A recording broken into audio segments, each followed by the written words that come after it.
everybody, and welcome back to NACE Starleague. We are in playoffs, we're nearing the end, and we've got a new phase here, of course.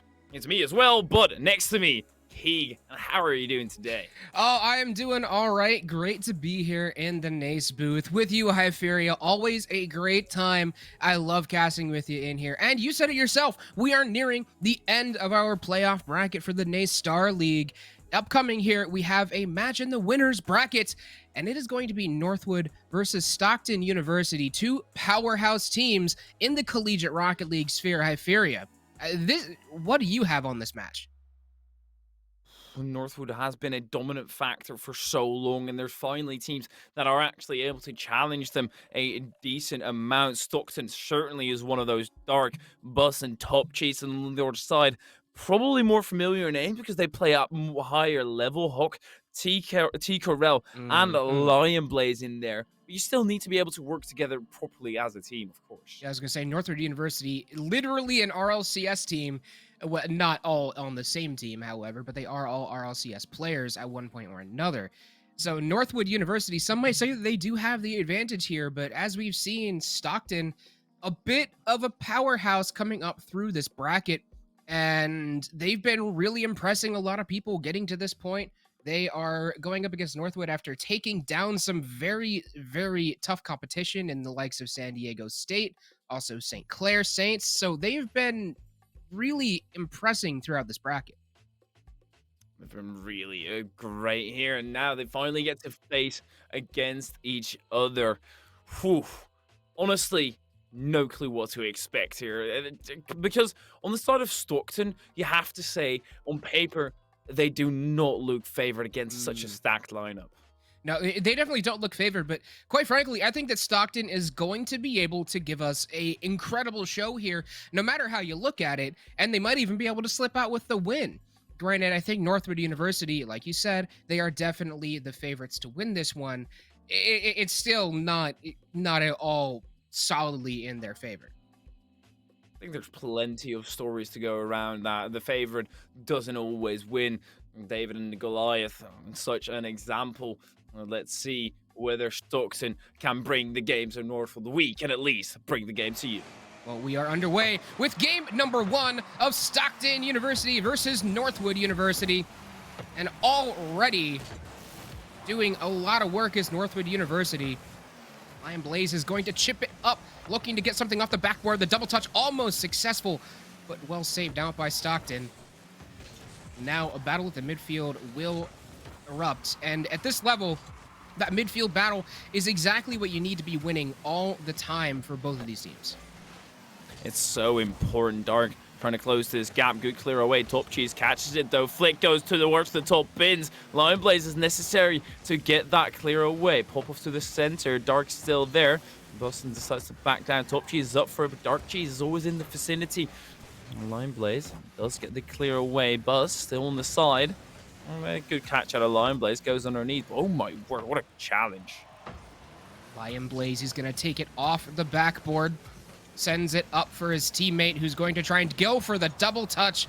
But Bus is there to get a hold of it before it gets too dangerous. Dark up to his teammate, and her own goal for T. Corell, I believe that was.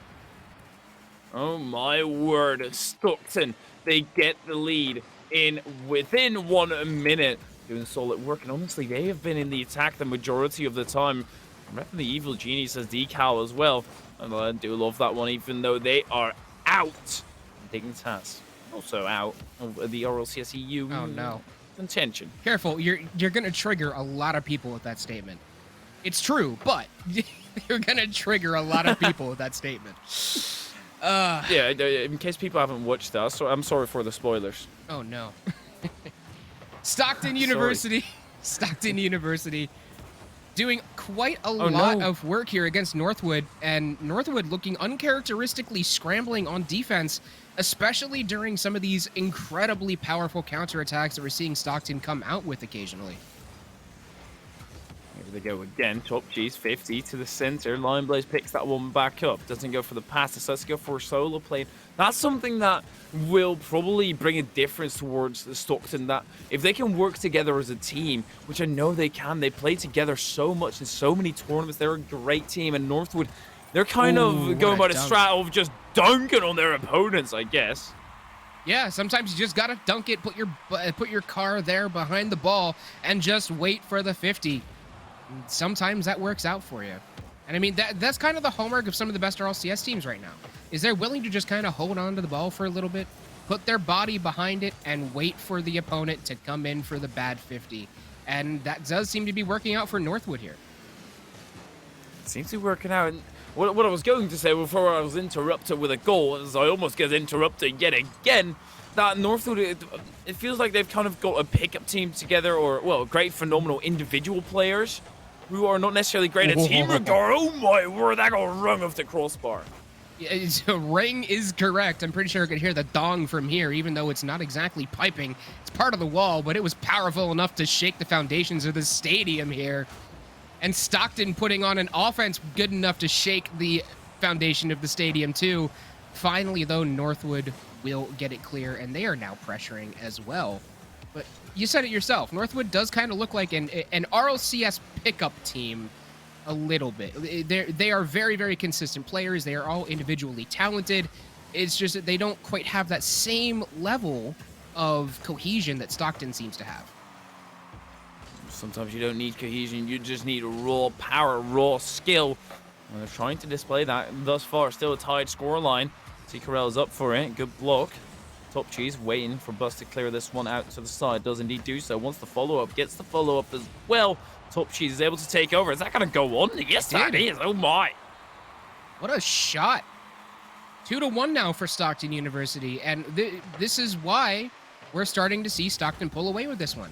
They are playing so well as a team. They're covering for each other's mistakes, and they're positioning perfectly to make sure that they can make use of any touch their teammates get. Northwood not doing that so much. In fact, we've seen Northwood bunch up quite a lot around the same little area on the field.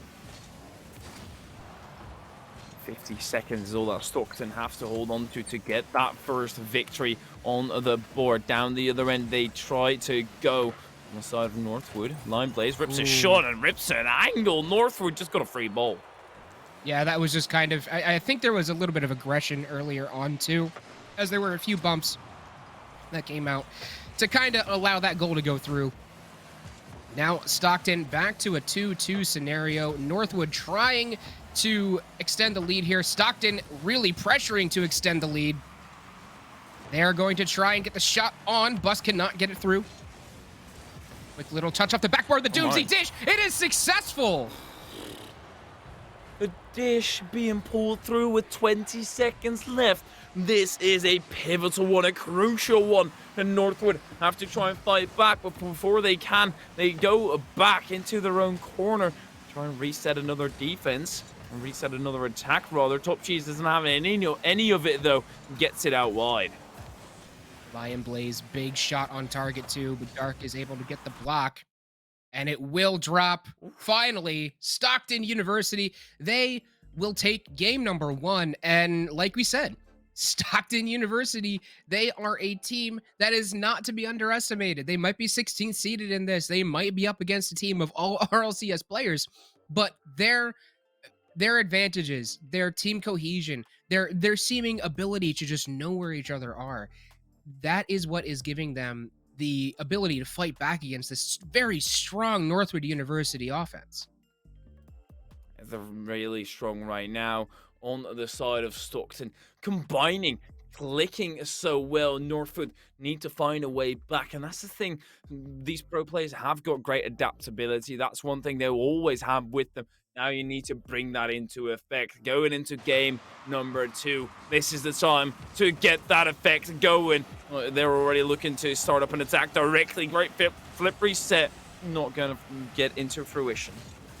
Lion Blaze driving up the field, but it will get taken away. Carell trying to win that battle at the midfield line. A bit of a miss, though. That's unfortunate. That might leave an opportunity for Stockton to get something going, but no. Everybody collapses on it for Northwood University to keep the offense going. Way to keep possession. And to the side. Up high now.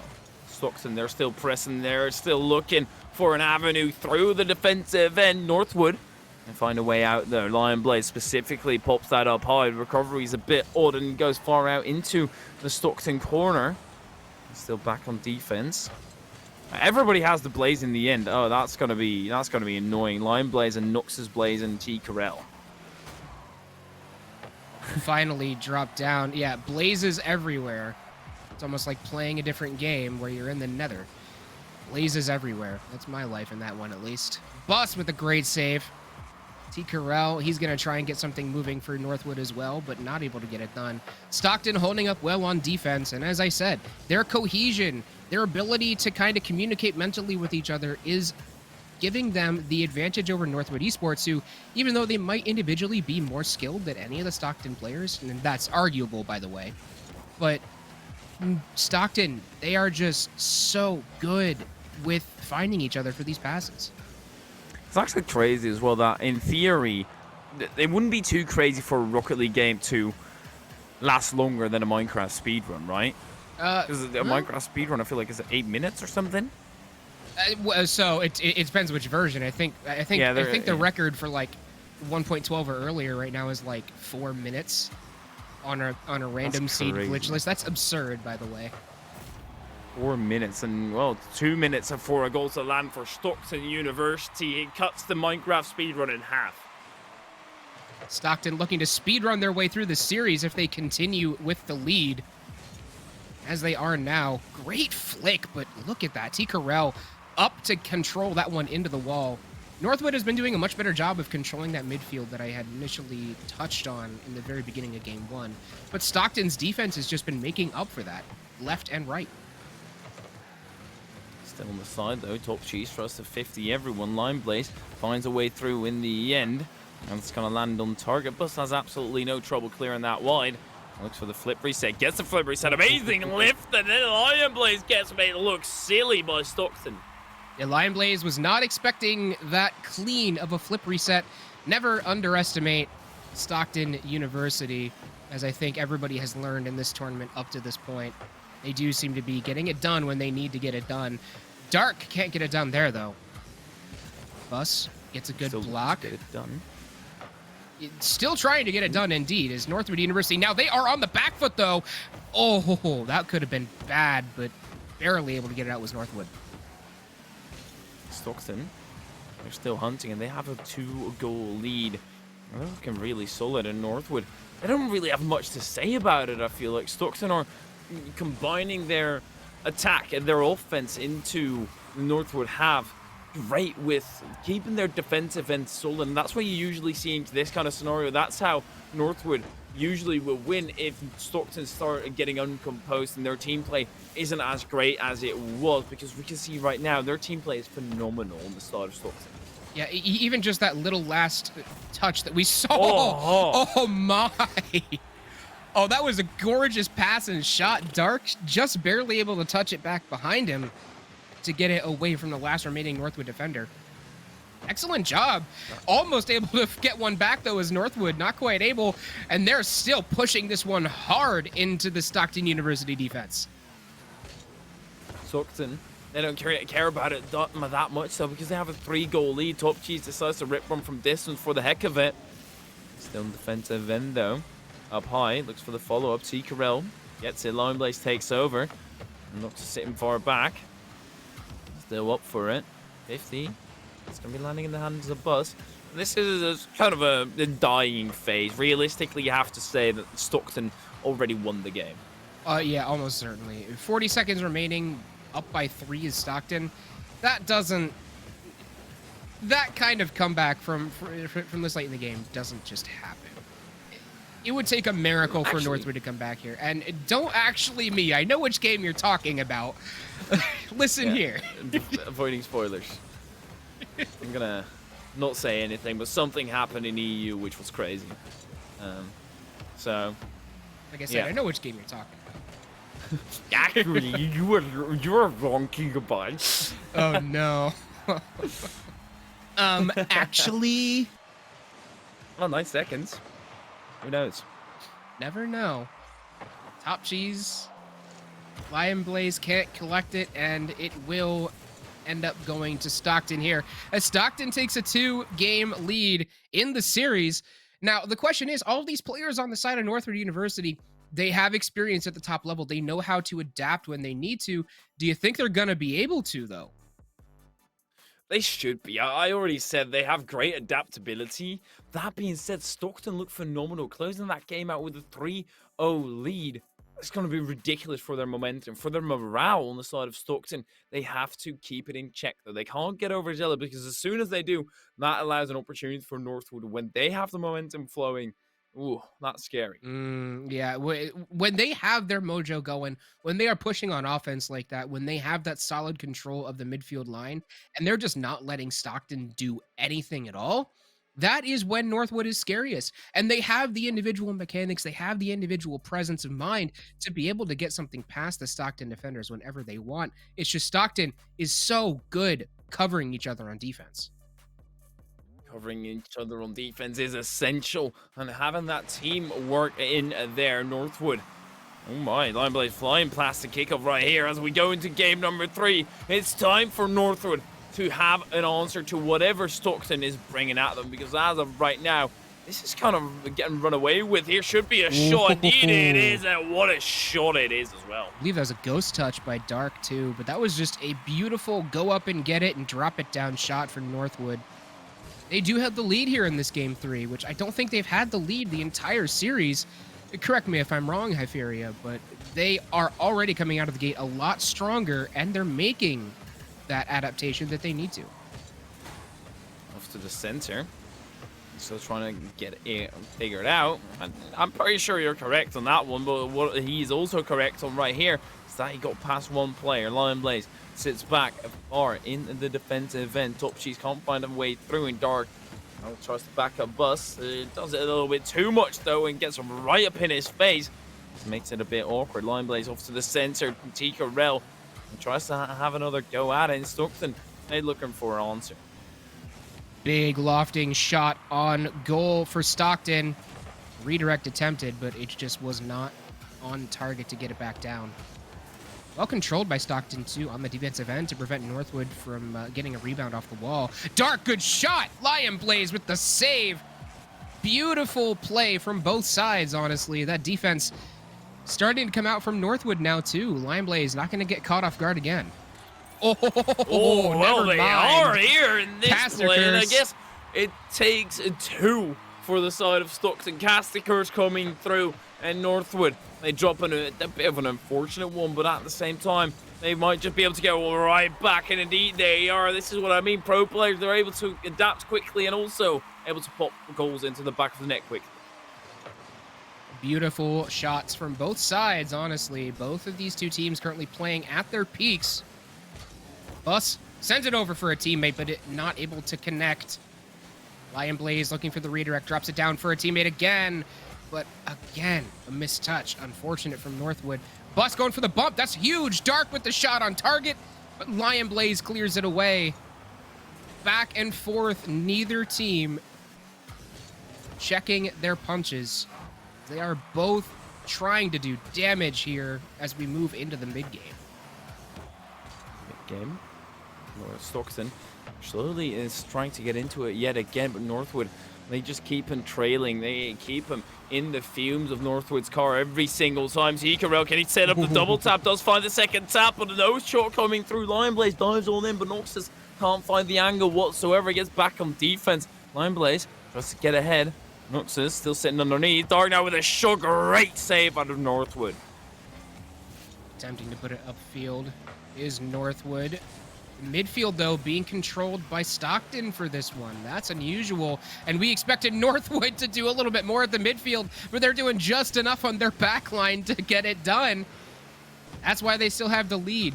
Because despite Stockton's offense in this game, what the heck? I didn't think that was going to be a goal, honestly. Crazy redirect. Craziness. Yeah. I mean, chaotic as well on the side of Northwood. They have now a relatively comfortable lead. Unless Dark can put this in, going out wide, it's going to be a tough task. Gets denied instantly. Still off to the center. Lion Blaze already there. Good reaction under the bus, though. He didn't go for it, or he went for it. Immediately decided to back down once he saw that he got beat. And they're able to continue the attack right now. The ear short goes. Top Cheese gets the 9. T. Carell, great jump, great read to be able to get to that one just in time. Not able to get the touch as Stockton originally, but it is going to be left for Bus, who's going to try and get it over Lion Blaze.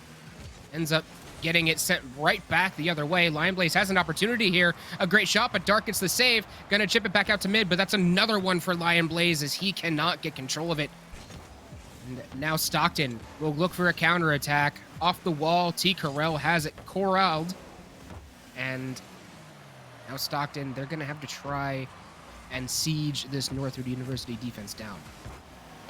Oh my. That should have been a goal. That could have been a goal. An essential one for Stockton. They're still hunting. They're still pressing where it hurts for the side of Northwood. Off to the backboard. Top Cheese goes again. Limber lurks underneath. Gets a pass up, but nobody there to capitalize. And then, of course, Nox is going to take his sweet old time. Lion Blaze out wide. Top Cheese still chasing that one down together with Dark. End up seeing each other's boost.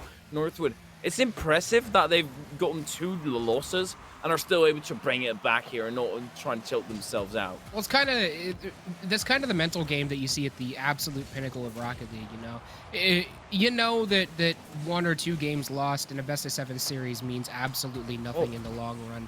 And Northwood recognizes that, and they are able to keep the mental straight and keep pushing and win games. And that's exactly what we're seeing here. With 5 seconds remaining, Northwood University still up by 2. And yeah, that'll be it. Northwood University won't go down quietly as they get game 3 against Stockton University. Ooh, yes, another goal for Northwood. They do get the cloud to pop out. And Stockton, they drop their first game. Northwood getting back into it. And that's directly incredibly scary because, well, we've said it before, Northwood on paper is a very strong side. And if you're not able to constrict their movement, they will move freely and they will wreak havoc. Yeah, and it's just been so hard in that game for Stockton to come back and like just get resettled on defense for some reason. We were talking about their stellar defense in the first couple games, but in game 3, they just couldn't seem to get settled down. They couldn't seem to really figure out their rotations cleanly. Now, that might be because Northwood was really penetrating their defense at the right time, getting good passes at the right time, and the timing was just generally on point. But Stockton needs to figure out a way to counter that and figure out the timing of Northwood. Figure out the timing. It's going to be tough, but in Stockton, they've got the capability to do so. It is a best of 7, and they're still in the lead, mind you. They're still winning. They're not in trouble just yet, but there is at least a little bit of trouble in Paradise, which seems to be Stockton. And you go down the other end, get a good start yet again. Northwood managed to fend this one off, at least for now. Chipped in. T. Carell able to get something moving backwards for Northwood, but Stockton just pressuring so hard here in the defensive zone. Lion Blaze is going to get bumped out of the way. A little bit upfield was T. Carell. Can't come back and get anything done with it. Lion Blaze there. What happened to Stockton there? They got away with one. That should have been a goal. They're still keeping it clear, I guess. It's going to be tough to keep this up, though. Northwood, they're pressing the issue. Top Cheese has to clear it away. Gets a 50 into the side. Noxus is there. Lion Blaze on a far back rotation. Has to wait right now. Bus is there earlier. Lion Blaze across the pitch. Nobody there just yet. You do end up getting the 1-2 passing play coming into through Wish and Top Cheese out wide. Player underneath. Dark. Just not going to get it, though, and that's an unfortunate run of play. Stockton, they could have had a great counter-attack. Instead, they were forced to go back on the defense, maybe even because of a 50 down low. It's odd. Sent right back the way of Stockton University. Northwood, they are trying to push this one through, but now Stockton, they're just kind of comfortable with maintaining the ball, keeping control of it, keeping it close to them, so that way Northwood has a much harder time 50ing it away from them to get anything meaningful done. Stockton, full control of the game pace right now too, which is exactly where they want to be. In control, and still a tight scoreline. Well, they'll very much do with it on the side of Stockton. Dark Clearing that away. Free ball now for Chikorel with 100 boost. That's a scary position to be in. Dark, great position on the backboard there. Denied that opportunity, but they're pressing still. Northwood, they're not letting up this attack. Finally, Top Cheese gets a lot of breathing room, actually. Tries to take it across the top and out to the center now. As it does get popped by Lion Blaze, or Noxus rather. Just get confused by the blaze behind his name. Doesn't matter for this moment. Stockton, they're right back on defense. Bus now chips it back upfield to get out of that defense. Good control into the corner. Dark is waiting on the wall in case of a errant clear by Northwood. He will actually come up and make the challenge. Another good challenge by Stockton, but Lion Blaze is there and he recovers well. Oh no, missed touch for Northwood. This could be an opportunity for Stockton if they can jump on it quickly. A shot by Top Cheese, not quite able to get it through. Lion Blaze gets a good 50. T. Carell up to his teammate. Bus with the save on the back end for Stockton too. T. Carell still in position. Gets clear out of Top Cheese, dive through every single player. Now pass off to the center, buses up for it. There's a player there. So he is forced to go wide. Dark still tries to rip his shot. Good spot though that the final defender did not get bumped nor demoed. Has to back down. Top Cheese out wide. Bus looks for that clear cut infield. Indeed, it cuts it there. T-Curl pass it up to Noxus. Lion Blaze takes it up high. The real 150 with Top Cheese, and finally they get a breakaway yet again, but I feel like they're getting scarcer and scarcer for Stockton. They are starting to, as Northwood, they are kind of starting to figure out how to lock down that midfield again, that they were doing so cleanly in the first couple games of the series. But Stockton, they are figuring out a way to break out still. Those counterattacks, like you said, they are getting rare. Big flick by Top Cheese. Gets sent right back the other way by Northwood University. Bus not able to get anything too good on that. He does finally get a 50, but that will buy them some breathing room. To the center, Top Cheese manages to read it. Lion Blaze, the final minute, 1v1 scenario. He's been in those fair few times, and he does get it through. 56 seconds remaining, Northwood University. We talked about it. They were figuring out a way to penetrate the Stockton University defense, and they do successfully there. 50 seconds, 1 goal up. There's still plenty of time for Stockton to do something about this, but they have to get on the offense right now, and they have to figure out a way to keep it on offense. Otherwise, Northwood University is just going to keep dumping it back into their zone and doing effective work while they're at it. Final 35 seconds, the goal is needed for Stockton, but instead it falls for Northwood, a team that already has plenty. Welcome in today's society. You can have plenty, but still get more. Political commentary. I like it. Live. Factual as well. Oh my, what a save. Yes, it is indeed factual, but Bus is just getting plenty of saves here today. He has been a rock star on defense for Stockton. Not quite doing enough, though. Only one man can do only so much. Northwood University on the verge of tying this series up with 5 seconds to go. Down by 2 is Stockton. It's not going to be enough, especially with the ball in the Stockton University defense. It'll be Northwood tying the series up 2-2. And that Stockton University lead that we saw early on, that advantage, that power that they had, now seems to be gone. It's decimated and completely up in particle dust as they go back to a completely tied game. Basically, a very complicated best of 3 at this moment. Stockton, they need 2, but on the side of Northwood, they need 2. And if you look at what's been happening on paper and what's been happening in the game, you have to favor Northwood yet again. Stockton had a great start. They put in a great few words, but the argument for Northwood just rings through a bit bigger. Yeah, and Northwood, you know, we said it. They are RLCS players, all of them. They are plenty used to having to come up and make changes and adapt to their opponents, and they do that successfully here. They recognize Stockton was holding back on defense quite a lot, so Northwood, what do? They start punching and punching and punching and challenging in their offensive zone over and over again to make sure Stockton can't breathe. Stockton not breathing is obviously not great on the side of Northwood. They've had plenty on breathing room and creating that themselves as well, really creating space across the pitch. Here we go, in a crucial one. The winner of this gets onto match point and Top Cheese. He's eager for it. Almost got it too. Oh Close. my. close shots for Stockton early on. Northwood barely able to retain it. Feels on Northwood. They didn't exactly get away with one there, but that was by the skin of their teeth. Lion Blaze in the corner. Top Cheese still underneath. Here Lion Blaze goes from past bus. Attempted and has to be highlighted in that sentence. Top Cheese still up close and personal with Lion Blaze. Lion Blaze, great recovery, but Bus still in the way now. It's a 3-on-1 situation with the final defender still there. Noxus gets to clear. Lion Blaze was back, but he got bumped up a little bit. Dark tries to fake it out and actually gets two to bite. And the other end still. Top Cheese. Oh my word, what a shot in Top Cheese. You can't give space like that.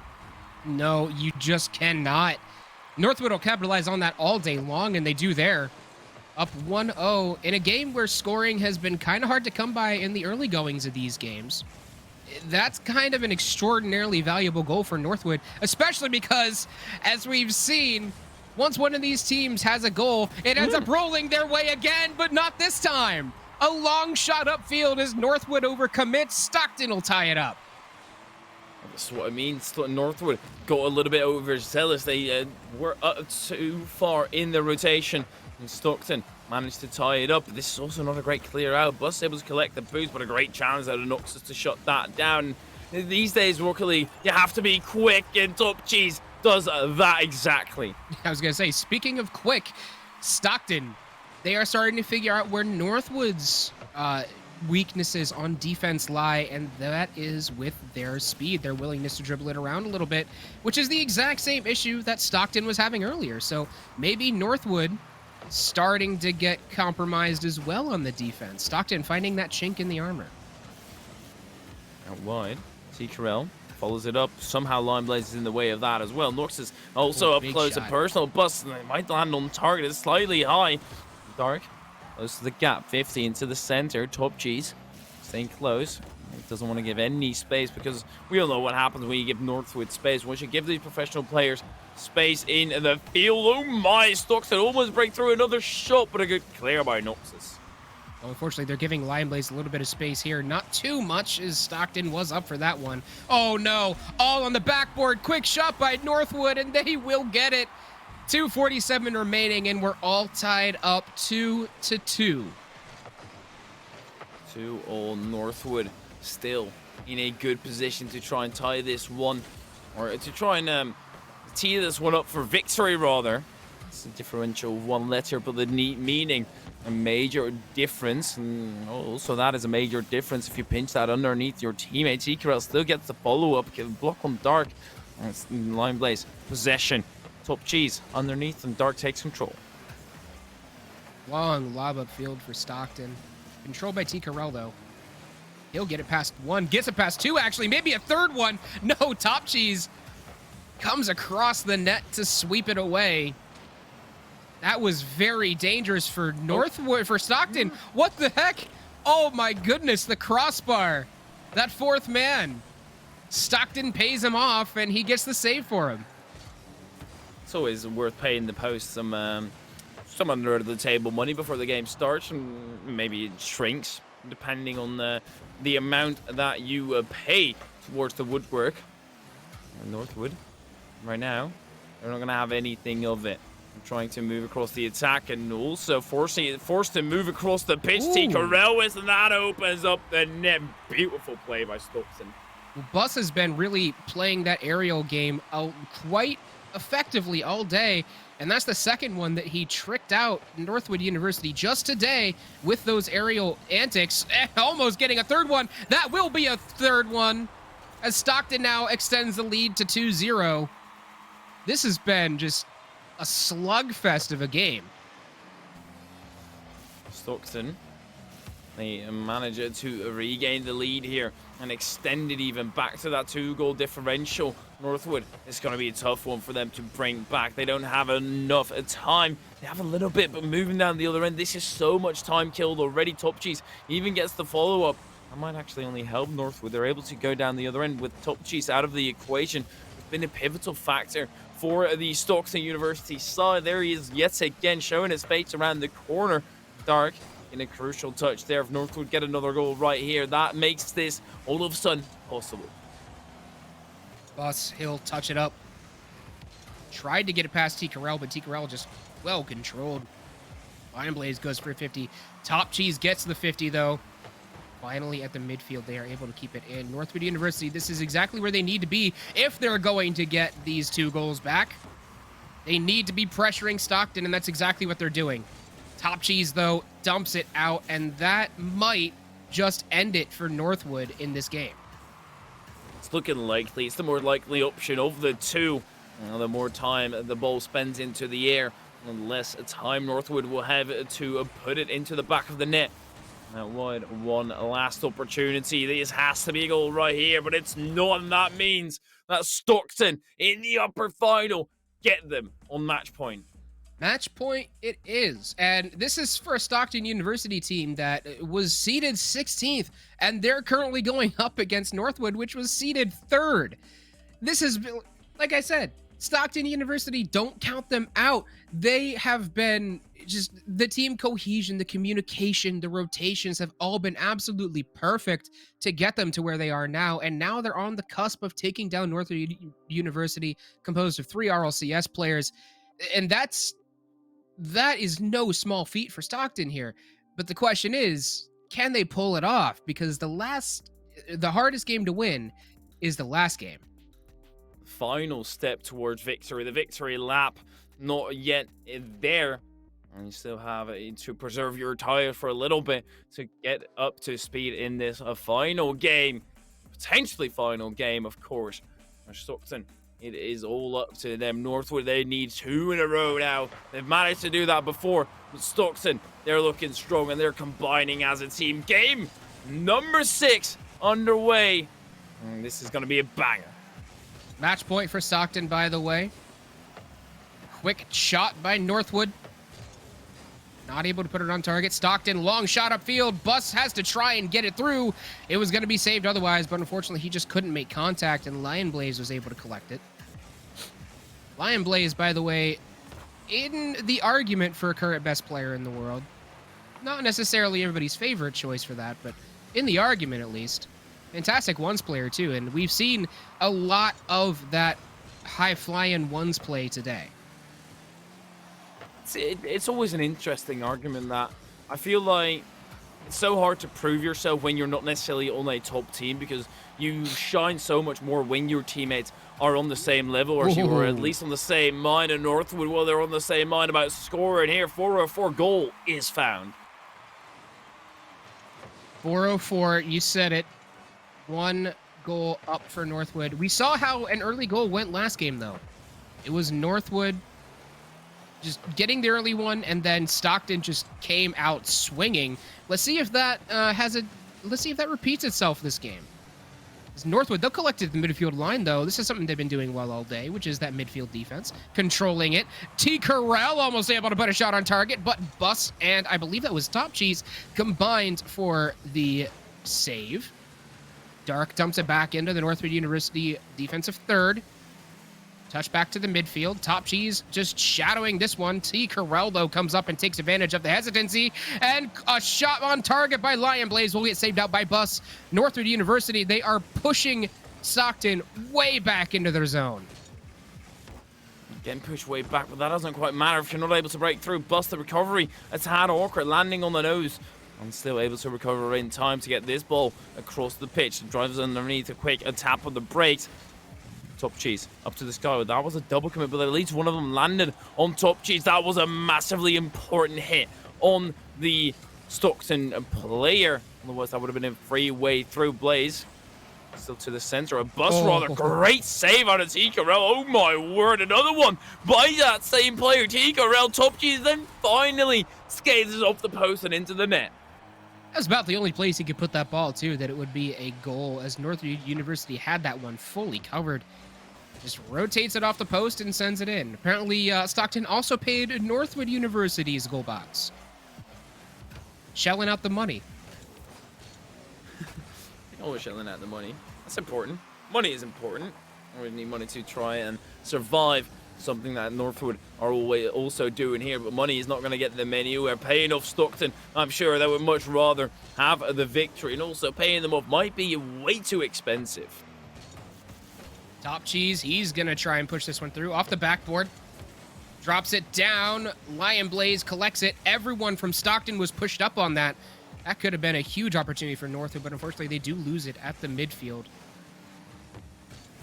Chipped up. No, Dark gets to it first. Great jumping on that. Stockton University, they're looking stronger and stronger in terms of the 50s game as this game rolls, or as the series rolls along. Oh, great pace out of TKRL, surviving to the challenge too late. The final defender being done in purely by pace. It's an unfortunate one, but you have to move on. Dark goes to the side. TKRL bumps up Top Cheese, allows an avenue for Noxon, but Top Cheese, oh my, he gets back in time. Well, that's what happens when you think you're clear and you shoot it towards the middle of the net. All of a sudden, you're not clear at all. This Top Cheese proved that one. Now, Stockton, the ones who are being pressured. As they have to get something moving. They have to get the offense rolling quickly. As Northwood University, they've just been pressuring Stockton into their zone the entire game. It hasn't really even been too much of a back and forth. It's been one team pushes the offense, holds it for a bit. Then the other team pushes offense and holds it for a bit. So not exactly the same kind of ping pong game that you'd see a lot of other teams do. Midfield being heavily underutilized for either of these teams. So it makes for an interesting game, though, when that you're able to defend and still break up into the counter-attack. It just takes one opportunity. Maybe it's this one. Northwood, it's not a counter-attack. It's an extended stay in the offensive end, and then finally Nox is there for the breakthrough. Well, it's looking more and more like we're going to see Northwood University push this to a Game 7. There is still 30 seconds, though. Stockton can come back from this. It's tough, but they can do it. Got to happen now. Not quite able to do anything with that offense. Chipped up, trying to carry it. Dark goes up to block it. And this is exactly what we need to see from Stockton here if they want to get this done. This hard push-up field, but no, it does get taken away. And that'll pretty much do it for this Game 6. We'll be moving on to a Game 7. Northwood University ties it up. We tie it up, and we go to a Game 7. I want to say it's already impressive by Stockton to get this far, but realistically, they could be taking this. They should be taking this, maybe. There's an argument to be making. It will be tantalizingly close, and yet again, always in this tight scenario, I want to say you have to favor Northwood again, but every single time I've done that, Stockton have come out swinging, so I'm not going to say anything. Yeah, I'm really not comfortable making a prediction here either. Stockton, they have been so on point in terms of the teamwork aspect the entire series. Northwood University, significantly better probably on offense than Stockton has been, and they are just mechanically gifted players, all of them. So I'm not really comfortable making a prediction for this Game 7 and who's going to move on to the grand finals. Maybe back at home you can't make a prediction if you feel like it. There's nothing on the line, no reputation. Of course, if we predict wrong, we get fired directly. We just, as soon as the game ends and we're wrong, we just get booted off the call if that happens. Booted off the call, kicked and banned. Yep. Cancel culture, just getting canceled on Twitter. It's great anyway, time being an analyst. Oh yeah, fantastic. if you're wrong, you will get flamed for the rest of your life, no matter what you were wrong about. It's going to be interesting though for Northwood. Can they break through? It's awkward at Top Cheese in the way. He's been putting his name in a lot of people's mouths, and in a good way as well. Not that Top Cheese misses, no, Top Cheese every single time. In the defensive end, Nox's flip reset gets the lift off, and still Dark in the way. Stockton returning to their defensive selves and being very, very good at covering each other on that defense. That's been their strength the entire series, especially in the earlier games, but unfortunately, it's just been a bit of a struggle for them to collapse on some of these offensive opportunities that they've been getting. Buster will collapse on that one. Lion Blaze collapses on it too, and Dark gets a bump to line it up for Top Cheese to at least keep control of this ball and buy his team some time to get back. Dark. Back and forth. It has been Top Cheese on the clear away. Dark this time yet again in the defensive end. You clear for Buzz. Gets it through cleanly. 50 almost happening. Dark buys Lonesome into the defensive end. Gets to 50, but that's going to allow an avenue for Lion Blaze in this Game 7 to get to that grand final, to punch your ticket. It is Lion Blaze it puts in the open net. What was this passing play? That was absurd. That was back and forth, and what a play. What a team communication play there from Northwood, too. That's not easy to do. Get that kind of a redirect and then pass and then shot and then pass and then shot. But that is a bit of a great shot by Lion Blaze. Catches the Stockton defender off guard, comes off the back post, and yeah, really hard to defend the back post when you're in front of it. Oh, plus that's a great 50. And oh my word, just baits it in, fakes it out, and then decides to fake out the fake out. Incredibly smart play by Stockton and Northwood. They only have a differential of a 1 to their name. That's Stockton. You know they're going to be charging full pace, full capacity to get this victory. Well, they're only down by 1. They can get it done. Just as I say that, they almost get scored. I fear you. I'm really tired of caster cursing everything. You've casted with me before. I have a check sheet. I have a check sheet of how many times I've caster cursed this RLCS season, and it's in double digits. Yeah, it's ridiculous. For everybody that doesn't know Keegaby, he basically caster curses. That's all he does. Oh, I have horrible luck. That is literally my job. If you want me to, if you want your team to win, don't have me cast for them. Seems like very counterproductive to market yourself that way, but maybe you could get hired as you know, for the other team who's not looking to get casted curse though and getting back in the game, because it is Game 7 and it is incredibly intense. T-Corel wants to put this game to bed. Noxus runs ahead and bumps to a bus. Dark still gets back. Well, Dark will chip it over, driving it upfield. Lion Blaze gets it away from him, though. At the midfield line is Stockton University. Good midfield control there. Gets it past 1, but Lion Blaze gets a double touch to completely alleviate all the pressure. Good crossfield pass, too, but unfortunately just none of his teammates were there from Northwood to get it done. And Stockton now, they're starting to feel the pressure a little bit. Down by 1 with 1:35 remaining. No matter which one of these two teams wins, though, I think we could see this matchup again in the grand finals, especially with Stockton playing like this. No, that's ridiculous. Stockton, 90 seconds left and they tie it up. We could have very well seen this again indeed, but we have not arrived there just yet. T-Corel rips it on through the path that Lion Blaze created for him. That was just filthy. Lion Blaze, that man has a family. Why? Bodies him out of the way, and just Northwood now, they will go through to the grand finals no matter how they have to do it, even if it's by completely bodying people. They don't care. They have no respect left whatsoever. Spit on their grave almost. Cheese wants to return to favor. 60 seconds of time is ticking, and that shot is not good enough to break through in its entirety. Lion Blaze going to get beat by Top Cheese. Still ends up being a 50 with a double commit for Northwood. And also on the side of Stockton, they can bump, but they don't do it with the same effectivity as the other side. And that will mean it's still a lead for Northwood. Just barely, too. They got away with that, but then they send it right back upfield and into the net. 4-2 for Northwood. It's starting to slip away for Stockton, and they have to score right about now on this next drive in order to have a prayer to come back into this. But Lion Blaze is just going to cut it off right there. It's looking dim for Stockton.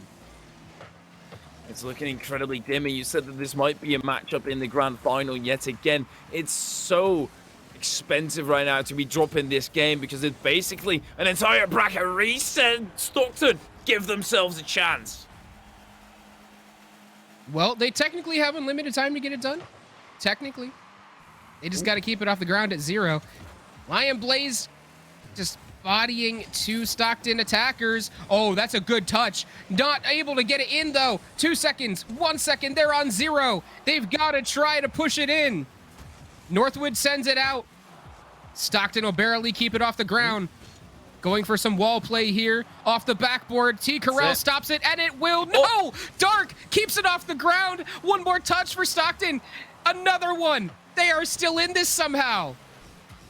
Oh my, still being kept up. That touch is a bit too far forward, or is it? Oh my word, the shot on! And then it rings to the ground. Stockton are inches away, centimeters to make it even closer. And oh my, this hurts so much. Oh, I thought that was going in. But Northwood, they're just barely able to keep it out of the net. And oh man, I feel as though that could have gone to overtime, and I feel as though it probably should have gone to overtime, honestly, with how the entire series has gone so far. That was absurd in terms of how intense that got in that last 30 seconds. But unfortunately, it will be Northwood taking it 4-3. I didn't get yet to explain why that would be such an expensive loss, or why it's such an expensive loss. Stockton, they got incredibly close, but we're not able to take them down once. Now, if they do, let's say they do get through, they would have to do it twice. They would have to bracket reset. Northwood have got a massive advantage, probably the biggest advantage you can get from going through that upper bracket. You know, maybe they just need some coaching, and I'm sure everybody's heard of Metafy already. Metafy is a great platform, an online platform as well, to allow players to learn and play with some of the best in the world and really get your skills up to a par. You can have a private one-on-one coachings with elite coaching across a variety of games, and of course, including Rocket League here. You can have your replays reviewed, and also allowing you and your players to submit post matches for review, to be reviewed by the best in the game. Choose from the top Rocket League coaches and get your session booked right now. Metafy are a phenomenal squad. For now, that has been the end of that series, and we are going to go to a tiny little break to go to the losers final. We shall see you back in a little bit.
everyone, and welcome to, yet again, NACE Starleague. We are here, arrived at the lower finals. It's me and Keeg again. Before we get into this, of course, if you can win some money, it is fine that we halt the story for a little bit. So in celebration of our dedicated viewers over this full season, NACE is giving away in-game currency during the NACE Starleague, Overwatch, Rocket League, and Call of Duty playoffs. That means one of you from this match's chat will be randomly chosen to win a $25 or $50 gift card for in-game currency at the end of the match. To increase your odds and win even bigger prizes, follow at NACE Esports or NACE Sports at NACE Sports on Twitter and post a clip from the match with hashtag NACERL, hashtag NACE Overwatch, or hashtag NACE OW, I should say, or hashtag NACE COD. Winning matches are chosen at random, so make sure to watch as many as you can before the weekend is over. For more information, visit a beautiful link. If I say in its entirety, you're not going to be able to keep up anyway, so make sure to find that in the chat. We will get that underway quickly. It's always great to win money, right, Keeg? Oh yeah, of course. I love winning free money. It doesn't happen to me very often, but it happens occasionally, and it's always a good feeling when you just get free money from nowhere. So why would you ever not want to do that? Be sure to do all the things mentioned to go ahead and enter yourselves into that tournament. But right now we have a different match to consider here, and that is our upcoming losers final, which is Stockton University versus Bay State College. And we thought at first that this would be a little bit lopsided towards Stockton, but then we saw a very special player on the side of Bay State, Hyperia. Oh yeah, false. It's of course Omar. Omar is a massive player. El Omar Maton is on the Bay side. He's a massive factor, but we already saw in the last game that having one professional player, right, even having three, doesn't give you a guaranteed victory every single time. It went to 7, and also this best of 7. It's going to be a spicy one.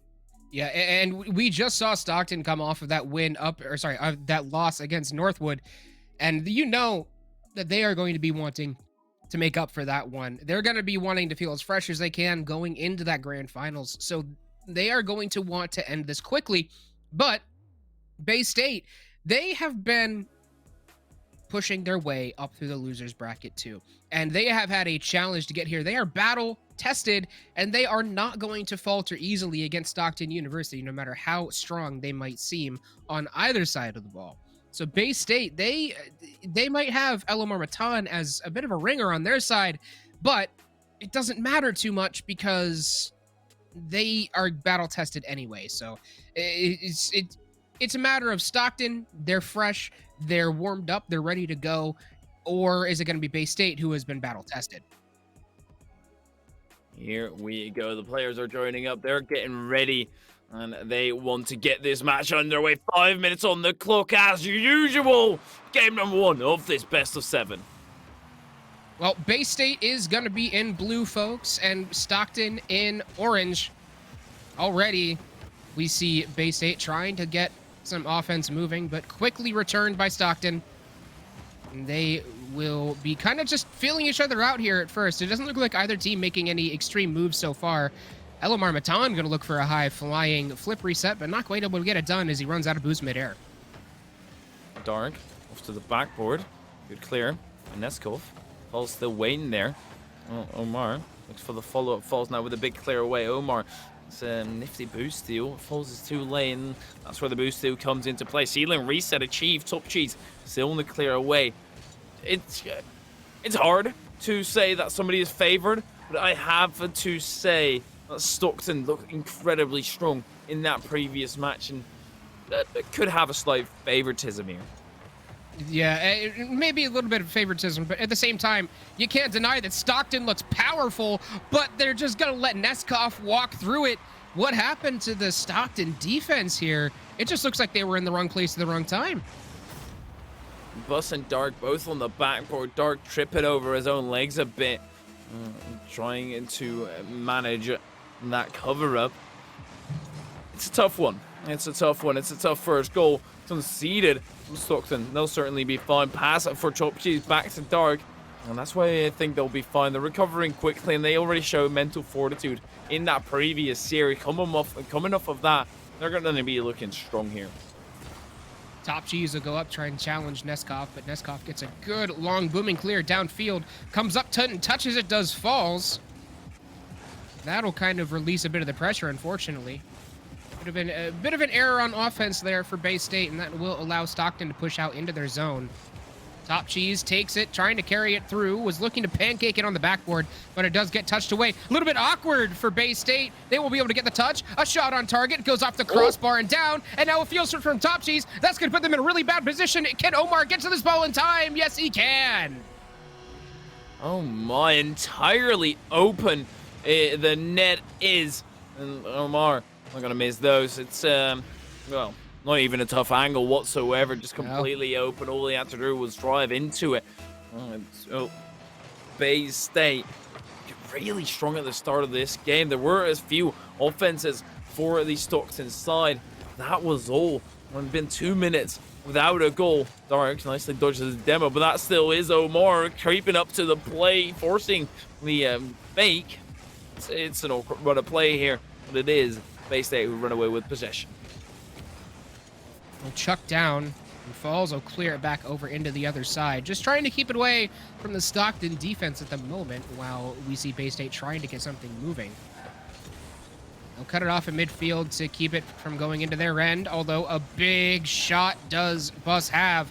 Top Cheese will center it back up, looking for Dark, but Dark is forced to go right back to his side as Neskov clears it back upfield for Omar, who gets a good shot. And now we have a little bit of a siege here, looking like Bay State is starting to start. Siege continuing, falls off the crossbar, almost gets into the back of the net. Omar backing out quickly, thus being able to force this fifth with Bus. Omar to the center, Neskov with a shot, tries to ring it through Bus. Ryan later and then falls. Dark down the side, Top Cheese into Bus. Bus gets denied by Omar. Dark avoids the demo, but still has Omar charging all in. It's a great 50 out of Dark.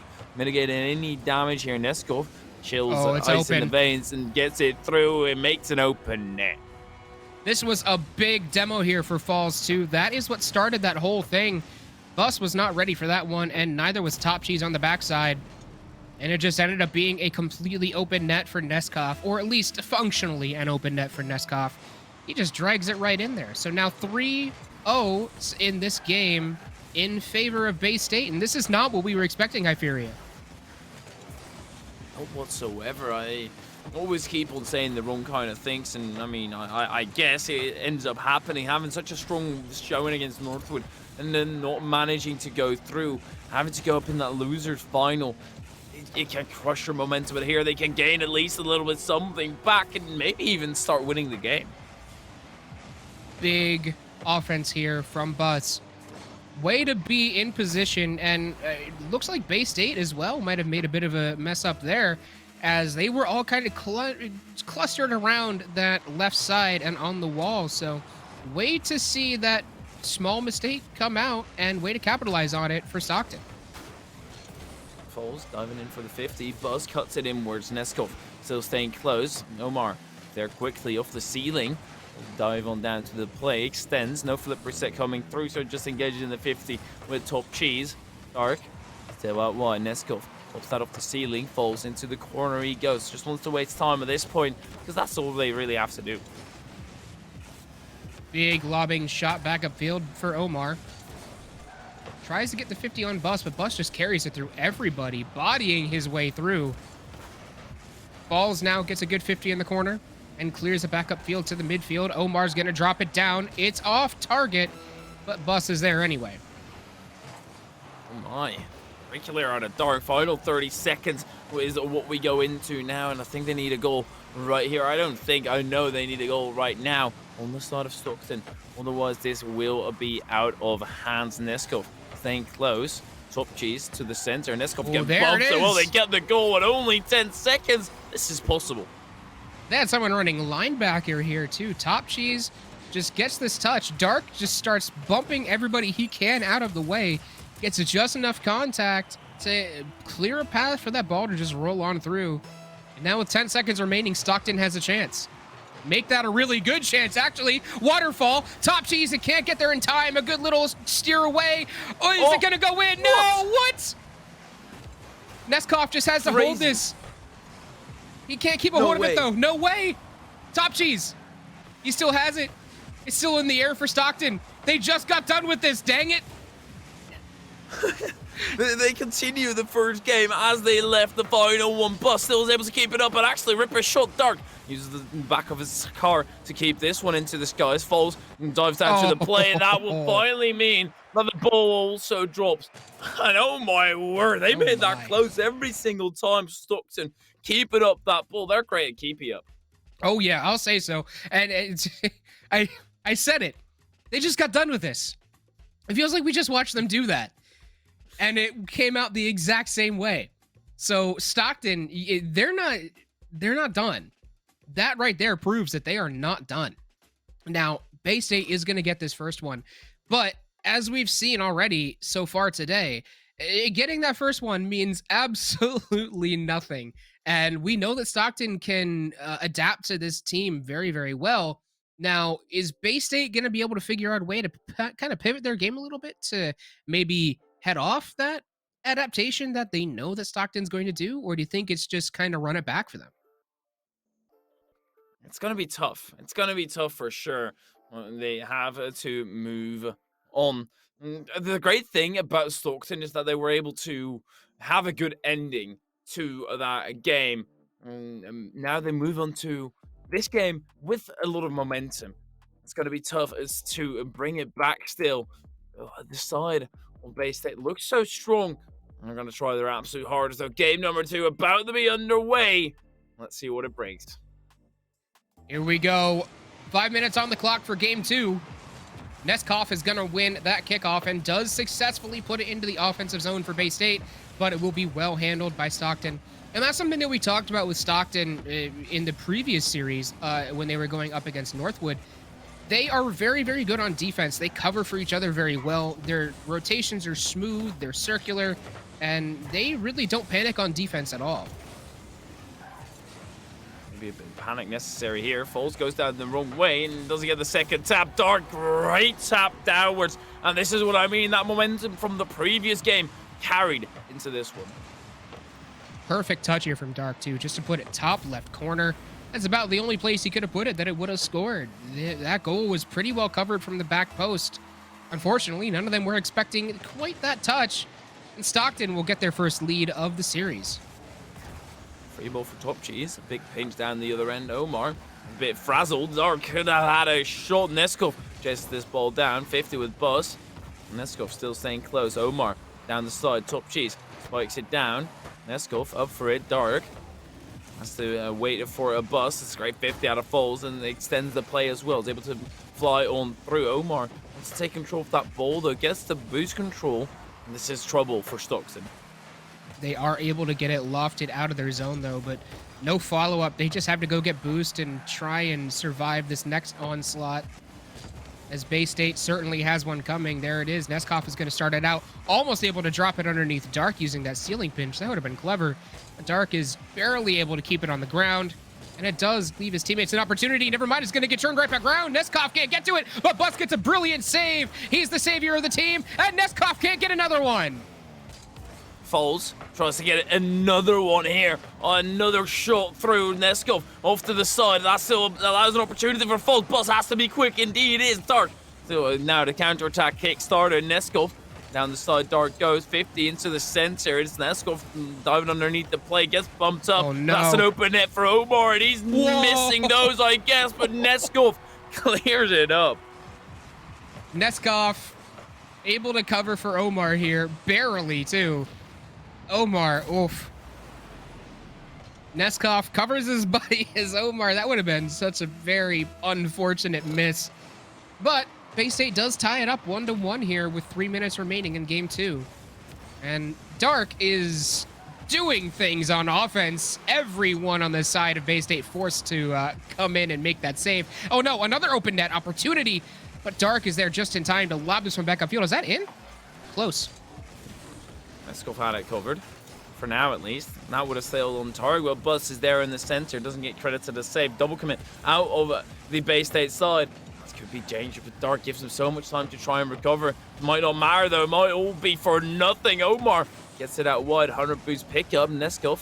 Let's Falls go off the backboard. Falls extends into the air, buses up early, but so Falls just decides to go underneath. Not going to work out for them the way they want to. Dark off the ceiling to the center, it still goes. Top Cheese 50 with Falls, and still a tie game. Now, pressuring is Stockton. Bus going to carry it off the wall, looking to drag it down from the backboard, but Neskov reads it. Falls with a good stop. Just gets lofted for Elomar Matan. I always say that. I always used to say that all the time too. I always used to say Elomar. I don't know why. It's Elomar Matan is who it is. Just call him Omar. Omar. A lot easier. I don't know whether he despises being called only Omar, whether he wants specifically the L before it. Neskov wants to go into the back of the net though, and well, I guess that's an L, Omar. Oof. Not the E though, just a straight up L. It's just a big L, huh? Yeah. I mean, he cleared away his teammates' opportunity to score. I know he was trying to create it, and he can redeem himself right here. Flip reset a lot of space as well, but Dark denies him. Well, that is kind of one of the things that Omar does struggle with occasionally, in that he tries to get a little bit too cute sometimes. He tries to go for things that, you know, really doesn't have the opportunity to get, but he's a fantastically talented player, but he is mechanically gifted to a fault, and that's where that fault ends up being sometimes. But nothing too dangerous from him so far this game, which is why we're still tied up at 1-1 with less than a minute remaining, as we see Bay State trying to get something into the back of the net on offense. They're pushing, but Stockton's defense holding up just barely at the moment. They might have gotten away with one there too. I think especially in such a scenario, you want to go for aerial pop-off. Oh, there's a rule 1 in the net. Okay, so 2v2 unfolding, 25 seconds, and more likely to be scoring. Just focus on the game for a second here. As, it's going to be a spicy 2v2. You can't make any mistakes anymore, or maybe start an aerial play. Top Cheese is up early. Falls, last man back. Neskov is a bit awkward. Still gets there first. Dark. Challenge early. Neskov goes underneath. Top Cheese still gets the save. Omar still not bumped out of the rule 1 though. Falls, can he find the second tap? Yes, he can, but that will go to the ground. First overtime of the day here on the NACE Starleague. Elomar can't get that touch. Falls, gets countered out by Top Cheese. Dark sends it into the opponent's... Oh my, that's a great pass from Bus to Top Cheese. Top Cheese gonna put it down. It's on target, but Elomar is barely able to get that away. Dark back to mid. Bus is gonna get the 50. Neskov and... Oh, I believe that's Neskov and Falls combined to send that one away, and they kind of diffuse the tension for now. Although the fake by Dark, or sorry, Bus... What a beautiful goal by Bus, and Stockton will get the game back. What a fake out. Neskov and Omar biting full force down, and they only bit their own tongue. Winning this overtime is massive here. Oh my word. They've been pulling off something great here. And on the other side, Bay State, they dropped to Northwood earlier, which is, well, they're basically in the same boat. Yeah, I mean, both these teams have lost to Northwood. I didn't get a chance to see what Bay State's game record was over there, but with Stockton at least being able to take 3 off of Northwood and pushing it to a very, very, very close Game 7, they might have the advantage. They might have the advantage going through the rest of the series, but Bay State, they have been really challenging Stockton, which I think we weren't expecting at all. I mean, we talked about it earlier on, but Bay State really impressing with how consistent they get pressure on offense. You could have put that game to bed. Remember that open net that Omar basically denied it because he was a bit too impatient?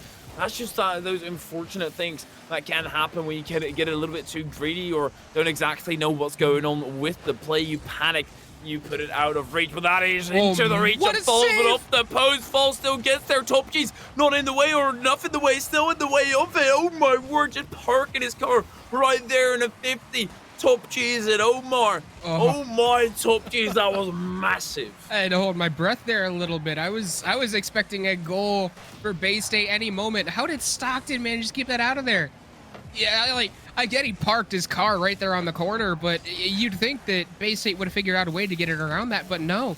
They just kept trying to punch, but the car was there. They can't go with... Two solid objects cannot occupy the same space at the same time, and that applies to Rocket League as well. Elomar, though, that space was empty, so we put the ball in it. Still breaks through, I guess, in the end. I feel like Dark could have gotten that one. It was a bit too far to the right in the goal, and Omar places that perfectly with an awkward bouncer as well. And they take the lead on the side of Bay State. Completely tied up scenario here, at least series-wise. And not a game-wise, since Bay State, they're up by 1. Well, I always say those bounce shots in Rocket League, they are either the easiest thing to save or the hardest thing to save, and there is no in between. They're either right to you or you're not touching it. Period. End of story. Especially if it bounces like a little bit before you, where you can't reach it at the bounce. That's where it basically gets impossible, especially if it's with a lot of power downwards. Well, Bay State looking to get another one, try and extend that lead a little bit. They do need that insurance goal, as we've already seen. Stockton can come back. One goal will not be enough to do it here. Stockton trying to get the pressure back in their direction. Elomar Matan, not a great touch at the midfield. He will go for that bump, though. Falls off the backboard, not able to get the second touch. And this is an open net here. And yeah, Bus will just send it right through. And it's 1-1. I said that one goal wouldn't be enough. Directly underneath. Top G's still also in this game proves to be massive. And Buzz is able to drive it underneath. 3 minutes, still plenty of time for this to end in regulation. And I mean, it might still end in this regulation time. Top G's, that's a great force through. Top G's look for the pass center. Bus is waiting there. Gets denied by Foles. Down the other end, the counterattack has started. Omar tries to fake it out. It's not good enough though. Falls now takes it up, trying to control it in his own defensive end. Good 50 by Bus to set it up for Dark, but Dark can't quite react to it as it was coming at him like a speeding train. Neskov, he's going to try and flick it over the top of Bus, but Bus gets a good redirect. It might have redirected out of his teammate's way. Top Cheese with an unfortunate own goal, and you know Stockton's going to be kicking themselves. Oh my word. Oof. Oh. Just a really unfortunate run of play for Stockton, let's put it that way. In their own hands, but the touch out of Bus not far enough wide, and a panic in the defense. On at the disco, they try to bring it back down to the other end though. Top Cheese, that's going to land on target, or so you think, but that bounce will keep on being pesky. Dark on the wall, trying to chip it into a better position. Neskov, though, he's going to take it back upfield, setting it up for, I believe that's Falls. Us, good carry out to the midfield. Well controlled. That was on target, actually, too. And now another opportunity for Stockton. Still had the flip. Tried to put it on target. Elomar Matan blocks it out. Back and forth here for both these two teams. Back and forth, and that, of course, favors Bay State. They will just love it to go back and forth the entire time, unless they are already on the fourth on the side of Stockton. If they're the ones to score right now, well, it might not be the case. Buzz with a pivotal clear, and now the counterattack still not started. Foles is able to keep it. They're so great at keeping the pressure in the opposing side. Bay State are. 90 seconds is all they have to hold on to. I say all, it's a very long time against the Stockton who's pressing you. Bus tries to get it over the top of everybody, but Neskov with a great flick forces Dart to come in and make a clutch save. Demo by Elomar. Moves Bus, but Top Cheese was already there. Stockton has to turn this defense into offense very quickly here. Every time they've caught Bay State off guard, they've gotten a goal, but they need to catch them off guard again. But they get caught off guard by Bay State this time, and Bay State almost punches it through. Such great defense on the side of Stockton, though. Even though it doesn't matter in the end, it doesn't matter how many saves they rack up. They need a goal, and they need it within the final seconds, of course. They can't keep the ball up in the end. Omar to the center at 50s. Top Cheese yet again. They're giving so much space. I feel like Stockton are giving a lot more space to Bay State than they are to, oh my word, hold my thought for a second, and then they were able to give to Northwood. Oh, this is becoming a crazy game. Yeah, and right at the very end here, Stockton, this has become their trademark at this point. Incredible endings, and they have an opportunity to end it right here if they're quick enough. Fall's the only one in nets. Dark has to get it to mid, but a critical demo for Neskov. He's going to remove Bus from the equation. 5 seconds now, it gets lobbed back into the Stockton zone, and it's just going to be let drop here, probably. Yes, it will. Bay State going to take game 3 and move on to a 2-1 advantage in the series. They take the advantage, and now it's this mic in the hands of Stockton again. They need to get it back sorted out because they have to be louder. I feel like they're giving too much space to the opposing side. You just can't do that. You can't give space to Bay State. Not in this particular scenario where they use it so well as well.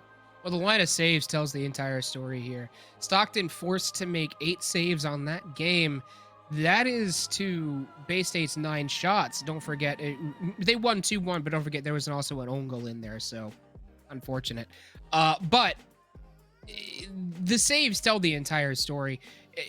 If you're Stockton, we've talked about it, you can't get caught in your own defensive end so much. You've got to push out to the midfield a lot more often and keep Bay State in their own offensive or in their own defensive zone for a lot longer in order to starve them of boost so they can't do anything about your offense.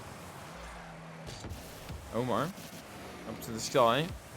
Wants to kickstart that offense yet again. Gets challenged early, but he just goes over it. Falls to the backboard yet again.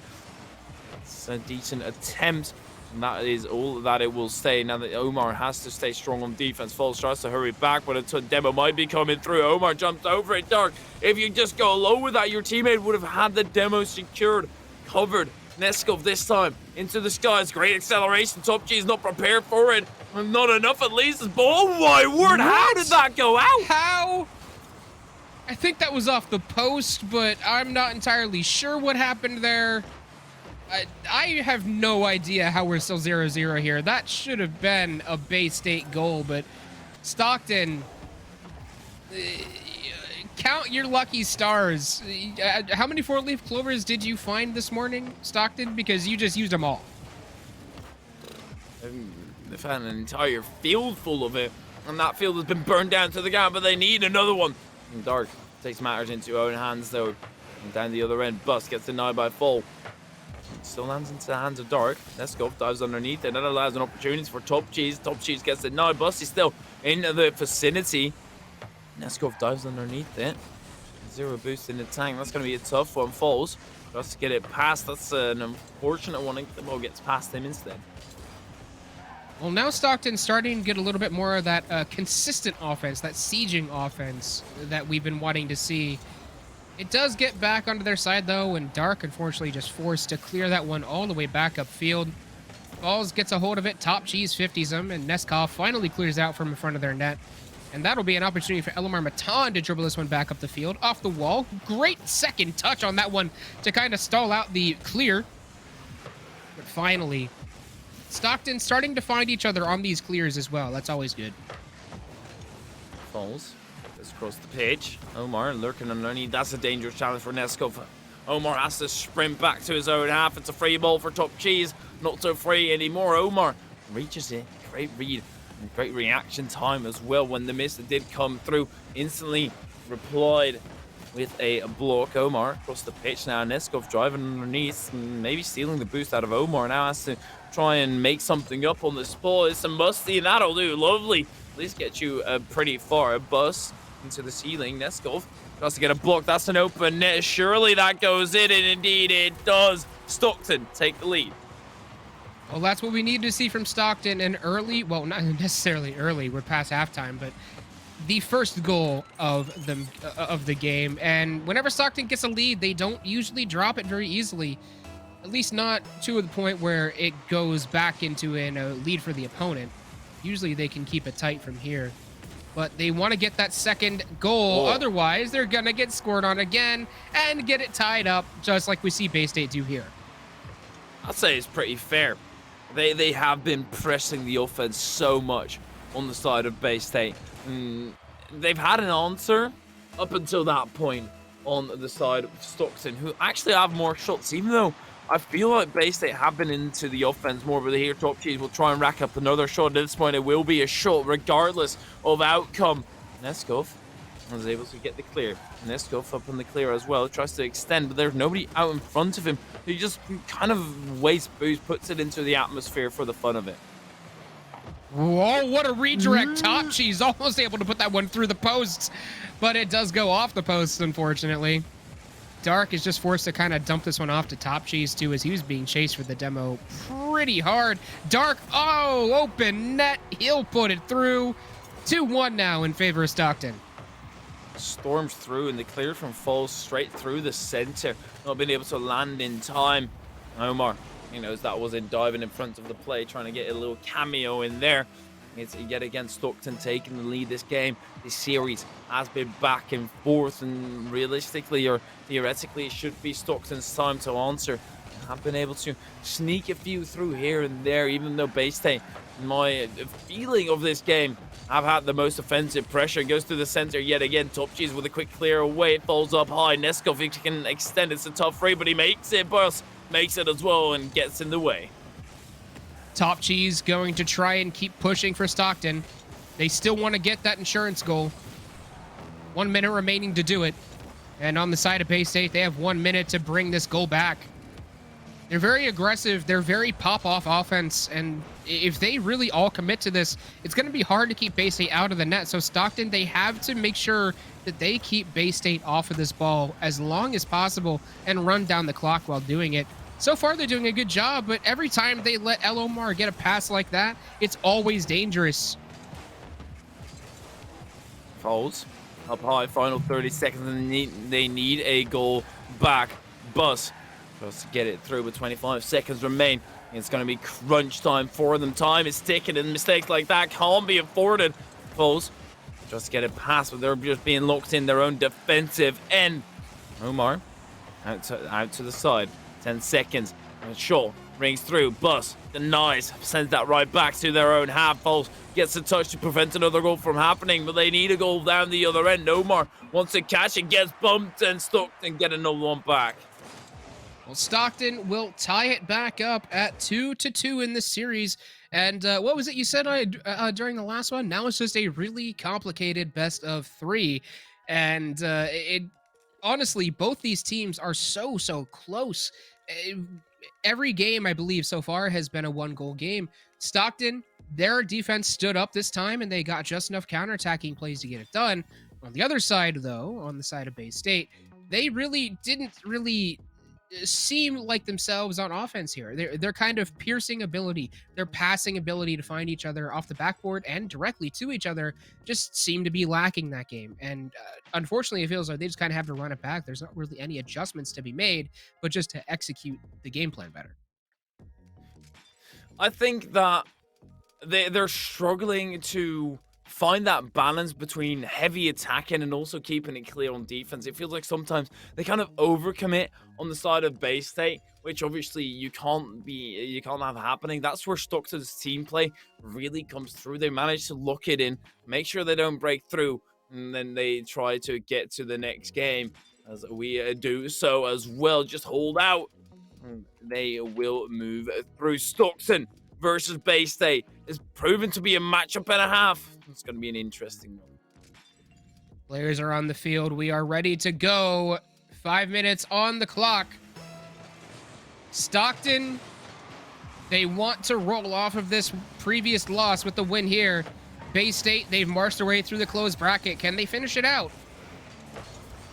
Each one only needs 2 more games to get it done. And already ping-ponging off the very beginning. Bay State might get the first good offense, but it will just get cleared away. Dark, nice shot, but it's post. That was open, technically. If you place that on target, that's a goal any day of the week, but it might not matter. I still have another opportunity. Top Cheese rings on through. Make sure that he punches his time card to work this shift. Top Cheese far back in the rotation. I love what I'm seeing from Stockton again. I feel like we see the Stockton that we also saw against Northwood. Very calculated, very smart in their play. And on the side of base, they need an answer and they need it quickly. Even though, yes, this is a completely tied game, the series is slowly seeping into the hands of Stockton. The series also completely equal, but it just feels like they've kind of started to figure it out. It's either adapt or be better at what you're currently doing. Dark was almost able to get a good 50 on that one. Instead, dumps it off for Top Cheese, who gets a 50 onto the post, and it's into the mid for Dark to score it. 1-0 Stockton. 1-0 Neskov with a clear out that just was not good enough. They did not find the follow-up either. The Stockton side, they're going to instantly punish. It's so phenomenal to see how great Stockton are at punishing. Even a tiny mistake, just to clear from Neskov, I'd say it wasn't good enough. It wasn't bad by any stretch of the imagination. It was just that Stockton are able to use that tiny opportunity, that tiny window, and creep through. They're almost like a cat in that regard. Well, I mean, when you get to this level of Rocket League, any mistake, any single tiny mistake can lead to a goal if the other team knows how to take advantage of it. And that's exactly what Stockton's doing. They're taking advantage of mistakes. They don't even need to force them. They know Bay State's going to make them at some point, and they just need to be there to capitalize on them, and they need to be there on the defense to get good saves like that. Clutch for Stockton. The good saves is an understatement. Phenomenal ones. And keeping it calm in the defensive end is so hard. Omar, yet again, going for the flip reset. Nobody's challenging him. And fair enough, because he's so far out. Bust, all he has to do is sit on the ground and basically hope that Omar doesn't turn into a godlike freestyler where he flip resets it musties to the backboard and then sets up the double tap. And even then, they probably have someone posed up on the backboard. I feel like on the side of Bay State, they are going to have to start going for infield passes more to try and find their way through in that regard as we get across half a time. Let's go off the ceiling. A goal would be much appreciated for Bay State. Well, they're going to try and get it done. Elomar Matan cuts it off at the midfield. Balls ends up being the happy recipient of that clear. Dark now with the opportunity, gets cleared off to the side by Falls. Good shot by Dark, but Neskov is on the backboard to get that one away.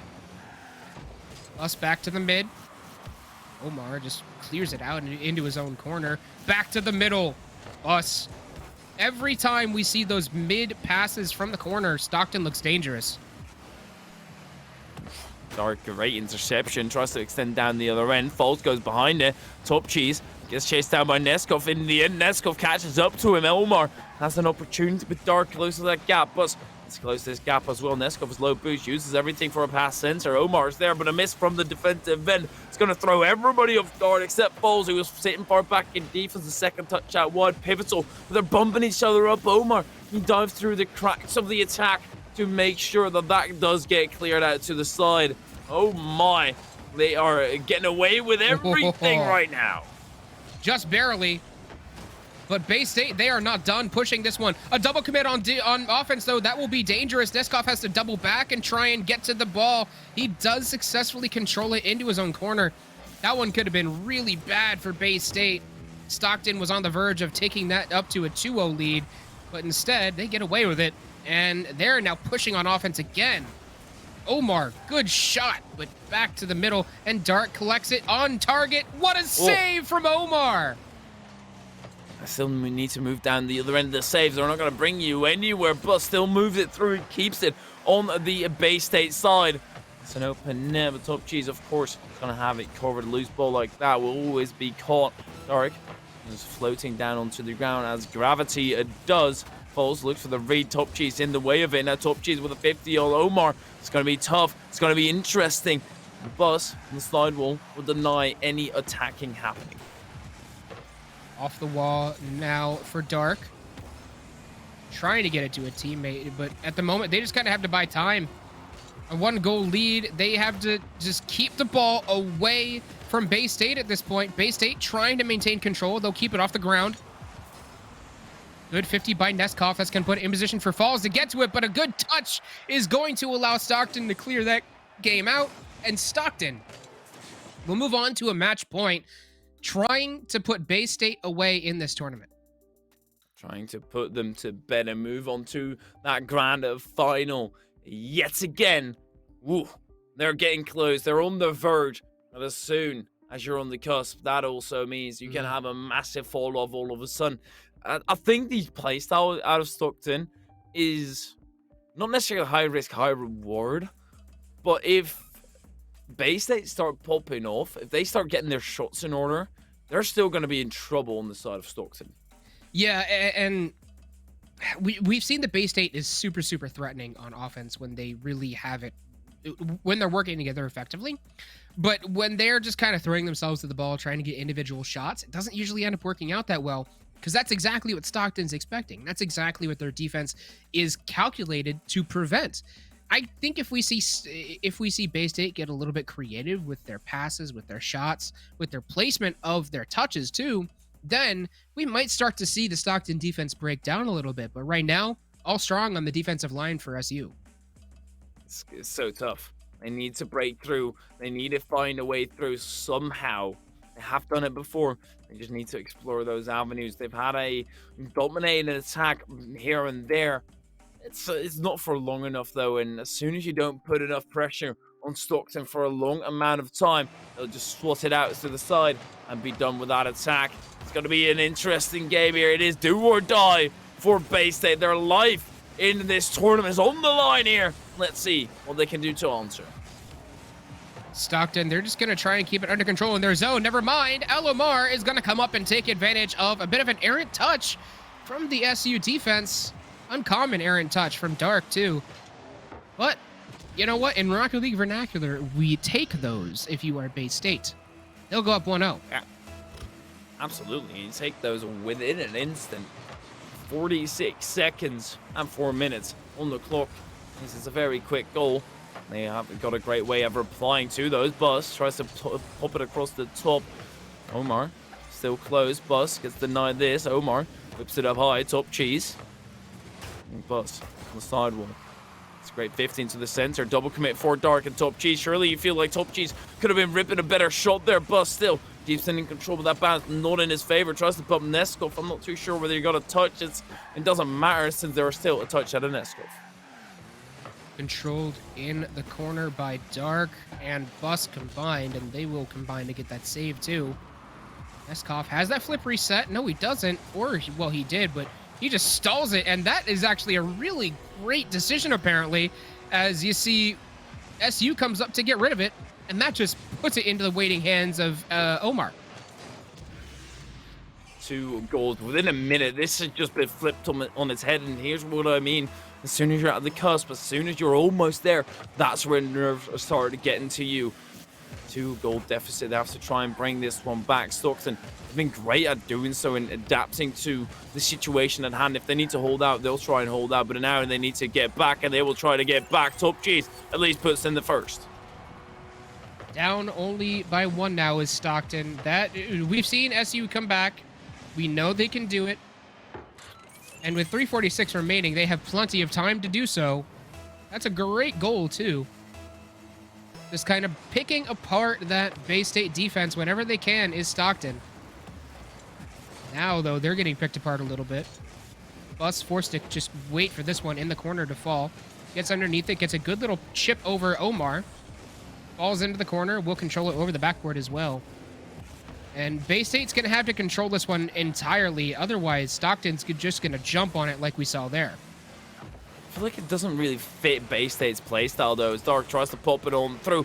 I feel like Bay State, they more like moving into the attack and getting the differential that way and being aggressive, which, of course, is not great for holding out and getting that defensive rotation in order. Which, well, don't try and adapt, then, is my advice for Bay State. Don't try to get that defensive rotation in order. Try and put more goals into the back of the net to secure it that way. I mean, if you can just hold out on offense like that, and you can just keep pushing balls into the back of the net, you just have to score more times than the opposing team, and that's how you win a Rocket League game. So if they score 30 and Stockton scores 29, you know what? They still won. You can have a terrible defense, but if you have an amazing offense, like they're trying to create here on the side of Stockton. You could still win, and that is a phenomenal demo. Completely pulls it wide open, and at halftime, it's tied up. Well, the problem with that, the best offense is a good defense, or the best defense is a good offense mantra, is that this is Rocket League, and this stuff happens all the time. Demos exist, and unfortunately, you can't just play one. They shouldn't adapt, but they are going to need to do a bit more to get the ball cleared from their side. They don't need to sit on defense, but they do need to make sure that SU doesn't have the opportunity to get a lot of shots in. Oh, jeez. Gets that back.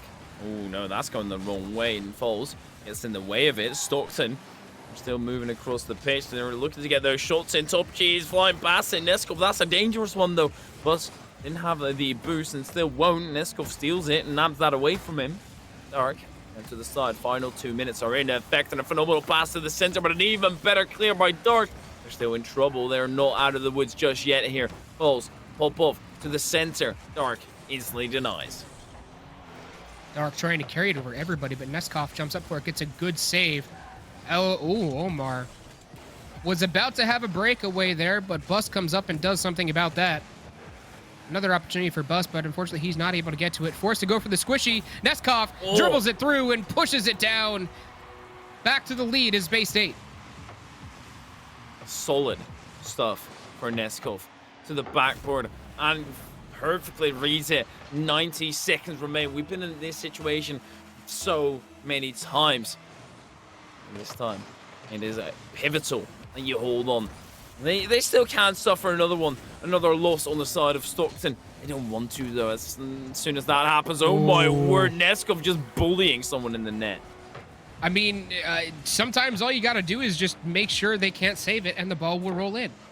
Just removes Dark from the equation. Dark, I think, was going to go for a squishy save and might have actually had the connection on it, but Neskov just says no. 2-goal differential being reinstated. It's, well, they did exactly what I told them to do. Dark still tries to move it through. Plus, is that an open net? Has to place it far right. Omar almost got to it. Incredibly close. Is it going to be another 2-goal swing here in favor of Stockton? They've already come back 2 once. Can they come back 2 again? Oh, no. Oh, was that a... I think that was a ghost touch on the side of Elomar Matone. Still, good goal for Bus. Just over a minute remaining. They have time to come back and get this other one. Dark goes up to challenge. Gets tipped underneath him. Bus will clear it out to Dark. This might be a really good connection, a good opportunity. Dark, unfortunately, can't put it on target. Does set it up for his teammates, and he'll retrieve it again. Oh, no. That was almost open. No. That is open. Dark is going to get the goal. 4-4 now. It just swings on back and forth the entire time. It is absolutely ridiculous. 4-4 right now after... Well, I thought this game was ended with Bay State putting in 2 goals to the good.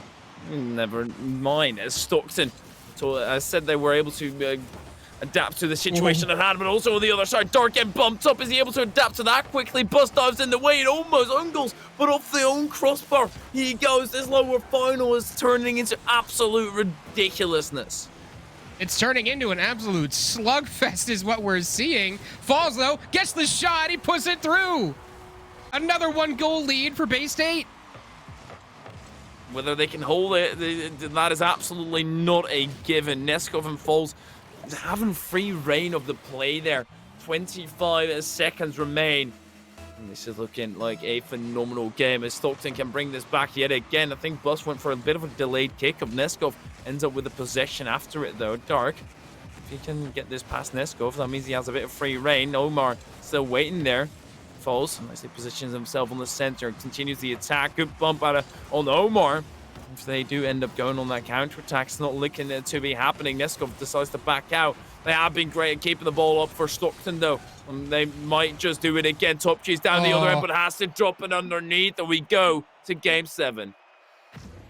Well, we thought that Bay State might end up taking this 1-7, and they definitely did. As Stockton can't quite finish the comeback, they do come back twice in that game. 2 times from 2-goal deficits to come back and even it up. But unfortunately, Bay State did just enough clutch offensive plays to get the W, and that is just absurd. You said that they need to just score more goals than the opposing team, and that's exactly what they did. Yep.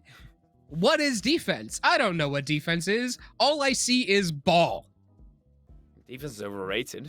That's what it is. I guess in the case of Bay State, Stockton, they still quite like to hold on to the defensive end, but also are opting for a shootout when they need to. And that's the great thing about Stockton, that they're able to adapt to what's at hand, to what they need to adapt to. They've been doing that great here. They still need another game. They were at the cusp. They still are. They might just get pushed over the edge.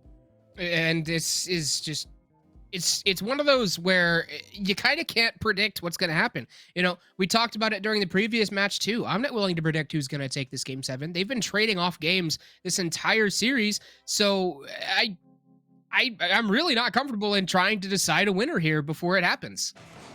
Well, let's just get on down to the pitch, see what they can bring out. It might make our prediction easier once we actually see the winner. I guess it's not much of a prediction at that point. We don't have to make one, but while Neskov is waiting there patiently, you can always make an argument that the momentum will be on the side of Bay State, though. I feel as though it is, but at the same time, we've seen Stockton just be able to come back and swing 2 games back in their favor. And we've seen that already in this series. We saw it in the last series too. So I do think that momentum to Stockton, not as important as their overall ability to adapt to things. Falls almost gets a ridiculous angle. And at least Bay State, they're getting the offensive side right back at Stockton. This is where Stockton needs to show their ice in the veins yet again. Omar versus Top Cheese. Top Cheese, all he has to do is pass it off to the center. I know Neskov actually gets back in time. Dark still a flick, not over. Falls.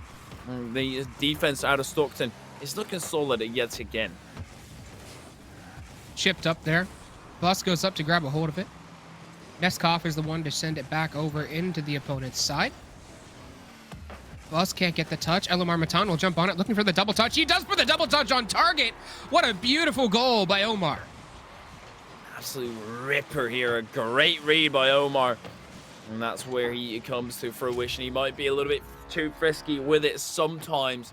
And if you're able to pull through in the end, that's what matters. And the important moments, that's where it entirely comes into fruition. Top Cheese wants to return the favor, though. Flip reset was landed on both ends of that 50.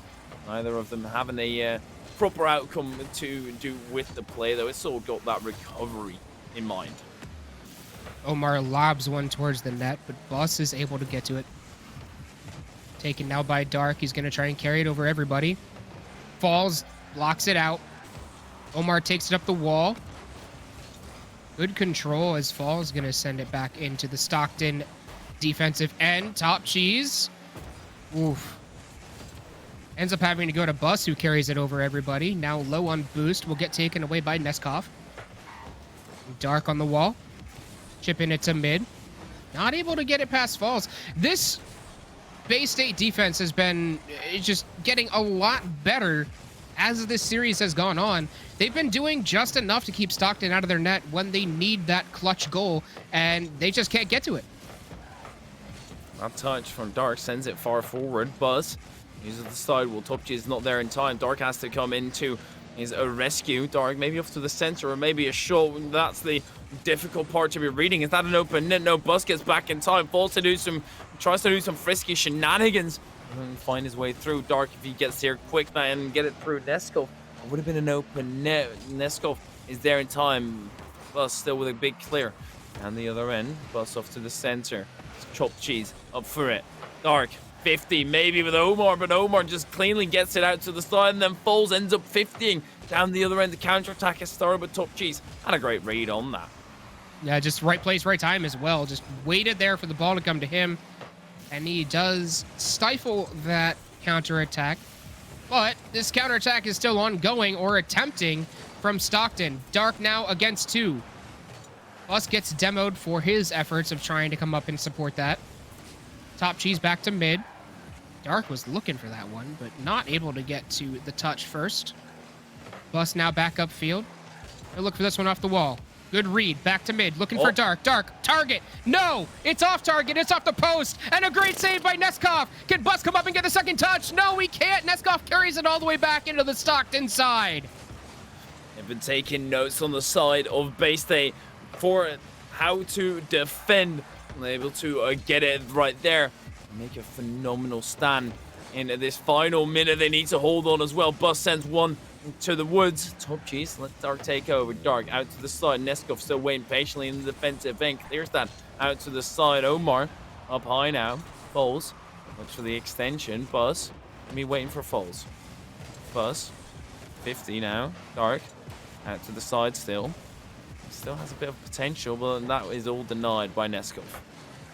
Falls. Sets it off to the side. He's just trying to keep the ball in the Stockton end. He doesn't particularly need to score anything. He just needs to keep it away from that blue end of the field. Top Cheese, though, he'll say no to that one. A good demo by Bus. No, what a save by Neskov again. The savior for Bay State this game. It's ridiculous, but still 20 seconds remain. Tries to keep this one under control. Dark takes over, even though that kind of gives it away. Omar and the Musty extends far to the backboard. Top Cheese still got the save. I think that would be touching the post. Doesn't matter. Want to take matters into your own hands. Dark out wide. They have to keep the ball up now. Otherwise, it is a game over, set and done. And it will be Bay State managed to get 2 straight and beat out Stockton. Yeah, they had to come back from a match point against them twice, and they do it here. Bay State will be moving on to the grand finals, and Hyperia, neither one of us were expecting this outcome from this match. I mean, when you look at who Stockton has taken down in this tournament so far, you would not expect them to be taken down by Bay State. It was a tantalizingly close matchup. Yeah. Bay State and Stockton both fighting tooth and nail to gain their position in that grand final. I think Stockton are great. I feel like when they were showing up to their full potential that we saw against Northwood, they were solid. It's just, if you're not able to keep up that consistency the entire time, who really cares, right? Yeah, honestly, I kind of feel bad for Stockton a little bit, though, because they missed out on grand finals by 1 goal twice. They lost by 1 goal to Northwood, and now they lost by 1 goal to Bay State. Such an unfortunate situation for Stockton, but they had a huge run in this tournament, and they have nothing to feel ashamed of here. Stockton, and I've been seeing them pop up pretty much anywhere, even in regular tournaments, and I see Stockton University through there pretty much always. So they're still trying to improve and still trying to further their advances. They are making a great stand, though, and Stockton is making a name for itself in university, rookie league, college rookie league, whatever you want to call it. They are getting up there. Yeah, they have done so much to improve that program, and you said it. I've seen them in everything from RLCS quals to local community, well, not community tournaments, but just more smaller tournaments like weeklies and stuff like that. I see them playing in them all the time, and this team, you can definitely tell that the work has paid off with how far they've come in this series, only being bested by Northwood and Bay State. That's pretty elite company to lose out to. And they took down Akron earlier on in the tournament to put Akron in the lower bracket. So Stockton getting to this point, they have absolutely nothing to be ashamed of. But Bay State, they're the ones who take them down and will be moving on to the grand finals, not to forget about them. Have to reverse sweep in that grand final, though. That will be so tough, especially because Bay State already fell to Northwood once. It's not going to be great in their confidence, but I feel like if they just have a pop-off day, they could just very well break through and actually get it into their own hands. It's not that they go home with nothing, though. For 750 still secured for Stockton. Yeah, and still, but Bay State, this is going to be a rematch in the grand finals for them. They lost to Northwood. I believe this was in the semifinals. Yeah, the winner's semifinals. They lost to Northwood to get here. And them going up against Northwood when they got 4-1 the last time, they're going to be ready and hungry for revenge. And considering what we saw from them here, I think they have the ability to take down Northwood. They certainly have the ability. In Stockton, they kind of seem to lose energy nearing the end of that. So, of course, there is a gummy shot that provides the healthier energy. If you're not a fan of traditional energy shots, drinks, coffee, or caffeine pills, you can have the caffeine and great flavor gummy shot. Gummies are made with natural caffeine from green coffee bean extract, real fruit, and high in antioxidants from vitamin D. These gluten free as well, are free from gelatin, soy, and artificial dyes. We have a 75 milligrams of plant-based fast-acting energy in each gummy. You can customize and decide how many you want to eat, either one, two, or three, just whatever it is the task at hand. You have multiple flavors as well. You have a sweet and a juicy elderberry, tropical, brimming with this delicious pineapple and mango flavors. An all new Valencia orange. Ooh, coming back to the EU side, I can't always recommend that. Each product comes as a 3 or 8 pack, available on Amazon. Make sure to click the link down below in the Twitch panel in order to order. I guess. Yes, make sure to click the link. In order to order. That does indeed sound correct. Yes. Yeah, it sounds weird, but it is correct. You just need to order, and then it'll make sense.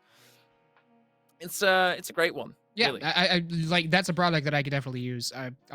Honestly, as someone who has a crippling caffeine dependency and also a crippling addiction to gummy bears and gummy products, this would be like right in my wheelhouse. Like, dude, I literally have a bag of Albanese gummy worms sitting at my desk, so I can just reach over and grab a gummy worm whenever I want. It's not healthy. Somebody help me. I have the same feeling though. I always, when I get sweets or something in my house, I just know I have to make sure that it's entirely clear, and because I know I'm gonna eat it the entire time and basically kill it within Dude, a day. it's insane. So, folks, we're just waiting on our interviewee to get in here, and we'll be right back with the interview in just a couple minutes. So stick around, don't go anywhere. After we'll be talking to our winners here in just a moment.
Hello, everybody, and welcome back to. Oh, it already said that it's going to be the interview with the winner. So I'm going to introduce the LLS hero of the game. The Rocket League game is at 300 seconds, but every 180 seconds, somebody is diagnosed with a blood cancer. 40% of all pediatric cancers are blood cancers. Every blood cancer diagnosis turns lives upside down. When this happens, Leukemia and Lymphomania Society, LOS, is here to help. Since 1949, LLS has invested more than 1.3 billion in research, pioneering many of today's most innovative approaches. They work tirelessly to find cures and ensure patients can access the life-saving treatments they need. When somebody experiences the fear and uncertainty of a cancer diagnosis, LOS provides hope, compassion, education, and support. So just like the LS is making an impact in the cancer community, the LS hero of the game represents the player who made the biggest impact in the match played, whether it was a clutch play, a sacrifice, or provide a strong leadership when it matters the most. Today, LS hero of the game is Falls. Welcome here in the booth, as we do get you up there. Managed to grab a cam. How are you feeling after that? It feels good to like bring back our game, and Game 7. It was fun. I like the series. Certainly a Well, great one. Falls, yeah, that was certainly an excellent series for Bay State there. So, how's it feel getting to play with your teammate Neskov for basically literally everything you do, especially considering that you guys track from RLCS to Collegiate Rocket League with the same Mm. teammates and having Elamar Matone on your team as well. How does that affect your guys' cohesion as a team? I mean, NACE is of course insane as well as Omar. I love having them as teammates. Yeah, we have always a good vibe when it comes to tourneys like this. Like, if we have a good vibe, we'll win the tourney. If not, we'll struggle. So yeah, Well, you must have Fair had a good enough. vibe today. hopefully we'll see. Absolutely. Well, you looked phenomenal, but do you feel like when Stockton did win games, whether it was Stockton playing better or whether you guys could be doing something better? Um, I give Stockton props, but I think we could have done things better. I mean, of course we all make mistakes, right? But I think we actually like, I don't know. Yeah, we could have done better. Yeah, for sure.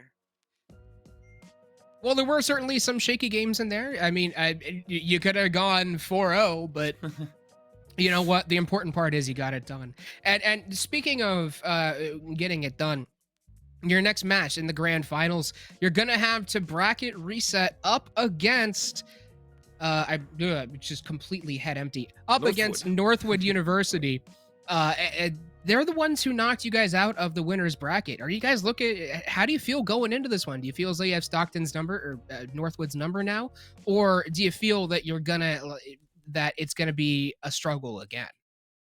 I mean, against Norwood, we always have close games. It depends, again, as I said, on how we're feeling. I feel like if we actually feel good, we can beat them any time of the week. So it depends There on you go. how we're really doing. Yeah. Strong words from Falls. Fair enough. Confidence is key. Confidence is key, and you have a beautiful center behind you as well. Is the Bay State, because after this there will be another Bay State match being played as well. Are they in the room with you right now? For what? Overwatch For team. what game is it? Overwatch. Yeah, they're all there. Oh, are you going to be cheering them on? Of course. Bulldog Bay State. Great stuff. Before. Yeah. Always big them up, of course.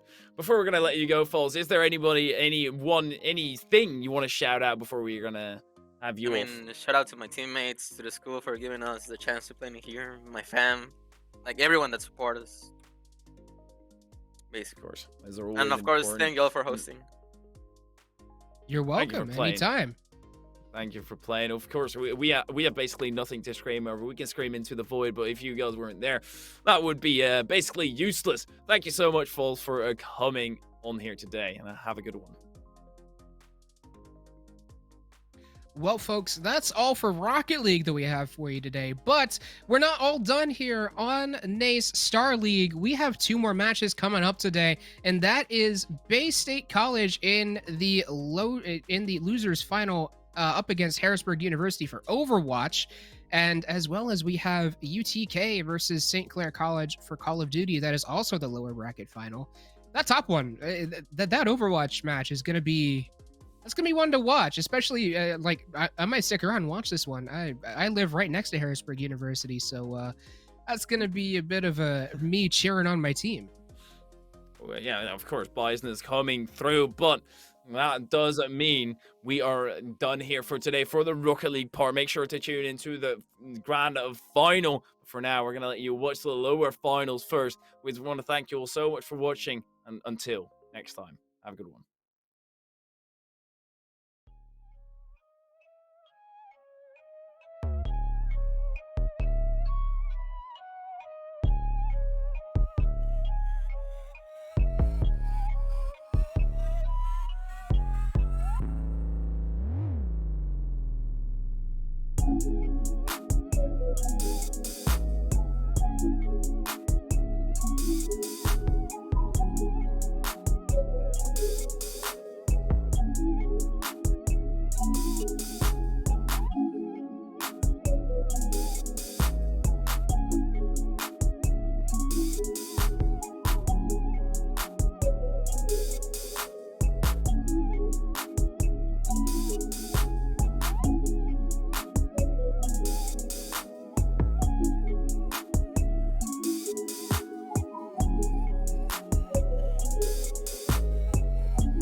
And welcome back, everybody, to the NACE Starleague Overwatch playoffs. Today, we are going to end the lower bracket run by having the losers finals today between Bay State College and Harrisburg University. But before we get into that, we have to talk about something that maybe some of the other teams who didn't make it this far could actually find some use in, and that's going to be Medify. And Medify is an online platform that allows players to learn from and play with some of the best players in the world. It grants players one-on-one private sessions to learn from many different elite coaches from a variety of games, including Overwatch. It also features a powerful replay review tool, allowing you and your players to submit past matches for review and have them reviewed out by the best players in the game with annotated feedback.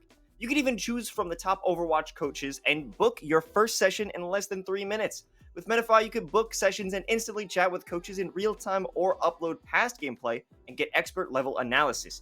And if you're working in a collegiate program, it's perfect for that too. You could have one-on-one sessions or even have your entire team coached by members of the Medify coaching roster. But now, let's jump into this matchup. Of course, if you didn't read while I was going through the Medify perks, I'm handsome host Los, and joining me today is going to be LaFon. We're kicking out the lower finals here. How you feeling? Doing pretty good. It's good to be here. I mean, we've had a very long run this season, Los. It's been a journey, watching these teams improve week over week to finally get this position. And now I think we have two of the better teams that are looking to get a chance at the grand finals as Northwood awaits the victor of this match. Yeah, both of these teams actually competed against Northwood earlier in this playoff bracket, and both of them, as we can see, have taken the L's in terms of their recent matchups.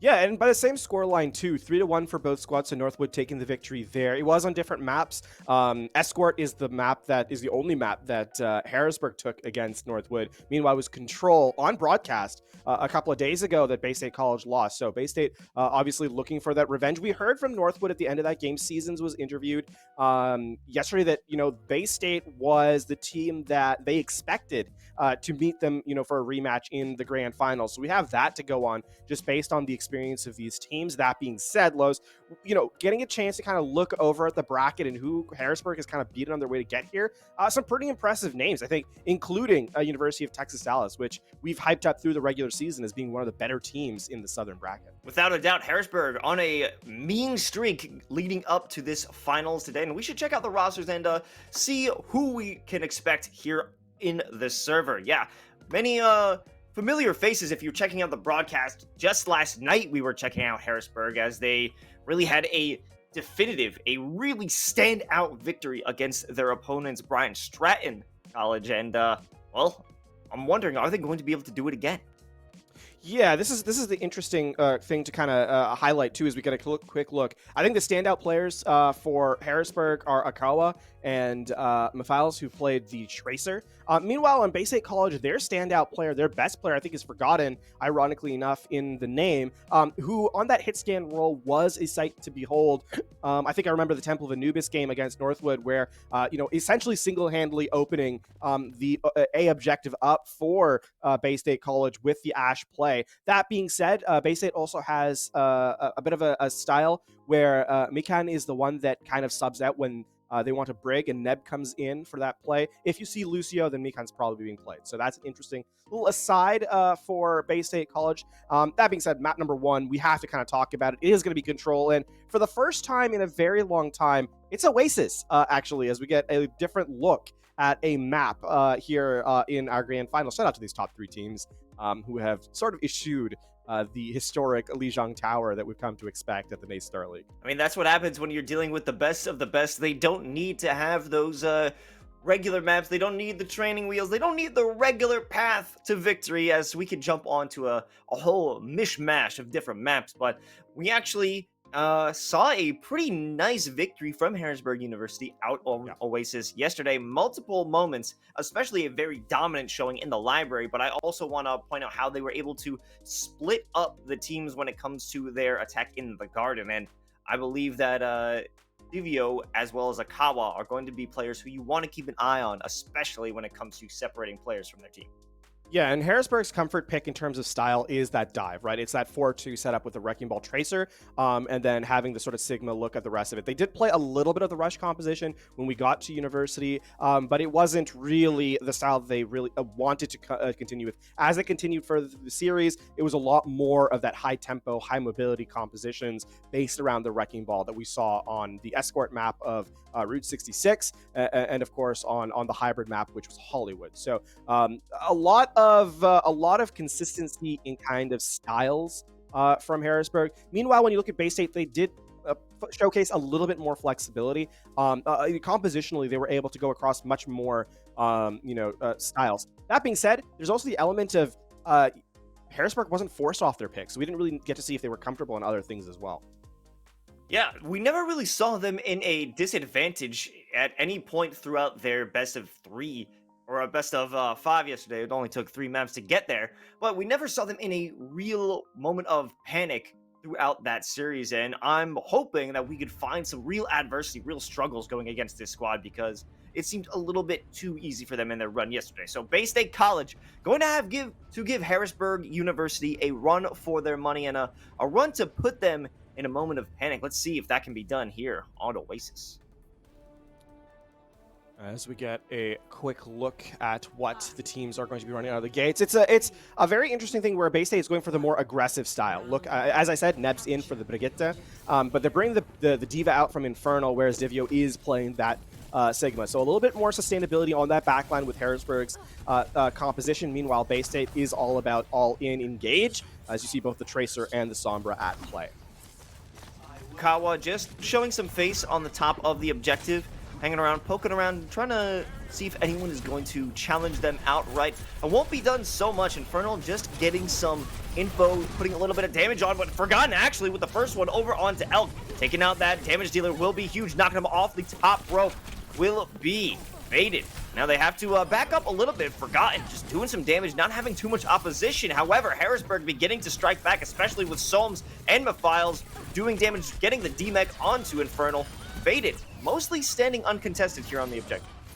Yeah, the big thing here is that Harrisburg University supports did not get taken out. Meanwhile, Bay States were sort of the vulnerable to the dive, that two-player dive from Harrisburg University. Pardon me. That's something we have to keep an eye out on, as Soames has been absolutely on fire. 85% has had 3 final blows on the Zen, cross map too. So impressive stuff here from the flex support player for Harrisburg University. Forgotten almost getting caught out with the flashbang. Won't be enough. We have Kabe coming out with the Sombra, looking to do some interesting maneuvers. That EMP will be critical when the time comes, but at this point, not being able to get into too good of a positioning. We do have Forgotten with the Pulse Bomb, looking to make some big moves here. The Pulse Bomb whiffs, and they won't be able to have too much damage, but they keep their life. Files, however, looking to strike back against that Sombra. At this point, it's just a bit of poking to try and see whose defenses will break first. Yeah, Faded does have the minefield out, or does have the minefield available should they choose to use it, but this fight's already ended for Bay State. One criticism we had for Cabe in the Northwood game, Los, was that the Sombra was a little ineffective there. Part of that was obviously the pressure that Northwood brought to the DPS player, but I mean, that's not really an excuse. The EMP should not be lagging behind the Zenyatta's Alt Transcendence, right? Cape should be ahead of that. Now you're looking at this, and Harrisburg University is trying to play around. You can see Soames is sitting in the corner hiding, and Cape's going to have a really hard time trying to find this EMP. Fell's going for the recall, but it will be Elk as well as Solms again with another one over onto Forgotten. This is just too good here for that support. More like a DPS at this point. And another big thing here is Cape actually uses the EMP. Soames does not go down. I think it was a solo EMP onto the Zen, and in fact, it's the Sombra who turns tail and runs. So Bay State College are running out of time, 93% here on the objective clock, and they have no space to kind of work with here. I was being pressured by Akawa, forcing out the Transcendence, but now they can make their way over onto the objective, and they catch it pretty much uncontested, as the fight did not take place on there. But here comes Harrisburg University coming back for the recontest. The Deadeye being hacked away, not having any effectiveness at all. Infernal, another whiff of an ult, but it is there for zoning capabilities. Divio coming in with a Prophetic Flux, picks up 2 in the side room, and will be able to slam them down, but no one goes down just yet. Forgotten, however, striking back with a Pulse Bomb, picking up Elk, and now Divio is in a bit of trouble, swinging around their own shield. It's not going to be enough. Infernal picks up the elimination. Akawa going in for that stall, trying to take out the counterpart of the other Wrecking Ball, but will be forced away. This is going to be the return here. The big thing, though, is that even though Bay State College technically wins this fight, they do lose out on the percentage gain, right? As the you said, the Deadeye was for zoning. It allowed the point to flip back into Harrisburg's favor. What that means is now that Bay State College is looking at this next fight at only 20%, right? When this point flips, or when this next fight commences, they have to take more fights now to try and turn this point back in their favor. And their war chest is empty. Sure, Harrisburg University doesn't have much right now, but they're close. The minefield's going to be up, the pulse bomb's going to be up, and they really have to weather this early storm of damage from Harrisburg University. Some initial shots out from Elk. Uh-oh, looking to the side. Actually, Ned picks up Solms, who has been such a threat throughout this first round, and they will continue to just get these out of real fight picks. Yeah, that's good. That's the kind of fight you need, right? Because now we're looking at that 60% mark where you win a fight with nothing committed, and you don't allow Harrisburg to commit either. So a smart play there from Bay State College, who have looked better on the defensive side of control than kind of trying to assail the point. Now you're setting up for an EMP, and Soames does not have the Transcendence this time around. You can see Elk trying to scout, perhaps, looking for that Sombra. They're caught in there with the EMP that could be deadly, especially with this Pulse Bomb on Forgotten if they're able to get it done, but I don't think they will even need it. Here comes the EMP. Players are hacked and trying to get away. It's going to be Akawa. Akawa gets Pulse Bomb, but they make it into their own spawn and are safe. What is it worth? That's the perfect EMP. It gets all 6, and their cleanup there is there as well. So that's the kind of play you need from Cabe if you want this to succeed. Now we're in last fight, and while Forgotten's out, the Mindfield's on the objective to make Akawa's life very difficult here. And there will be a very hard time of trying to swing around going for that contest, but there is a player. It's just Akawa who's solo capping the objective, and they get in. It's a 99 to 99% right now. It's Mafiles taking out players, using the Pulse Bomb. There is no support really on hand for Bay State College to defend themselves and keep themselves in the fight. The Deadeye comes through, and another shot out onto Forgotten. And Harrisburg University flips it for the first round.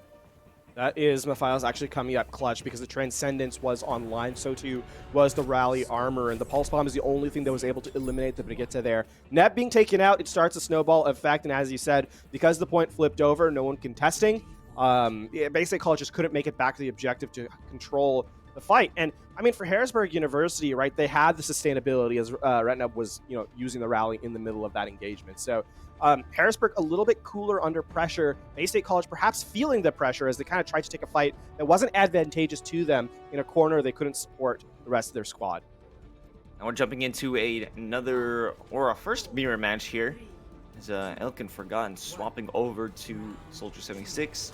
Cabe and Mafiles on that Symmetra. Going to be expecting a lot of plays around those photon barriers if we get to it. Hawa just taking control, minor positioning into that jump pad, and getting that information that they need to decide whether or not to actually commit to this fight right now. I mean, losing Elk is not a great start, right? So you can see they're trying to just find poke damage here, but Bay State should be in control in a moment. They need to actually follow up on this space, though, that they've kind of earned as the point finally unlocks. There's going to be the recontest as Harrisburg University is able to get back in before the point flips over. Bay State not giving up or not earning this point just yet. Actually, that pile driver taking out Diva is going to be necessary and will allow them to finally take this position.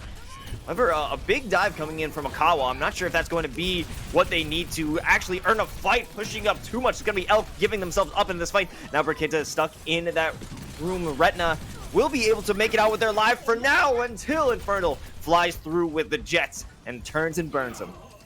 Good peel from Bay State College there. As you see, both supports caught in a corner.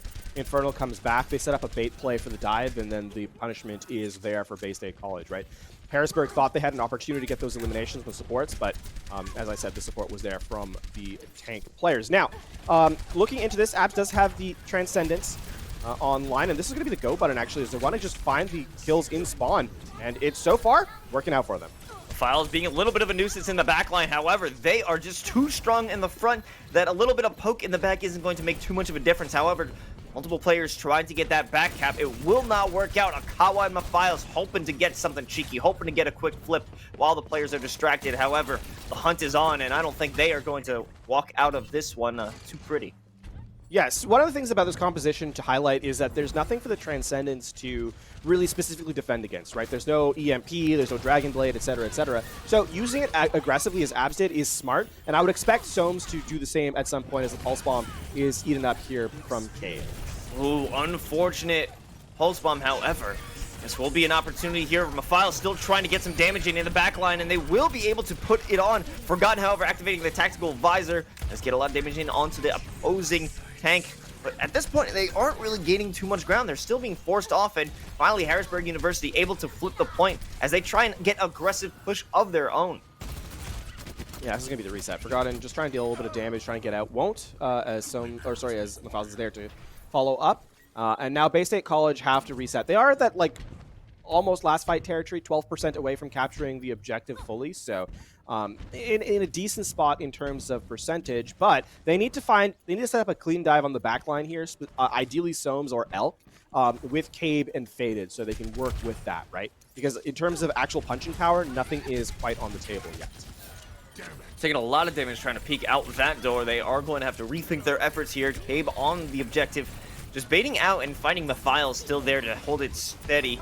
Ivio up top, actually sends 2 away with that self-destruct. It does demech Infernal, allowing Elk to pick that one up. Solms going again for another final hit, another elim for this healer's name, as they have a strong hold here by Harrisburg. Yeah, it's just Bay State are kind of idling around and not really executing on their target to eliminate. We saw Faded and Cabe both trying to hunt down the Tracer on the objective, but what that means is one low-value target is taking away the attention of 2 high-value, aggressive players. And so Bay State needs to kind of clean up their entry a little bit. Transcendence is online. Oh, big pulse bomb. That is going to be huge out from Mephiles, and they're looking to build upon that. At this point, chasing over into that side area, getting a lot of hits from that Zenyatta Abs, putting in some serious damage. They do have that Transcendence to work with. Akawa jumping up top, getting a better vantage point, but at this moment, Bay State College needs to get on the objective. They need to get a flip, because slowly but surely Harrisburg is creeping up to that 100, and finally there will be a contest. Finally, Forgotten and crew are running onto the objective, using that tactical visor to take out anyone who's swinging around, but Akawa, despite how many shots are going to be put into them, they will not fall, not just yet, as they take down Forgotten instead. The pulse bomb goes wide, but it will do a tiny bit of damage. However, Akawa continues to keep the pressure mounting. Elk following up with the tactical visor, shoots Infernal in the back, and is hoping to take down Faded as well, who just has a sliver of health, and this time they will be able to defend this point. And Harrisburg will clean the 2-0 up here on Oasis, as Bay State College, they don't really find a foot into the conversation here on this map, as Harrisburg University are in full control. This is that play, right, where they use the Transcendence aggressively into spawn. Smart play, but the big issue right now that I'm noticing for Bay State College is that they're better on the side of the map for control anyway, when they have control of the objective, right? As soon as they're forced to kind of aggress onto it, that's where they struggle a lot. And Harrisburg kind of punishes them for it. So granted, that is control. As we head to our second map type, which is going to be hybrid, this may be a little bit easier for them in terms of approaching the objective. But compared to how they played against Northwood, right? This is kind of the because we know what Bay State's capable of. We know how good they can be on control. This is a little bit lackluster of a performance in terms of their target priority, especially. And something I'm looking for them to kind of improve as they head throughout the series. Yeah, target priority was a big issue when we were on that first round, where in multiple fights, Harrisburg's supports were still there throughout the duration of a long fight, and they could just sustain as long as they wanted. Maybe a DPS fell or a singular tank, but the rest of the squad was able to keep on healing, keep on dealing that damage.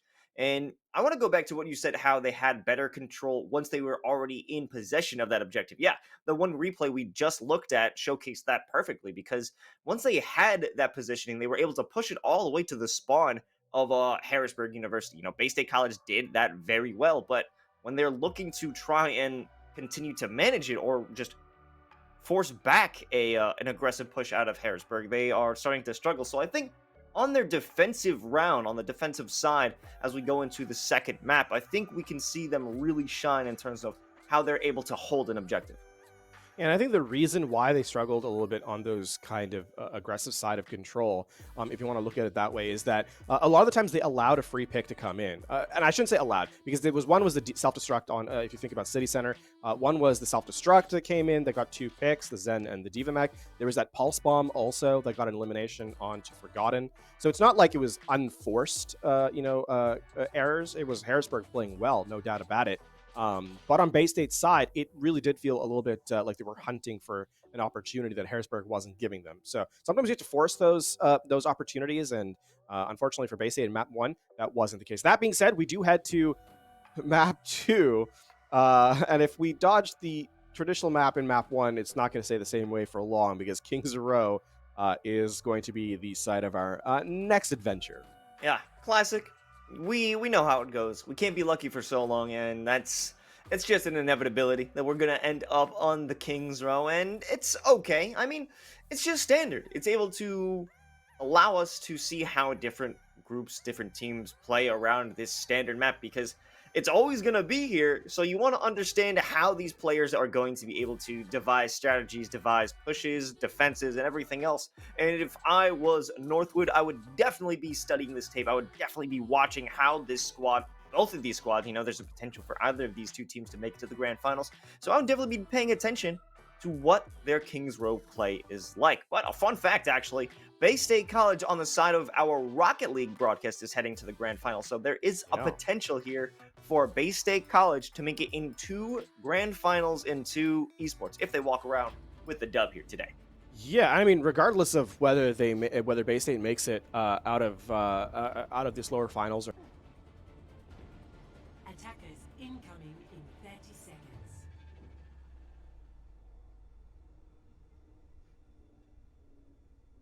Well, looking at this, we already see Forgotten on that Widowmaker, and we're jumping into a quick tech pause right now.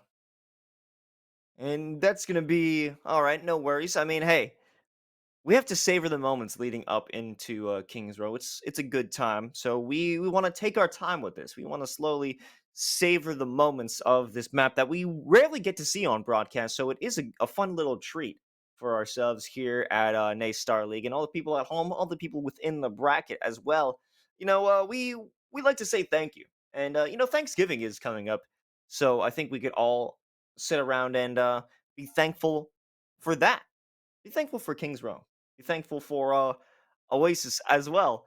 But no worries, we're going to jump right into this match again. 18 seconds before we get into the action. Faded and Infernal running with the Zarya Sigma combo here. I'm always a big fan of the bubbles. The ability of Zarya just being such a massive force within the round. Okay, all right, Faded trolled me. I got jebaited, and that's okay. They're going to swap over to the Wrecking Ball. A lot of damage coming out from Elk in a similar fashion that we've seen from, I believe, yesterday, as they were able to put out a similar damage, similar composition that they had while defending Kings Row in the match previous against Brand Stratton. Faded going onto the sideline of fighting off Akawa in a 1v1, in a ball v1. Actually, Tracer coming into the fight, and it will be some support out from Mephiles. They will be able to hold on to them for now. Divio hanging up onto the balcony, just keeping themselves in an elevated position at this point, and they have to do that. They have to have a good positioning. That's what they did yesterday, kept the elevation in their advantage. Actually, a nice dynamite coming out from Elk, dealing that fire damage onto those players who are backing up. The double shield isn't going to keep them safe for too long out. Faded in this side room. They're slowing down the play, slowing down their assault into this one, and just trying to pick apart the pieces. Actually, a pile driver to jump right on top. Interesting maneuver. Faded swinging around from the objective and trying to lay down the damage onto that discorded Sigma, but Akawa is actually doing much more damage. A great play coming out from the enemy Wrecking Ball. A triple elimination, and that's going to slow down this push entirely. Harrisburg, actually Bay State College, going to have to go for a reset here.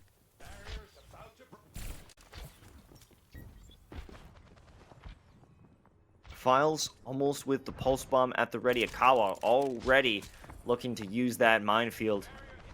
This will be crucial in the next fight if they decide to commit both of it. Shooting out Akawa is just sitting on the statue. They know where they are, but Akawa's just going to eat the damage because there's no real threat to them at this point. They have the Harmony Orb. They will be able to keep themselves in a good position. Minefield goes down. Here comes the pile driver, but this time it isn't looking so hot for this player, as multiple members of Harrisburg are laying down the law, laying down some lead onto Bay State, as this will be a quick cap in the blink of an eye. Harrisburg is able to, Harrisburg is defeated. Bay State College take control of this objective. Miles trying to run away, going to dash right after that accretion. They will try and play for their life. At this point, they did commit 2 ultimates, but they ended up losing the battle. Now, the advantage here is to Bay State.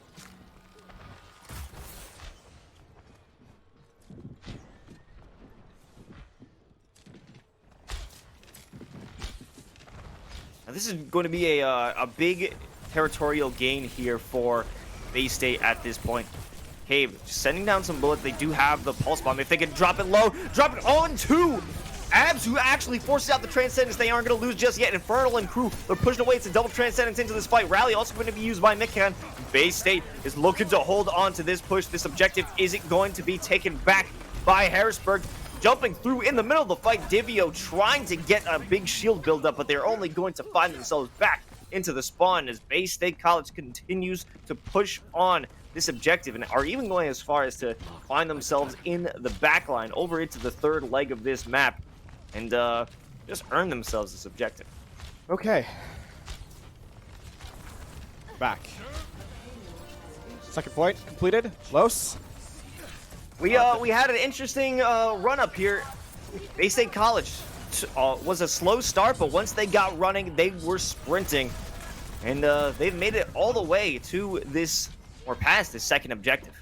Yeah, looking at the sort of look up here. I mean, we've got the Gravitic Flux online right now. Oh, big pulse bomb. Nice stick from the files there to slow things down here for Harrisburg.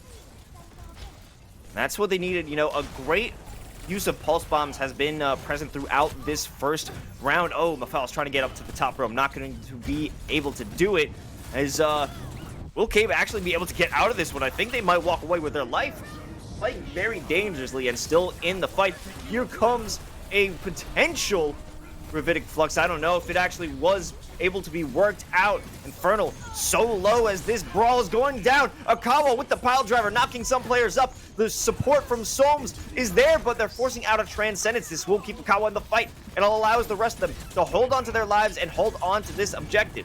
That's some clutch play from the mobile duo here from Akawa and Mafile specifically, who essentially clutched that out 3v6 with Soames giving the Transcendence to keep them alive on the cart. The Pulse Bomb does force it out, yes, sure, but ultimately it's just the fact that Akawa and Mafile's combo for all that damage, especially onto Infernal, who tried to get damage. Stunned up again.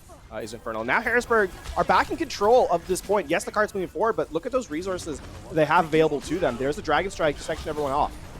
Oh, that is going to be huge. They're all stuck in that tunnel, forcing out the Transcendence, and Faded hoping to get into the back line and maybe utilize that minefield. Divio going around the corner, use the Gravitic Flux. I don't even know if it landed on anybody, but now Maphiles is there to try and get some damage. They have to clear the minefields off of this fight. They want to have true positioning here. Maphiles almost losing that 1v1, but thankfully the use of that minefield will actually take out Cave, and they will live to continue this fight. Pulse Bomb on the ready. If they can get in the backline, probably drop it on Mikan. That would be huge, but Forgotten stopping them in their tracks with a nice arrow. You can see Mikan trying to get to the just trying to get the Inspire up to keep Infernal alive. As Forgotten has a Dragon Strike again. This will be used to displace players as they try. Oh, this is as they try and rotate through this halfway corridor. Soames has done such a great job, man, at picking up those long-range eliminations, especially onto their counterpart. And Abs is going to be taken out. This is going to delay Bay State yet again. Still waiting to see what Forgotten is going to do with this Dragon Strike. It's taking so long, but if Maphiles can get in there, if Maphiles can drop down a Pulse Bomb, you know what's actually not going to even be necessary is Retin on Akawa, smashing and slashing around in that tight angle. Yeah, just the rallying to get right. The survivability is off the charts there, and it's difficult to kind of get in. Now you're looking at a minute half on the clock, and Harrisburg University still having that survivability, right? Look at this. The Transcendence is online. You've got the Pulse Bomb, which Mafaz has been extremely strong with, right? Has managed to get stick after stick. It almost feels like guaranteed elimination at this point for the Tracer player. And Bay State College, there it is. I mean, there's another one. That shuts the push down. Now dropping it over onto Mikan, that's going to be huge. Mafal continuing that damage, taking out Forgotten as well. Elk with a nice recon dart right into the dome of Infernal. Divio and Squad are able to drop this interloper. Faded, who was hoping to get a little bit of backdoor pressure there. Yeah. And I mean, here's the problem. For the last fight of the map, because we're at that 45% second mark left on the clock, Harrisburg is going to have everything. Bay State are running out of time, and they're running into an explosive arsenal here for Harrisburg University. Oh, here comes the Dragon Strike. It goes straight through the enemy team, leaving Infernal all alone beside themselves in an enemy squad. The Gravitic Flux coming through in defense, however, will be canceled out by the Transcendence. They are all safe. Faded taking a little bit of damage out here from Mephiles. Mephiles back with the pulse bomb coming in. Faded will drop the mines onto the objective, and it allows them to walk through with a Transcendence. If Akawa can strike back and pull out a move similar, this could be deadly on trying to stop him. Out with another long-range headshot over onto Cave. The damage isn't going to be here. They have to try and force out a contest, try and get the overtime down, and allow the rest of their squad to make it back to the fight. But I don't know if that's even going to be possible as the D-Mech comes through. Infernal goes down, and so will the overtime counter. Yeah, on that last fight, it really spelled disaster that Mephiles was able to just end a push basically single-handedly, right? With that pulse bomb stick onto Mikan. Without the Brigitte, without that 6 players alive, you're forced to take a fight in last fight territory.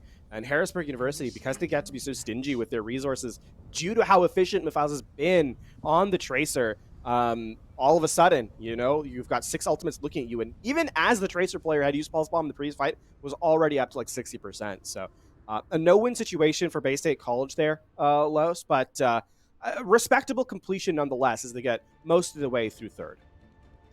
Yeah, they were just around the corner from completing that objective, and if they could find a stronger defense just in the beginning, even preventing Harrisburg from trying to get into that position of even understanding or utilizing the payload, this may not be a difficult round or map to win for Bay State.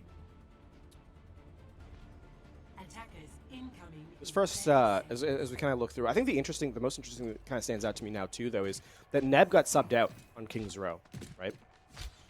Neb, who is admittedly the Brigitte player, whereas Mikan usually plays the Mercy and the Lucio. So it feels like Bay State College has been forced off their comfort just a little bit in terms of what they're running here, right? A player that you don't expect, not that Mikan's been bad on Brig or anything like that, it's just interesting that Harrisburg seems to have forced Bay State away from their comfort pick just based on what we've seen from BSC in the past. Miles looking for a snipe shot, not going to be granted as the shield from Infernal there to block it out. Multiple players going in for this signing of Faded, going through the hotel, the Alderworth, and meeting their match of Akawa, who basically ignores Faded's attempts at trying to stop him. Akawa does not care. Soames with another final blow, another elimination to their name. This player has done so much damage, and we aren't even thinking about what their healing impact is. Besides that, Divio out here along with Elk doing damage, forcing those players back into the building, and they have no presence, no attempt to try and even contest this site. Yeah, this is just going to be the objective turned over on the first fight, and a lot of that is from just the fact that Akawa is able to be that aggressive on the high ground, right? Faded cannot contest the Wrecking Ball, can't stop them from rolling through, and then the remaining cleanup comes in. That pile driver on the on you know, all those players, it generates a lot of ult charge, a lot of damage, and then the cleanup is there from Soames as well. So Harrisburg University continue through, and the big problem about winning the fight that handily is it means that Harrisburg University is going to have access to the really the impact resources they need to kind of push through the archway, through the choke point here, as Bay State just try and find an opening, an entry for a pickoff. Infernal setting up the accretion. We're going to get hit by one himself. Akawa, way above this fight, comes in with the pile driver and traps off Forgotten. And now a lot of those other players are losing their grip on this point, on this curve. They have to back off. But once they do, Mephiles is waiting with open arms in the back line. Akawa with another pile driver allows them to continue cruising through the second objective. And I think here's the thing. Bay State College have not been threatening enough to force Harrisburg University to use anything. So on this next fight to capture, this should be the second point just captured by Harrisburg University. They have too much to work with here. And Bay State needs, they just need a pickoff. Well, okay. I guess that works. You know, it happens. It happens sometimes, but here comes the Dragon Strike. It actually takes down Divio. Akawa already put down the minefields, and that removes Abs. Here comes the Gravitic Flux, but the Transcendence keeps them in play. Akawa continues to do damage. Infernal, the only one on the objective, but at this point, Harrisburg isn't even concerned. They're going to get the fights off the objective and then walk in, take it handily if Cave find themselves just a little bit of momentum, find a presence, and stay alive, be a nuisance to try and stop this, and buy time. They can't do it. They can't buy anything for their squad.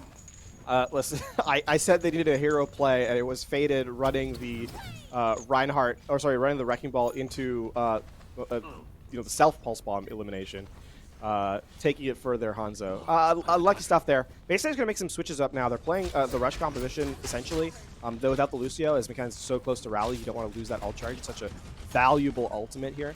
But Harrisburg has 4 minutes 45 seconds to complete this stage. It feels inevitable at this point.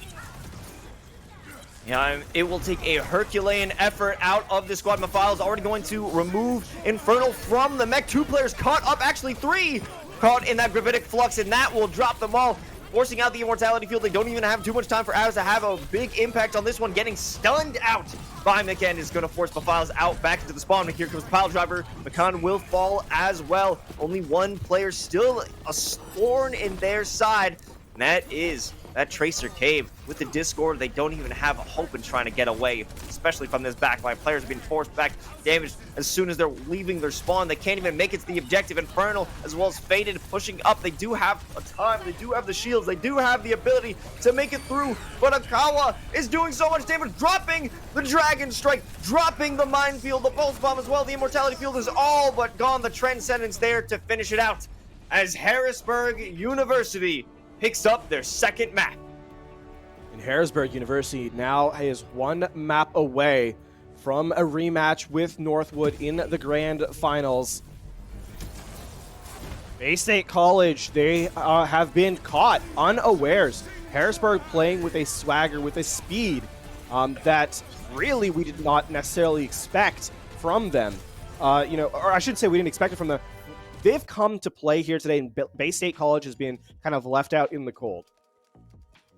Without a doubt, Harrisburg has been on a death run at this point, eliminating so many different squads, so many different schools, so many different teams from this bracket, and they aren't looking to stop anytime soon. And they won't allow Bay State to get in their way here. I mean, they won't even allow this was a solid play from Faded, who tried to do it, but it was Akawa. Akawa just did not care about the defenses, did not respect any of the positions held by Bay State College. Akawa was always in there, always looking to do the dirty work. And I want to point out specifically when they went through the hotel and just completely ignored Faded.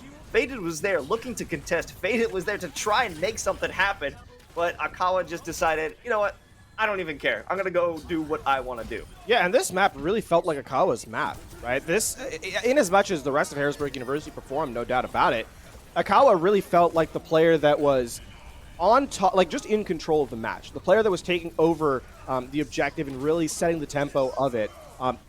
Obviously, Wrecking Ball can be in a lot of places at once with how quickly they move, but Akawa, made Wrecking Ball sing there in many ways. The minefield was up. It felt like nearly every fight, consistently getting combo plays with the fireball, with the pile driver, and just making sure that the backline was nowhere to be found. And I think obviously healing is a huge part of this game. When your healers are taken out, when they're under that much pressure, they have to defend themselves, then the front line falls apart to the rest of the team, and a lot of that falls squarely on how Akawa was playing.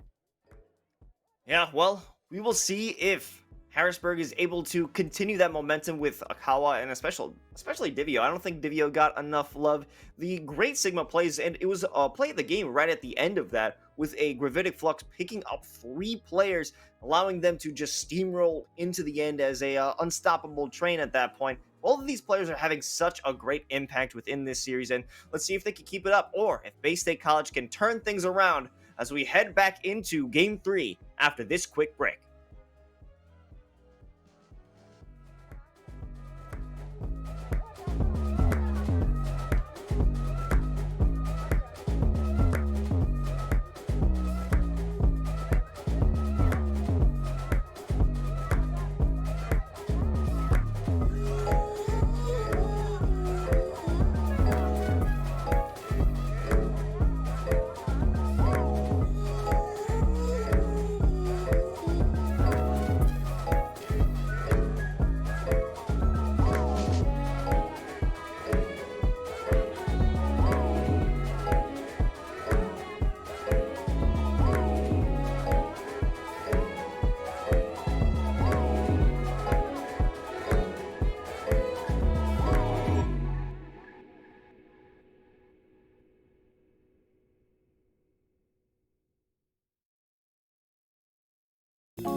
And we're back here for the NACE Starleague Overwatch Lower Finals. Right now, Harrisburg is currently running away with this series 2-0. LaFon, what are you thinking as we head into the third map of Havana?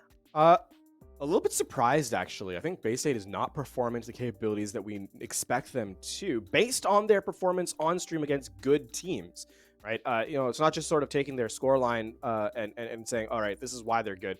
But we've seen them perform against good teams. I think also we have to highlight the fact that Harrisburg is playing extremely well. Akawa, I think, has stepped up significantly. Akawa has always been good. I think Akawa today has been great and has really been kind of the marker for Harrisburg. And the rest of the squad's playing around him, no question, but definitely a highlight in this match for sure. This player's a singular highlight reel. If we were looking at the replays from the last map of Kings Row, it was mostly the Akawa show at that point. Yeah, for sure. And I think, heading into map number 3 here, still potential for that, especially as we are going to Havana as our map number 3 escort in play. The thing here is that what we've seen from teams a lot of the time is that double shield mirror, right? So no real shenanigans from Akawa on the Wrecking Ball. But that also means that there's a lot more control, and you're highlighting perhaps Elk or Mafals to step up on the damage roll, who tend to be the flashier players when you're kind of running the double shield composition. Yeah, excited to see how Mafals is able to work around using Genji. I don't think we've seen them on this role before. Only potentially, I think yesterday we saw them on May when it came to over on Oasis, but mostly a Tracer player. Interested if this net or this blade in general can be effective as their pulse bombs in the back line, but we're about to find out as the first round of map 3 is here to begin. Double sniper for Bay State College, looking for that instant pickoff, and we saw how strong that can be. Obviously a lot harder.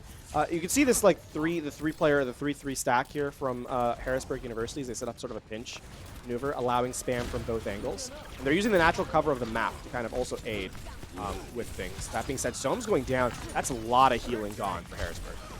Yeah, that's a necessary player because not only does Soams always bring in the heals, they also brought in a good amount of damage, but a lot of players stuck in that one corner. It might allow Mafals to get in some damage as they dive through, bringing out the deflection, and it comes through again with another dive as Akawa takes out the first player of Cave. Hopefully they can try and build upon that, but it will not happen. Elk and the rest of Harrisburg University making things expensive for Bay State College on that push. Ultimately ineffective, but Elk does have the Dragon Strike here for this reset. the only player in the lobby currently with a check mark beside their name. So, you know, Bay State College has to be wary on this re-aggression from Harrisburg because they're going to have that damage in play. Elk getting around, looking for some good positioning. Here comes the Dragon Strike, forcing them away from the objective. It actually caught up in that. Almost Infernal will be the one to go down, but in the back line, it's going to be Mephiles who takes them down. Immortality Field being removed from play as Mephiles in that back line also finds the same fate. However, great brawling out from Retna and Nakawa to take off everyone from that objective.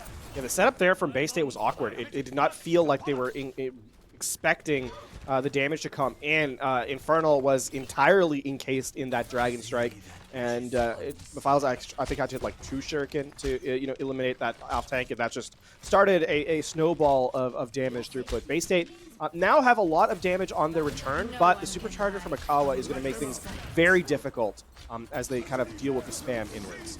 Ooh. Expecting a headshot, it would have been the death of Mephiles, but they are going to be okay. The Gravitic Flux doesn't bring out too much effectiveness here, as they are still slowly holding on, but Mephiles bringing out the Dragon Blade, looking to pick up one. He finds one, and out for blood for a second, but most of these kills are already done by the time Mephiles even reaches his target. Yeah, as he dashes to the targets, they all fall over, so, I mean, the fight won. It took 3 ultimates to get there for Harrisburg University, but they've bled a lot of time off the clock, a minute 20. Bay State College, this is awkward for them because they use both support ultimates, but this is the fight they need to win. Dump every damage utility into the game here. You have to win it out right now, otherwise you're looking at being held on first. Oh, Divio hanging up top on the balcony, sending out some spam damage, and here comes the Dragon Strike. It helps find one, but they're going to send one upstairs as well. Divio will be caught in that fire, taking down. Now they're actually looking toward building control and finding that positioning here in the upper area. Multiple players from the side of Harrisburg University aren't even in range to try and contest this. Yeah, this is actually Faded is the one that got the kill into Inferno. It's not done yet, though, as Mephiles is back in the cart causing trouble. Gets 2. Wait a minute, Mephiles is not done yet. Mephiles having to run back, but it built enough time for the rest of the squad to come through. 2 players are here. The Immortality Field is down. Divio sending out the accretion, and now it's just Faded. Faded was left alone. They got the push onto that objective. They were looking to win. They could have gotten that fight, but a little bit of tunnel vision to fight a player off of the cart allows Bay State to continue. That was barely a close thing there. Harrisburg University, even as they win the fight, could not stay on the objective, and it goes over to Bay State College. Now, I mean, even with that happening, the fight has been lost, right? You can see the resets trying to come in from Bay State College. Harrisburg University not allowing them to even exit their spawn. Well, big commitment out there from Avs, dropping the Mortality Field as well as the Amplification Matrix, and I think this time they will turn the tide of this fight. Cave trapped that player Akawa in the corner, and now they are able to move their way through the distillery. I mean, that still took time off the clock, and you were forced to use something just to get out of spawn, right? So Harrisburg University is okay with that. Considering they lost the objective, they got more time away from the clock, and I mean, yes, now the high ground setup's going to come in from Bay State, so they're going to have the advantage in that regard, but Harrisburg University, again, can just walk out of spawn and force the issue with all these ultimates, and a pickoff is going to open things up even faster. Okay, here comes the rally as Mephiles is going through the sideline, hoping to try and get some damage out, but the Gravitic Flux at this point from Divio, I don't see anyone being brought up, and actually sniped out of the sky. Not even allowed to be brought back to Earth. It will be Infernal, and now the rest of the players are stuck in this corner. They can't even make an escape, but they will try to at least. Abs is going to look to make their way out through the spawn, but nothing will work here for them. It's going to be a full-on Harrisburg wipe. They even get the stagger out to Abs, and even as Abs gets 1, it's not enough here, as Mephiles going to be back fairly shortly. And Harrisburg University, calm. Again, don't overcommit. Support ultimates, yes. The Gravitic Flux, yes. But the Supercharger's going to be here. The Dragon Blade's going to be here. And, I mean, Harrisburg University are in prime position to close out the map here, as long as, you know, they don't allow Bay State to walk in with a combo of their own.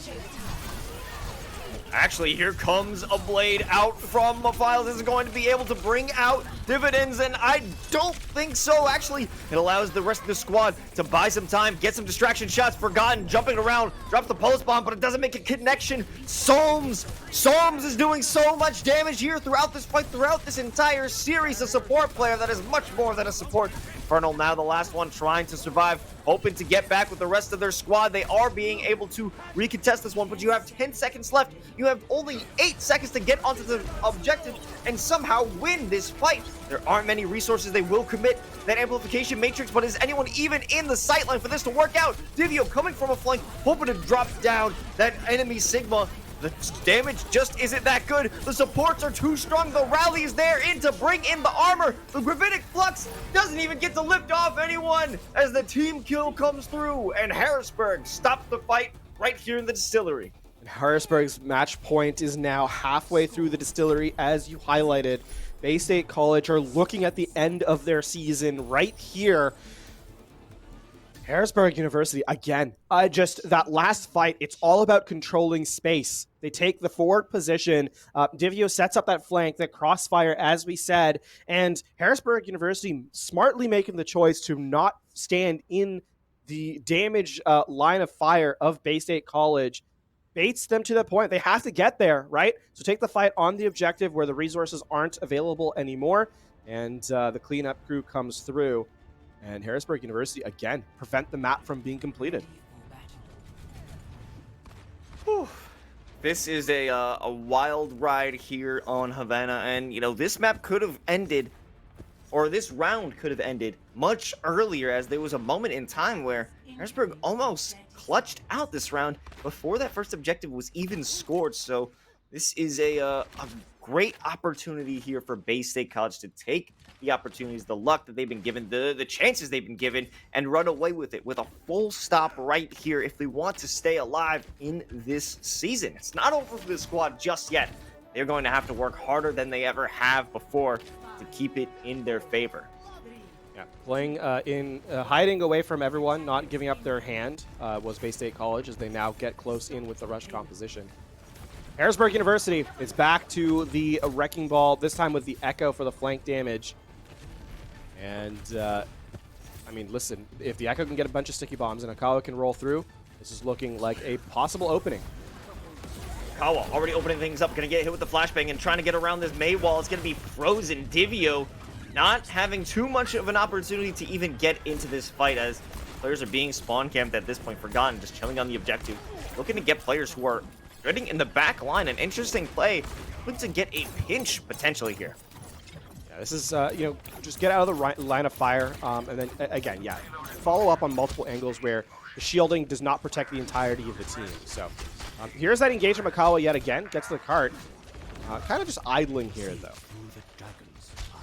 Yeah, this is just a bunch of damage building up, forcing out the immortality field now. Abs utilizing this could be a great move. The amplification matrix committed, but Abs will go down instead, and so will Faded. Deadeye out from Cole Cassidy here. Doesn't make any serious connections, but Infernal not giving up the objective just yet, being knocked out of the mech. This seems to be finally the fight turning around here for Harrisburg. Neb commits a sound barrier there. Trying to resuscitate a fight that was ended. I wonder if they're going to switch now to a different character, or if they're going to keep up the Lucio. And it looks like it's going to be staying on the Lucio. So, I mean, you'd love to have that here for this middle of next fight, because you've got the Dragon Strike, you've got the transfer, or the duplicate, I should say, from the Echo player here. And Harrisburg University setting up those flank angles. Soames yet again setting up a place where he can have that alt fire online. Dragon Strike keeping players out from the upper ledge here. And Mephiles taking a lot of damage, but they will swap over and use the duplication into Diva. This could be very critical in this fight if they're able to secure enough damage to get that self-destruct, which I do believe they will, unless there's just not enough players left in this fight for them to be able to utilize it. Yes, the self-destruction comes through, but it's a team kill before it can even make a difference. Yeah, and I mean, this is now Bay State College possibly having another a gamble at this objective, right? They do have the Blizzard. If they can get to it, they can try and force this fight. But again, they need to be confident about going. Oh, they will make the commitment, but they're going to meet a minefield as Akawa drops it down, swinging around the objective, laying down the damage onto Faded, who's hit with the Discord Orb as well, taking so much damage, but Gabe on the other side in this angle is dropping the Blizzard. It does allow them to pick up Mafiles, but will they be able to secure anything else? The Transcendence is there to try and allow them, escort them into that position. Retina bringing the Files back into the fight. They aren't going to take a loss so easily, but a huge Diva Bomb out from Infernal takes out 3. Infernal with a clutch there, actually, because now we're in the last minute of play for this map, and Harrisburg University tried to get, when they saw that retake coming in from Bay State College, gambled on it being one they could win. We saw the Transcendence used to just keep the Resurrect in play. But Infernal reads the positioning and gets a triple kill that shuts out Harrisburg University, who now are running on fumes. And Bay State College have a better composition here to deal with it in close. This is going to be last fight here on this objective. There isn't much that Harrisburg has to work with here. That's the Dragon Strike as much, but they just need to start off with. There it is, the Dragon Strike, cutting off players from the left side. Akawa back in the middle of the action with the pile driver, but they will recede and recess back to the rest of their squad. Amplification Matrix committed in the back line by Abs. Will it be able to get anyone actually shooting out of the sky? Mafiles goes down, as Forgotten is laying down the log here with Cole Cassidy, and they're going back in to continue this fight, but it looks like Bay State College is walking out of this one with the victory. That's going to be the overtime taking away here. Only Akawa left alive, and good as you may be, you're not 1v6 good. Not when you have nothing to your name, and Bay State College commit the shatter just to make sure that they take the victory as they get the shutout on the first objective here to give themselves a map in this series and stave off defeat. Play of the game. Harrisburg University still hunting for that victory as we're going to head to Assault next. That was a crucial rally utilized in that final fight of the first round.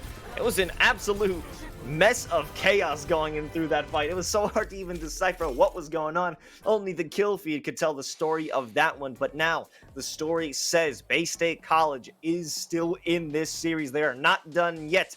Maybe looking for this reverse sweep to find themselves in those grand final matchups. Yeah, and I have to say that second defense, or the defense on Havana, was the Bay State that we expected. Aside from, they stalled a lot of time off that first objective and then came in and really forced essentially 4 fights on the entirety of the defensive side of the map.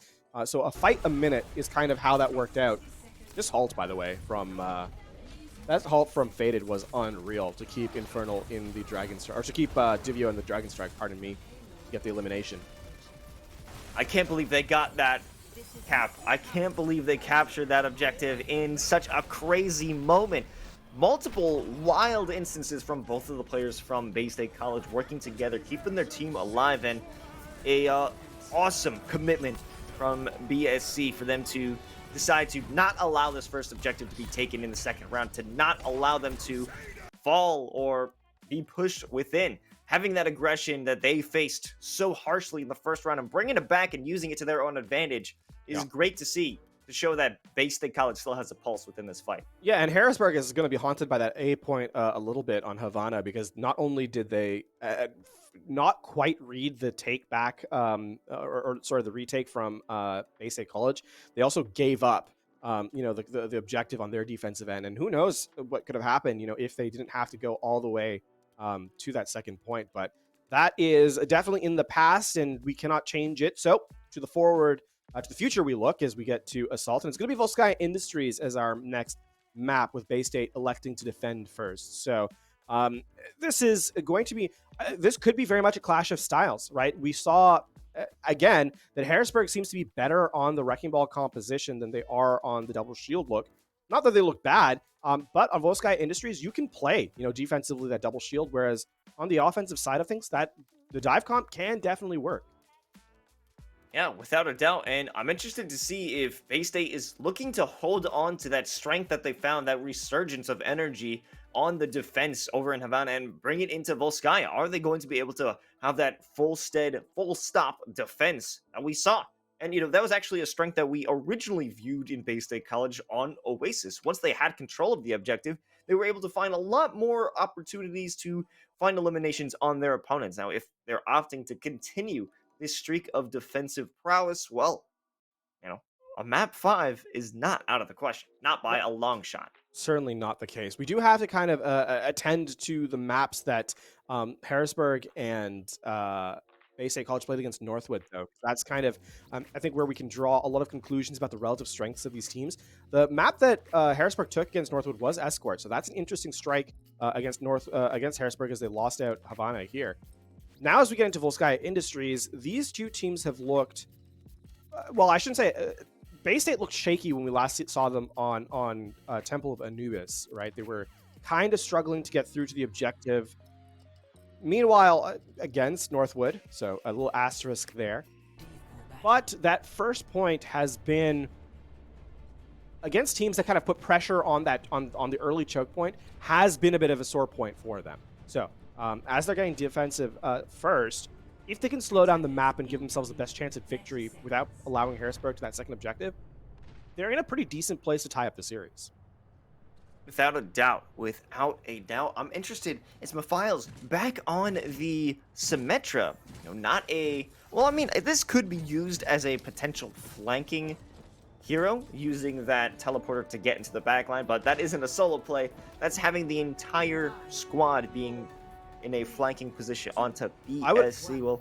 I would expect the switch to Tracer to come over post-haste, though. This composition is really... like, we can see it's going to be essentially a mirror comp. The only difference being the Tracer versus the Symmetra. So I would expect that once the teleport comes in, that switch is going to be going through. And in fact, we can see Mephiles looking to be walking back to spawn, I think. So, yeah, okay. There comes the Tracer. And now we're in the full mirror. Oh my god, Akawa being bullied right now. Are they going to be able to get away? What is happening in terms of that tank who has been so strong throughout that, being forced to retreat? Interesting, now they are in a rival position at this point, trying to shoot across. They don't have too much cover. They don't have any protection. It's Faded jumping through their aggressive hold. Their position is a little weak to defend at this point. That's a big dynamite from Forgotten. Taking a lot of damage over to L. As the Ashe player kind of tries to line up these shots. Bit of a poke phase right now. Team's looking for that early mistake to kind of get in. First tick gain, though, for Harrisburg, as they're allowed to just stay on the objective. Yeah, they're looking to get a lot of poke damage from Bay State, but at this point, it doesn't really matter who's poking. As long as you're on the objective, you're going to be in a more successful position. But finally, there will be a true contest, as we have had Faded flying in and out of the objective, looking for just a cheeky pick here or there. Forgotten taking a lot of damage, having to force back and regress with their squad. At this point, it's just a full reset. Let's try to see what Cabe's going, hunting him down, letting the team know. Looking for a pulse bomb stick. Got it. Nice. Huge play. They're so stalled at this point. They can't get to the objective. They're hanging around that initial spot, but Mephiles is going to respond with their own pulse bomb onto Abs and Yana, removed from this fight. Forgotten, however, having to run back from the spawn. Faded, taking a ton of damage, but is able to eat it as they drop the minefield over onto the objective in a gravitic... Oh, no, not a gravitic flux, but it almost seemed like it. A big ground pound out, and Divio going to find themselves off of the map.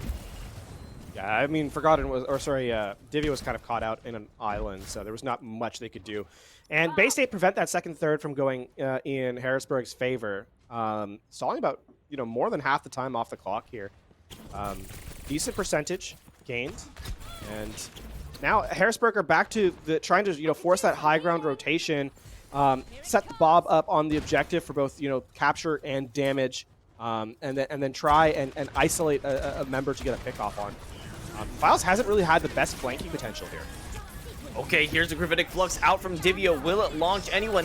Diva Bomb coming out from Infernal doesn't find too much success. Akawa dropping the mines now, denying the area if they can actually find that aggressive push, find that positioning over onto the objective. It's still a lot of damage from their backline, but the backline doesn't matter when the front is just too strong. Cabe on the second floor, looking for a pulse bomb, gonna hit with a whip shot. Isn't able to drop it just yet. A stun follows. The recall is through. Are they able to get anything? No. Elk is going to stop them in their tracks before that pulse bomb can find a target. Yeah, Cabe just going for the stall play there, right? Just trying to get a couple of seconds off the clock at the very least. So, ultimately achieve their goal. And now Harrisburg head to the B point. Working with you know, again, trying to set up here. We see them set up the high ground, get the spam in, while Akawa and Mafiles get on the flank here to try and get get an elimination. Dynamite goes way wide there, so no free damage for Forgotten. Infernal just taking a little peek. They are playing just outside of each other's sight lines at this point. Hoping to get a little bit of poke damage. Mafiles here with the Pulse Bomb might be a good opportunity for them to make a huge play, but they're taking a good amount of damage, forced to run away. We find some help from a healer teammate, or it's a strong commitment. The rally going to be activated by Retina. They will look to make a bigger hit onto the objective, or at least I would think. Finally, players are starting to show up in the proper area of this factory, but no real push here. Yeah, I mean, with Akawa going down, you have to kind of just slow this one to a crawl until you can get your main tank back. With Akawa returning, they're going to send Bob to the objective. And it's going to be mirrored out. A Bob on Bob action, faded off on the side, hoping to get a good angle and drop a minefield maybe in the middle of their team, but no, actually decides to go backward and attack out that Tracer in the back line. Here comes the Gravitic Flux. It comes through and takes out the players, or at least damage them severely in that back area, and allows the rest of Harrisburg to push on. Infernal stuck in the back. They can't get onto the objective just yet. 2 ticks go down, and the rest of the squad is just hoping to get on for the contest. And yes, they do. Infernal starts the fight off, taking out Solms, but they will not get it for free, as the rest of Harrisburg University is putting up the damage. But now Bay State College has more support, has more team, has more damage. Nakawa taking a lot of this damage here right now, going in for the stall, but it doesn't matter because Elk and Mafiles somehow get it done. That was lucky, manufactured luck for Harrisburg University is how I would put it. Just correct target calling, even as they're losing members, and on assault when you're on offense, that could be a death sentence. The fact that they're able to cycle the targets properly is a big deal. Cape does not get that much more stall this time around, so Forgotten can't get to the objective, because if the Doomfist had been able to get there, then there is a very real shot that Bay State would have held the point. Again, there was only 3 players left alive at that point, Akawa, Elk, and Mafiles, and you know those 2 squishies can easily be taken out. So they correctly identify the Zen in the backline, take out Neb on the Brig, and then they can clear through the remaining members. But Harrisburg University definitely following the target priority incredibly closely and incredibly well as a team right now. Yeah, I was a little bit confused toward the end of that fight on how they were still finding success, how they were able to be in such a dangerous position for such a long time. And I guess you were right, it's the target priority. They were able to ensure that there was no sustainability on the side of Bay State, and they were just rushing out of their own spawn, hoping to have a good contest, but a contest wasn't there to be found. Yeah, and now Bay State College needs to complete the map with time remaining if they want to keep this series running. Again, Harrisburg University still at match point. And, I mean, Bay State College are hoping for a fast point A so they can start working on that second objective.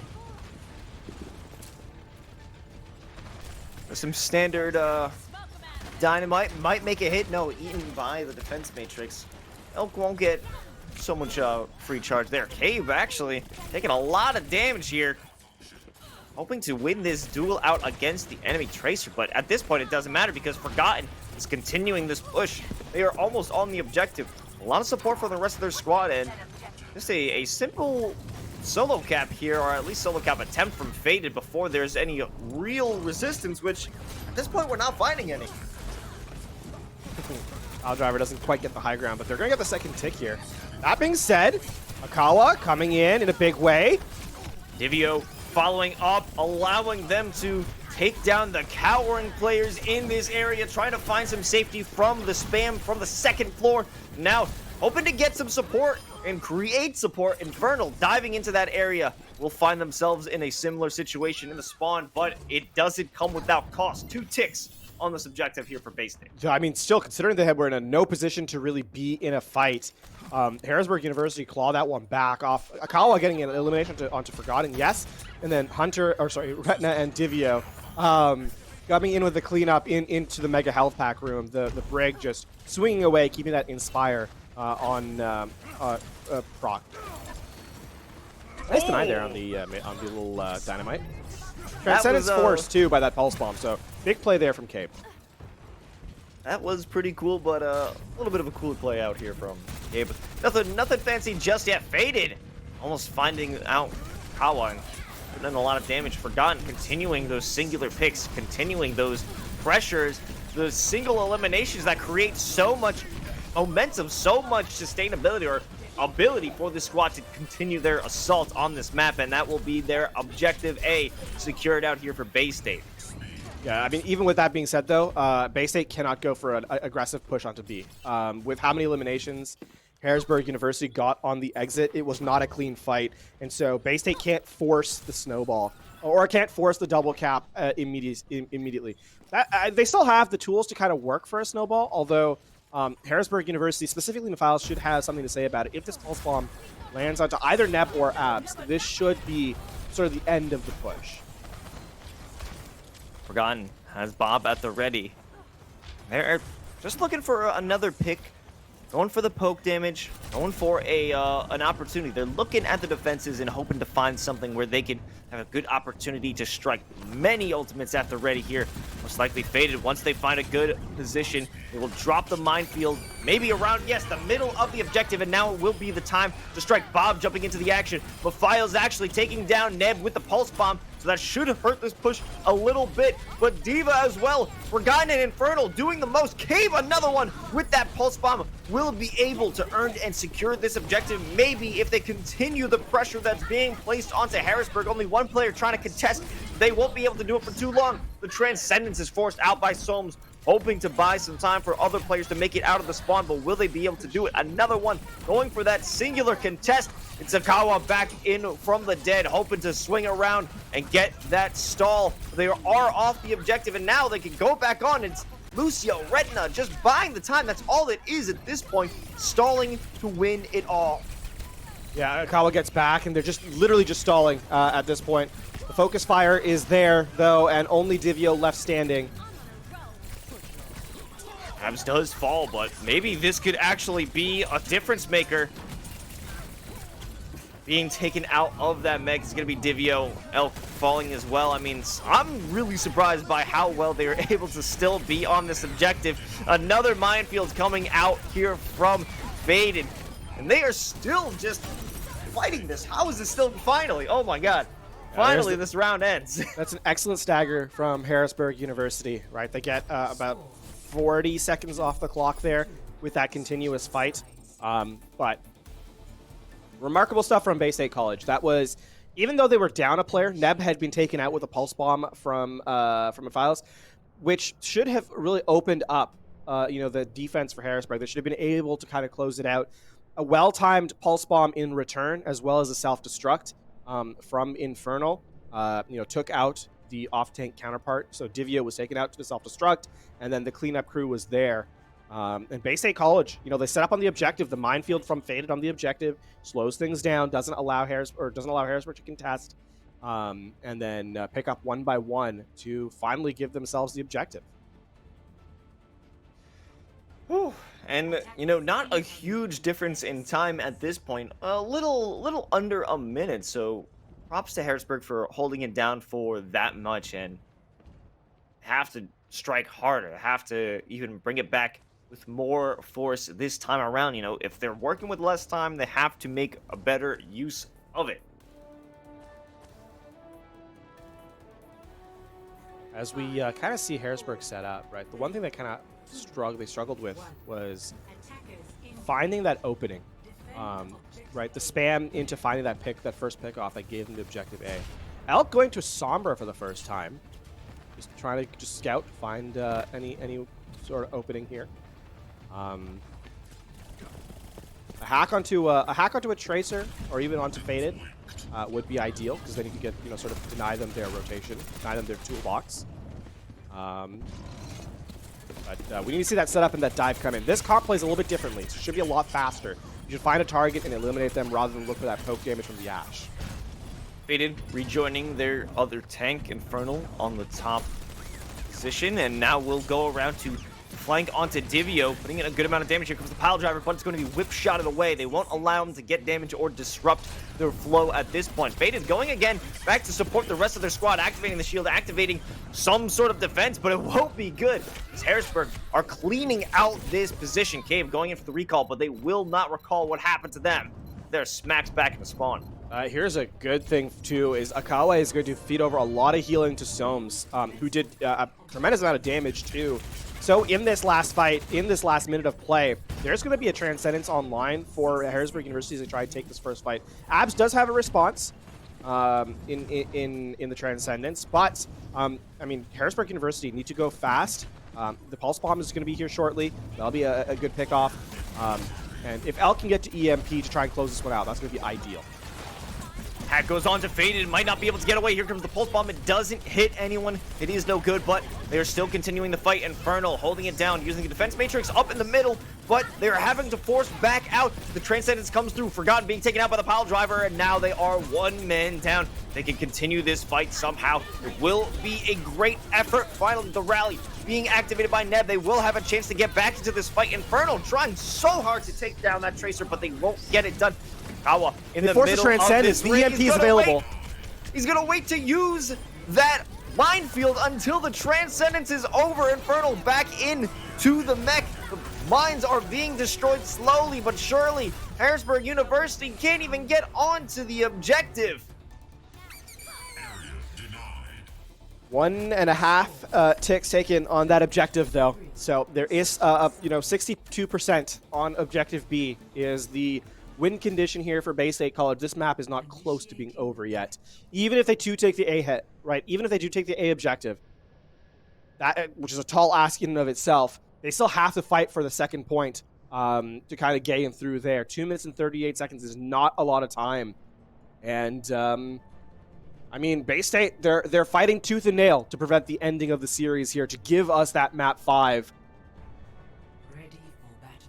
And Harrisburg University have made that adaptation, right? They've got the EMP online. They've got that fight win utility available to them, or at least in the composition they're kind of hovering over right now. That is something they can play for. Attackers incoming. If they could take out the defensive capabilities, if they stop a rally or a Transcendence in the middle of the fight with that EMP, or even just take down the mobility of Cabe and Faded before the fight can get started, that can be a major decider in how this map will go. The story has not been written in stone just yet. Harrisburg may be able to end this fight here and now, but Bay State looking to take it all. They are not going to go down quietly, and let's see what they're going to produce here in this first fight. Hat comes in onto the health pack just to make sure that when they're fighting on the objective, that it's guaranteed to be Harrisburg's healing. Again, this is, the composition is now slightly different, right? Forgotten is still playing for that poke damage, playing for that long-range pickoff. Elk will likely try and assist Akawa and Mafalson to set up for the dive here. A hack onto, again, a hack onto Faded, a hack onto Infernal, all high-value targets here for the Sombra to kind of pay attention to. As well as Infernal takes it as well. They won't be able to defend themselves with any sort of shot. Faded being the first one to go down into this fight. Yep, there's the hack coming into play. Forgotten still on a good angle. Hoping to build up charge with that ultimate. Only a quarter of the way there, though. Still a long way to build up. Yeah, Elk forced a recall here. You can see Cape trying to hunt him down. Not successful. That's a big pickoff, though. Sums out. And now it's time for the fight to really begin. Akawa jumping into the middle of it, though, using the coach gun to get away. Forgotten still stays in play, using that dynamite. That is going to be a crucial amount of damage. Faded and Akawa, both balls going down. The Files is in the backline, looking to get a good pulse bomb onto the players, but they will be building up some time here for the objective. The pulse bomb is eaten by Infernal, and they will keep their team safe for now. Will be hard-pressed to try and recontest this objective. Harrisburg has done enough to force 1.5 fights here on the second objective. But Bay State College are in very good position. Both support ultimates are going to be online, and though the EMP is available for Elk, it struggles against the rally, right? The Bob will be available soon here as well, and Cabe can absolutely play hero with his Pulse Bomb. Okay, here comes the EMP, and Forgotten the first one to go down. Elk just narrowly getting away with their life as they translocate back, and this will be a full reset, or they're looking to that's a full get away reset from this fight. Yeah, exactly. That's what they kind of need to do. Infernal has to reset here because you've got one fight remaining. That minute half means that you do get that first foray in. Elk uses the EMP very aggressively. There's no way for Bay State College to react, and so they don't. They just go down, and now that that utility is gone. That being said, now for the 30 seconds left, as soon as they get to the objective, it's going to be the go button. Everything's going to be online here for the offense. And a big start here as Mafiles is taken out. Mafiles going down is going to be huge. They won't have anyone in the back line, but the rally will be activated by Retina, and so will Neb. Pull the trigger on this ultimate. Area denied out by Akawa, and so does Faded. Both of these players using their minefields on opposing sections. Neb trying to break them down, and Neb takes out Retina, and this is just a big swing out here from Bay State College. Gravitic Flux comes through, and Bay State... They stepped off the objective. They stepped off the objective long enough. This Gravitic Flux, I don't know whose job it was to kind of keep the... In the chaos of that fight, I don't think the team knew whose responsibility it was to stay on the objective. And we're headed to a map 5. I don't even know what happened in that last one. I was in the middle of processing the battle, and then it just said that Bay State won. That is that was not what I was expecting here, LaFon. No, I mean it's easy to understand why it happened. The first tick had come through. Again, you only need to cycle halfway through that second tick to get the map in their favor. But in that instance, it's so difficult, right? The minefield's on the objective. There's the rallying break in your face. The Transcendence can't keep everyone alive. Get a quick replay. This is actually perfect because okay, so you see how close it is to victory. Retina gets taken out. And I think the Transcendence just expires. Yeah, so Soames has to step off the objective, and the Gravitic Flux takes the Sigma high enough in the air that he's not contesting. It's multiple players going for a play, right? Right here. You can see the Sigma just over the bridge. Can't contest, and the cart just, or the objective marker just continues going in favor of Bay State College. That is super unfortunate for Harrisburg. But Bay State, hey, under pressure. They just keep forcing the fight in their favor to take the victory, forcing a map 5. And now, to go to the grand finals, there's only one more map to go. And everything is on the line here. Yeah, we're heading to Busan, and this is a map that you've been waiting for, hasn't it, LaFon? It has. I really do like this map. I think this map plays, out of all the maps in Overwatch, is one of the best maps. So excited to see how these teams play it out. Again, we we're going to get a sense of what these teams like to play on this map because of how much Wrecking Ball we've seen so far. Obviously on Volskaya Industries, it was basically the full mirror all the way through, a little bit of Sombra at the end from Harrisburg. But ultimately, this should be, for the most part, running that Wrecking Ball Sigma for the look from these teams, and tempo is going to be the name of the game for this last one. For Harrisburg, you have to kind of reset, right? This is now a best of 1 where you were up 2 maps to 0 earlier in the series, right? You can't worry about those previous 4 maps. Now you got to play for the 1. This is where it all ends. Yeah, this is a dangerous map here. It has been such a great journey for Bay State to come and build up this momentum for the reverse sweep. It is entirely possible that they can make it and win it all right here, but for Harrisburg, after taking 2 massive losses out here on both Havana and Volskaya, both maps which have had a moment where stepping off the objective has led to a minor loss.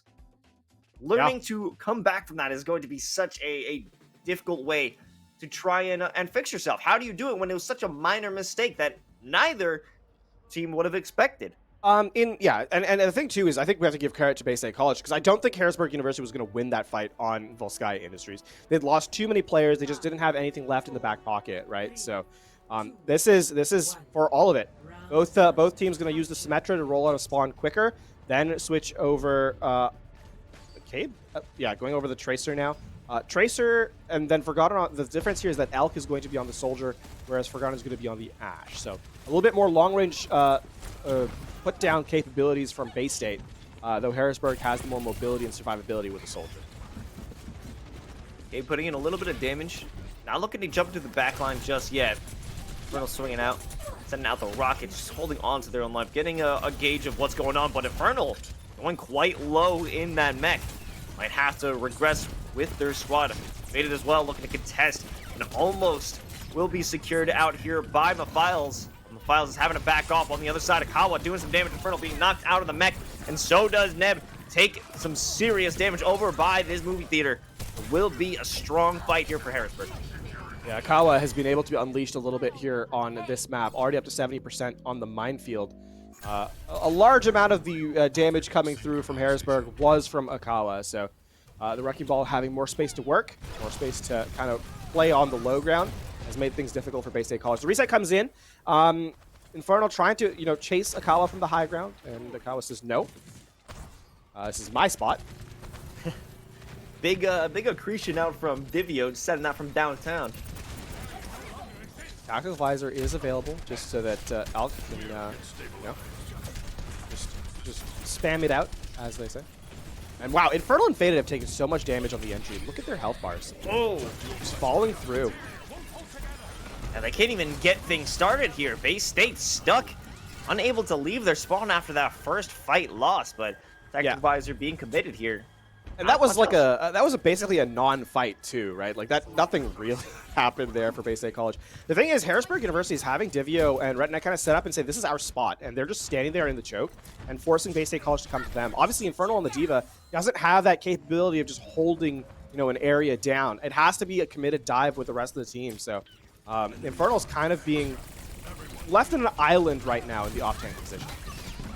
Oh, Infernal almost actually is knocked out of the mech, and the first one to fall. Pulse Bomb now is dropped onto Elk. Nakawa finds themselves in a similar fate. This could be a time to turn around. Transcendence will allow them to try and push over onto the objective.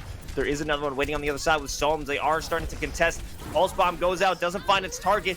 Mephiles is still trying to avoid damage. Here comes their own Transcendence as they can find safety under the net of Solms, but Solms isn't safe for too long. Once that runs out, as Forgotten takes them down, and now the point has been flipped. The objective now in control of Bay State College, but how much longer will it be in control? Forgotten running through and forth from their own healing field, just long enough for the support from the rest of the squad. Yeah, that being said, Harrisburg University is at 85%, right? So flipping this back in their favor is kind of the name of the game. That being said, Bay State College should have at least this next fight in their pocket, just by looking at what they have available to them, right? The self-destruct, the minefield to slow things down. Tactical Visor is, sure, it's there. He's going to use it. We'll be able to just run forward and deal a lot of damage, but it's the minefield that's really the threat here. Oh yeah, Solms walked right into it as well. It's making it, Faded swinging out, looking for another one. Might find even a third with that, but they will play for their lives here and hold on to what they've got. That fight was, it's tough. You don't have anything to kind of, force Harrisburg University, force Bay State College to rotate. Harrisburg University now has those engaged tools that they're looking for. The rally's big because it'll give you that survivability mid-fight, right? Especially against the damage spam that is the Soldier and the Tracer. The rally's really strong against them. Okay, well, here comes the rally, and the Tactical Visor finds one, finds two, and allows them to build a great opportunity to get onto this objective. Cabe almost dead, only 14 HP. If somebody even looks at them, they will fall, and Divio knocks their lights out. And the objective goes back to Harrisburg, but they committed quite a bit. Yeah, the rally and the Tactical Visor. That being said, they're gonna have Mephiles can get on the flank here, deal damage, get the pulse bomb up, and they're in last fight territory. This is 95%. So, Bay State College is playing under pressure here. They don't have time to make mistakes as the overtime is engaged here by Faded. Gabe has to secure a good pulse bomb for this fight to work out in their favor. It has to be done, but Neb is actually the first one to face a pulse bomb as Mephiles gets this fight off to an early start here for Harrisburg before anyone else can get onto the objective. They're just dipping back and forth. Maybe the pulse bomb can make a mark. No, it just misses as the rest of Bay State College is hoping to try and buy some time, buy some overtime here, but they will not earn anything. Yeah, that's going to be the point flipped over. Neb is the only one left alive, and even that not for long. The overtime will tick away. Harrisburg are now 1 round away from punching their ticket with for a rematch with Northwood in the grand finals.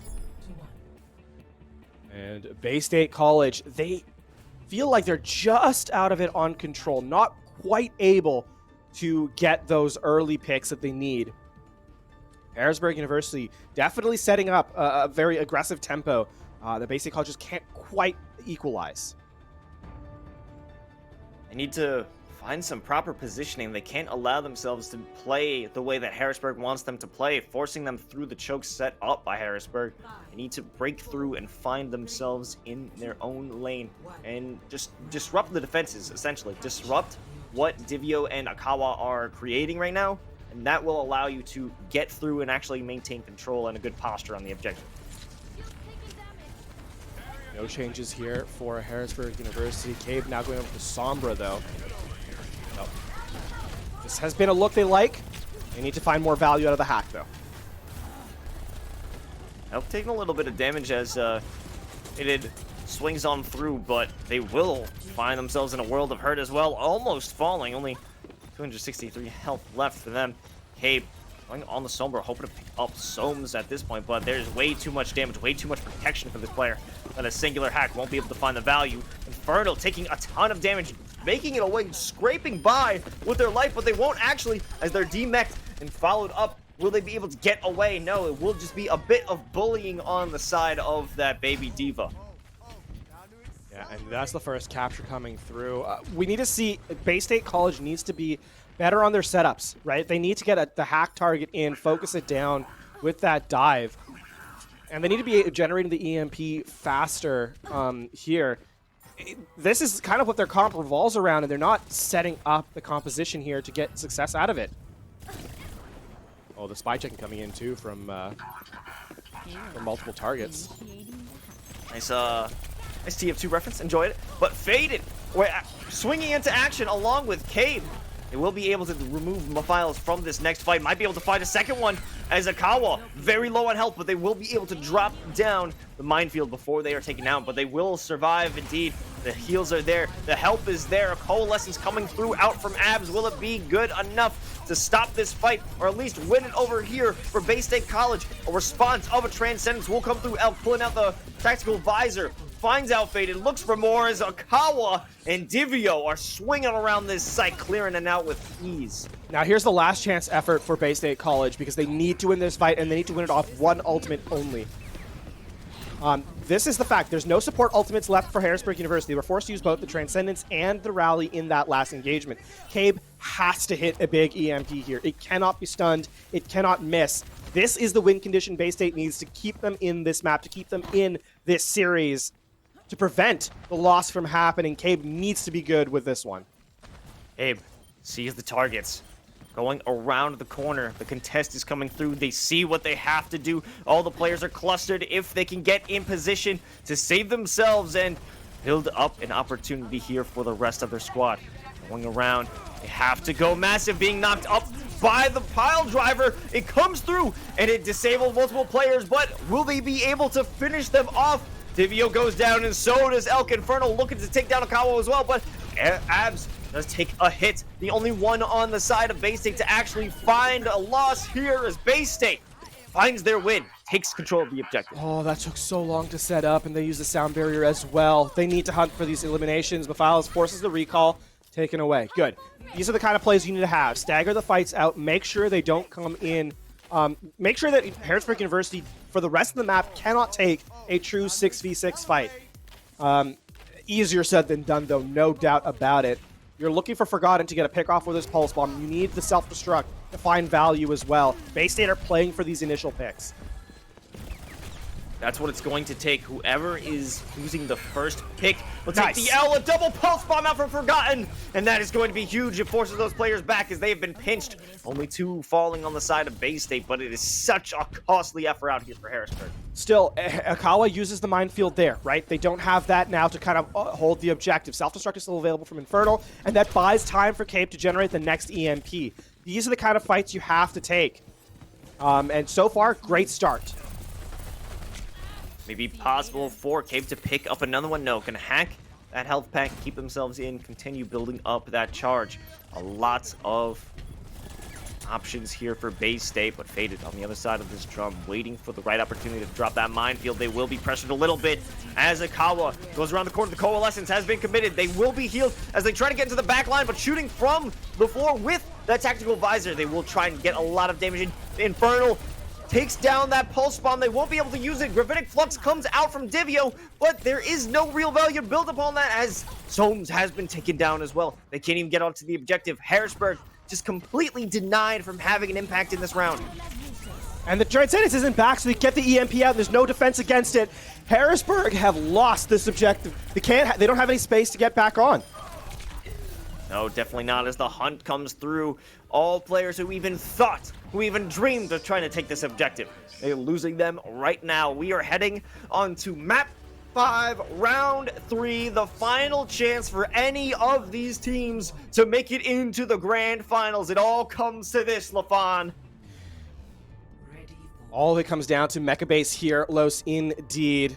Shout out to Cabe on that last fight, by the way. The EMP was perfectly timed. Gets 5 remaining members alive, and the cleanup crew is there. Harrisburg University, they only had 1% on that map to close out the series, and it slipped away from them. Now, they're looking to close it out here. One more chance, no mistakes left.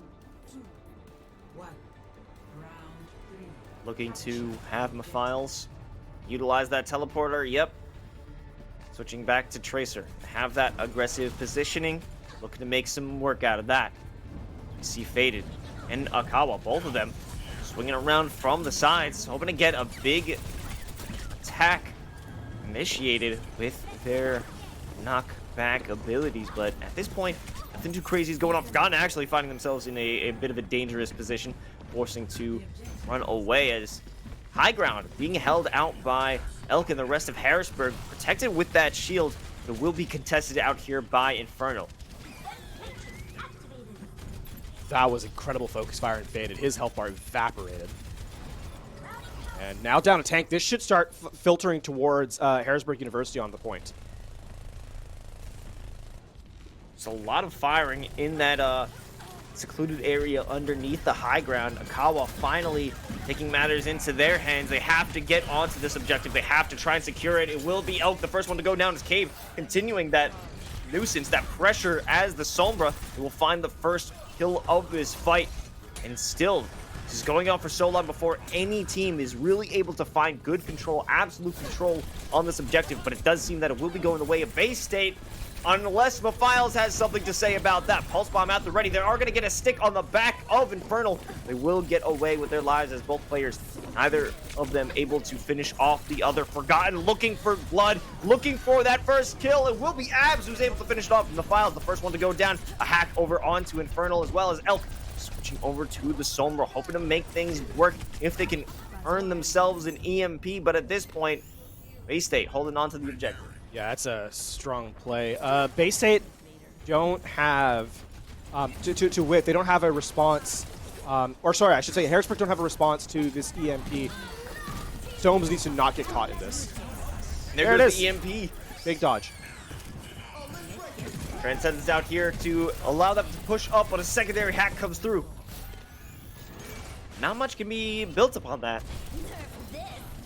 This has slowed down considerably. Self-destruct in the backline is going to find Soames out. Can't get in cover with the team. And Harrisburg University still trying to force this fight, though. They really want to get onto this objective, but they simply cannot. All of these players filtering in, but none of them able to find any eliminations of their own, any positioning, any real ult charge to get themselves into a good fight. Finals the only one with a pulse bomb. They can make something happen if they get into the back line. We've seen them do it before, but at this point, in these last 3 maps, they've been struggling so greatly with that.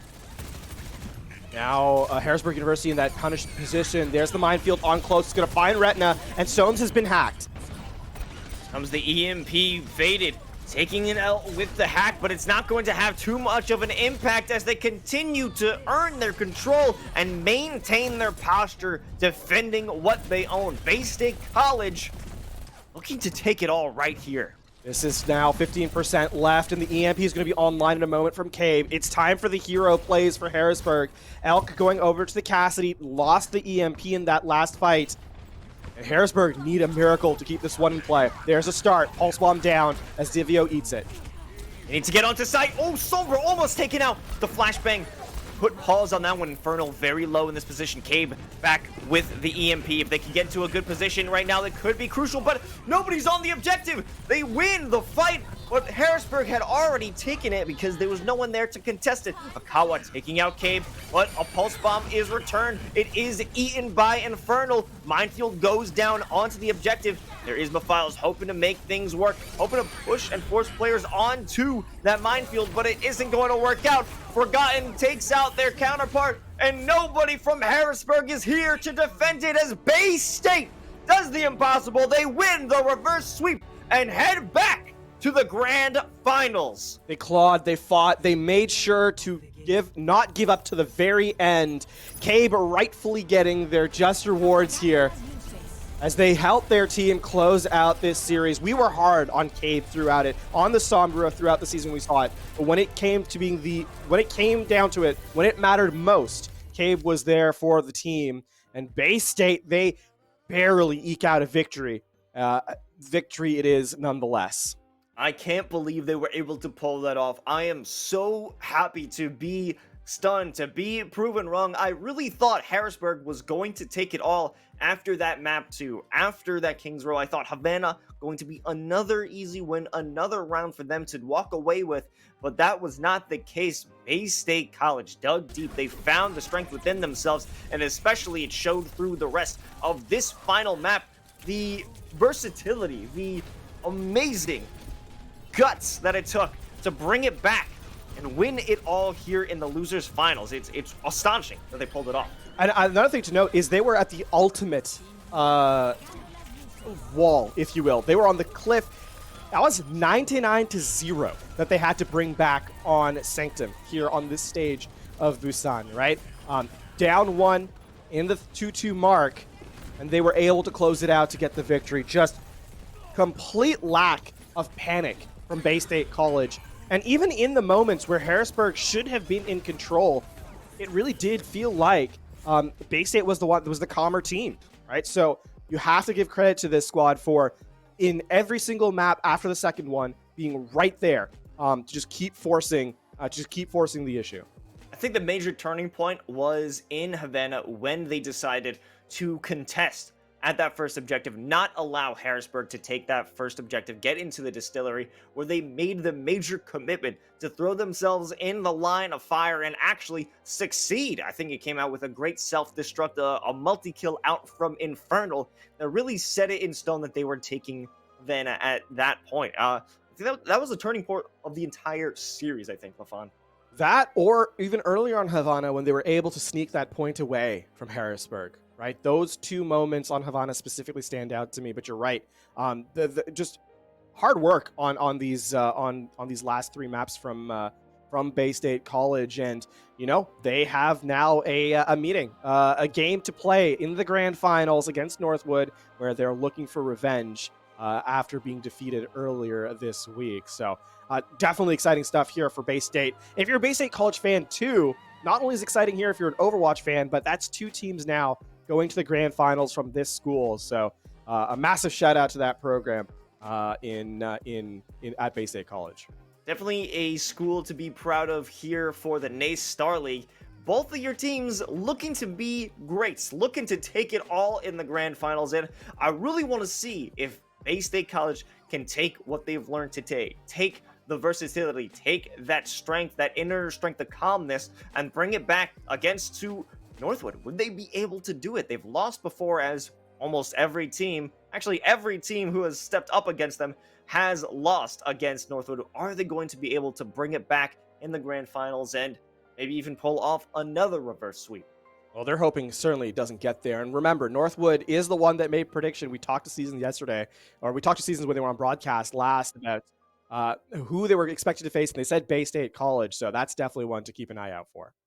Well, we can learn about what's going on through the heads of the players at Bay State as we welcome Faded to the show. Faded, you just made it out of the lower finals. How are you feeling right now?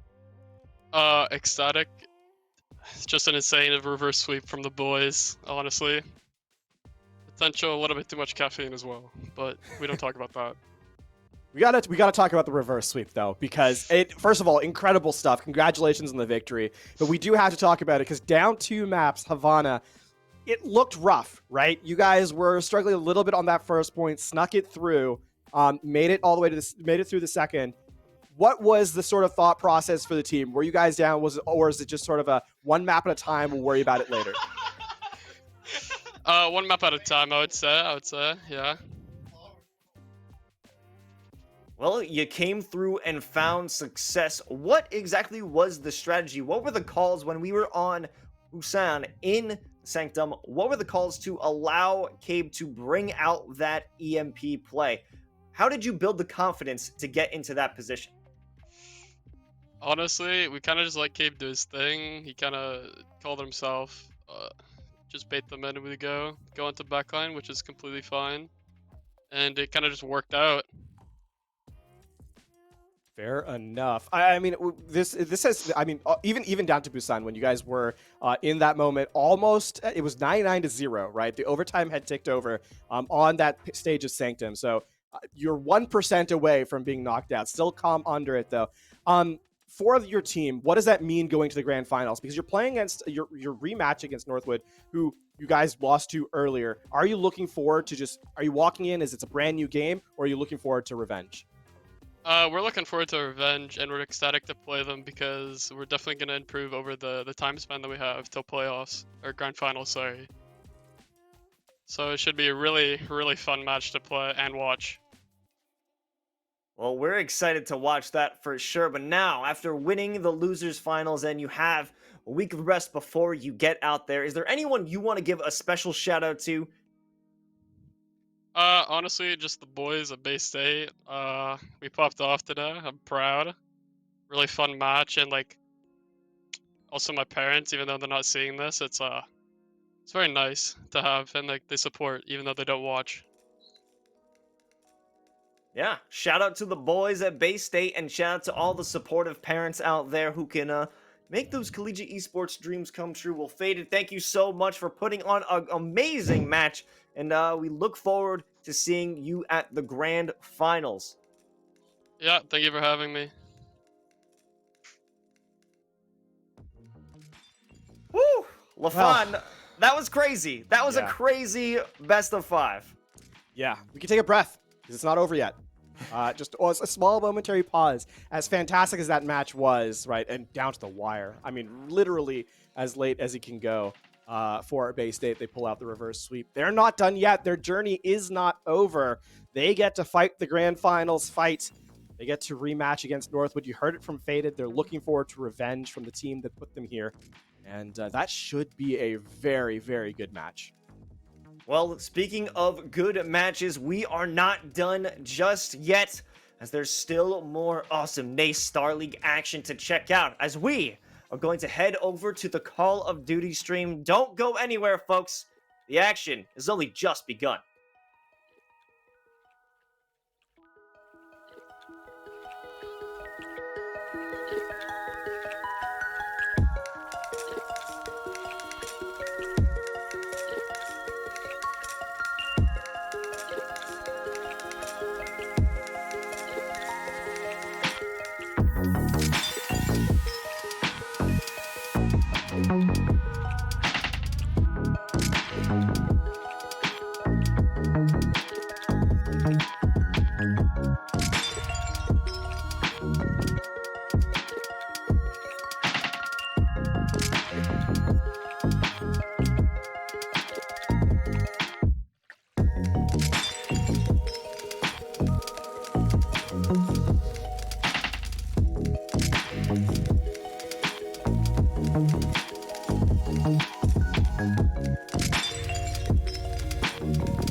Folks, welcome back to the NACE Starleague playoffs. My name is Seymour. Alongside me, Cruz. We're going to be taking you through Call of Duty playoffs today. Cruz, how you doing? I'm doing fantastic. I mean, we just got off of doing some other casting. Now we're coming over here. We get to do NACE playoffs again. Yeah, we're all over the place today, but we got to cast some Vanguard earlier today. It was a good time. Now we're back. We get to do some NACE, Call of Duty, back into Cold War. 2 more series left to go for us in Cold War this season. We got the losers finals and we got the grand finals in a couple of weeks, man. And I'm just really excited to be here. Oh, you know what? We just keep the ball rolling over here. So before we get into the matchups, before we get talking to everything, I do want to remind you all that this is sponsored by Gunnar Optics, who are the pioneers of blue light glasses, #1 in gaming. Gunnar, you've been helping gamers perform better while protecting their eyes for over 15 years. It's a long time, and you know what? They've been doing a really good job. I remember seeing Gunnar's as I was growing up through the esports scene, and Gunnar gaming glasses offer improved performance and protection for all eyes. Adult gaming and computer glasses are going to be available, as well as youth glasses for kids aged 18 to 12 and 4 to 8. So you check out all of these options. It's going to be good for all ages as well. And the Gunnar difference, if you're wondering what that is going to be, well, Gunnar's unique patented lens technology also combats symptoms of digital eye strain, which helps improve your visual performance, which most competitors just block the blue light. So if you're having trouble when you're staring at the computer and wondering why you might get those headaches and wondering why you might get tired very often, it is because of that blue light strain that you do get, the digital eye strain that you have here. So Gunnar Optics, they're going to be helping with that. If you're wondering about the lens tints that you can grab, well, there's plenty of options: clear, amber, sun, amber max, which all do different kinds of things to help with your vision while you're doing so. And if you're wondering, all this can be available over at Gunnar Optics website. Go check that out. NACE Starleague, happy enough to bring them in on this one. And honestly, love Gunnar. Seen them for so long and they do a fantastic job. But Jesse, we got some Call of Duty to get through tonight. So why don't we go ahead, take a look at our head-to-head and see exactly what we're getting into. Well, like we kind of framed up, we're getting a good one here, man. We're down to 3 teams left in the NACE Starleague. Obviously, ICC waiting in the grand finals, but our matchup here today, the winner of this will face ICC in a couple of weeks in those grand finals. But we got the University of Tennessee Knoxville going up against St. Clair College. And I mean, I think we're in for a really, really good one here. Both teams actually losing out to Independence Community College to get knocked down into the losers bracket. So kind of the battle of the losers right now, but I don't really want to call them that because I think that either one of these teams can absolutely win this series and then go on and still take a good fight to the likes of Independence Community College. It's going to be a fantastic end to our season. But I think that when you're looking at these two teams, really the only difference between the two in their series is that University of Tennessee Knoxville, they got 3-0'd by ICC. St. Clair College got 3-1 by ICC. But let's be honest, they fumbled the bag in map 1 yesterday. Oh, yeah. It realistically could have been a 3-0 both ways. So we're probably in for a very even matchup here. Honestly, both these teams definitely dealt the same cards when playing ICC. The only thing is St. Clair, they snuck away with that victory at the end there. Like you said, fumbled the bag extremely. But I want to take a look at the maps and modes that we're going to be going through for this best of 5, because when you're looking at that and talking about Apocalypse on either side, we're not going to be starting there. We're going to be starting on Checkmate Hardpoint for that map 1, Jesse. Moving on to Moscow Search and Destroy as that map number 2. Garrison Control, and if this does go the distance, that's when we see Apocalypse Hardpoint come into the fray. And if this goes to a map number 5, we are closing out under the lights of Miami for Search and Destroy. So this best of 5, it is going to be crazy. Yeah, that's my bad, Seymour. I set you up for failure there. I told you that it was Apocalypse map 1, and then I just looked into the match notes and I wrote down the same exact map set that we got from our winners finals. So unfortunately, a little bit of a mess up there on my end, but yes, we are starting on check. Trusted you.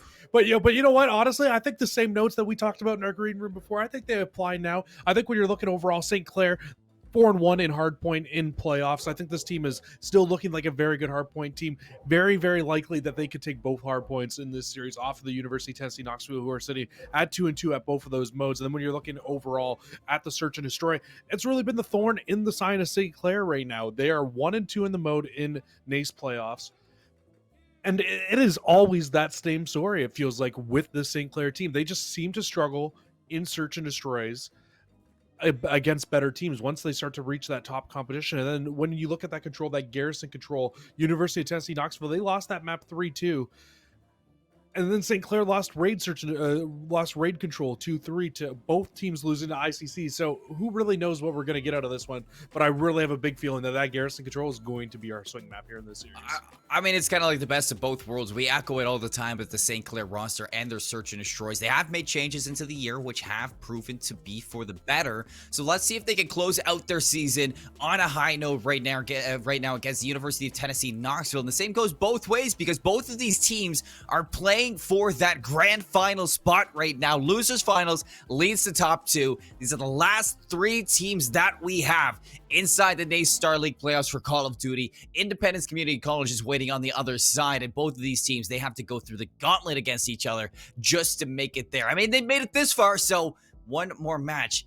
I mean, this is where everything gets left on the table. Let's go check out Checkmate Hardpoint for our map number 1 and get a little bit of a taste for this losers final. And yeah, this map number 1, you can see St. Clair in the blue. They're starting off on your left side, Tennessee in the red, starting off on the right-hand side of that mini-map. And I honestly think that this is a map that really, really favors St. Clair, just with the pure SMG prowess and how good their SMGs are, and they can shoot at long range with their submachine guns. And then also their ARs. Their ARs are next to none. They are some of the best ARs in the game right now. The spawns, they flipped St. Clair. They got in the back. Alstro still alive out there, winning a 1v1 against Gorilla. So the hunt is going to be on for these St. Clair players to clear out their now spawn over at that P2 side of it. Starting off with 17 points on this hill 1. Not too shabby, but Tennessee, they don't waste any time. They get right back into it with a break, and they close that lead ever so slightly. Now looking for a lead change going to this hill number 2. Not the biggest comfort pillow that you have going into this hill number 2, but they are going to be looking for the break in the meantime. That's not going to come. Sauce gets right back up and ties us up again. I mean, yeah, not the biggest amount of comfort that they could have, but St. Clair, 100% job done in that first hill. They not only get, 27 seconds off the first hill, but they get the spawn flip. They're inside of P2, and they've got the spawn trap on right now. Nobody on Tennessee is going to get close to this hill for the first 30 seconds. No, they don't. 45 seconds to be soaked up, and St. Clair set up for success right now. Priestley finds another one. The crossfire being handled, and yeah, Tennessee, they can't even approach this hill without losing these players. So finally, a little bit of crack in the armor. Shvaxipu locks down 2. King's going to be able to enter with this one for connection through yellow. We take this one-on-one. Brandon slays him out, so still holding on to this hill for now until the break. From the front once more, revised this time. Diamante not good for the call. Still St. Clair holding on to hill number 2, taking the lead farther now, moving into the third. St. Clair's lane, it's been next to none to start this game off, and very, very strong start for them here in this game. 74-20 after the first 2 hills. It will be Tennessee in control of this hill early on here, but a quick trade back and forth throughout the top of the plane means that St. Clair, they probably should be able to reinforce that pretty early. Well, Tennessee doing a-okay so far. Oh, look at these pinch blue arrows. Setting them up here. One on the top, one below. Sauce and Priestley. The tiny tears to St. Clair. They strike again. Break through the hill. Get St. Clair into the clock now. Starting to soak up this hill number 3. Pushing their lead almost to triple digits. Priestley's able to find King, but the trade still coming on through. Revised doubles down. Able to get his team on in for some good old time here on this third hill. But take a look at the spawns right now, because St. Clair, they got the left side on lock.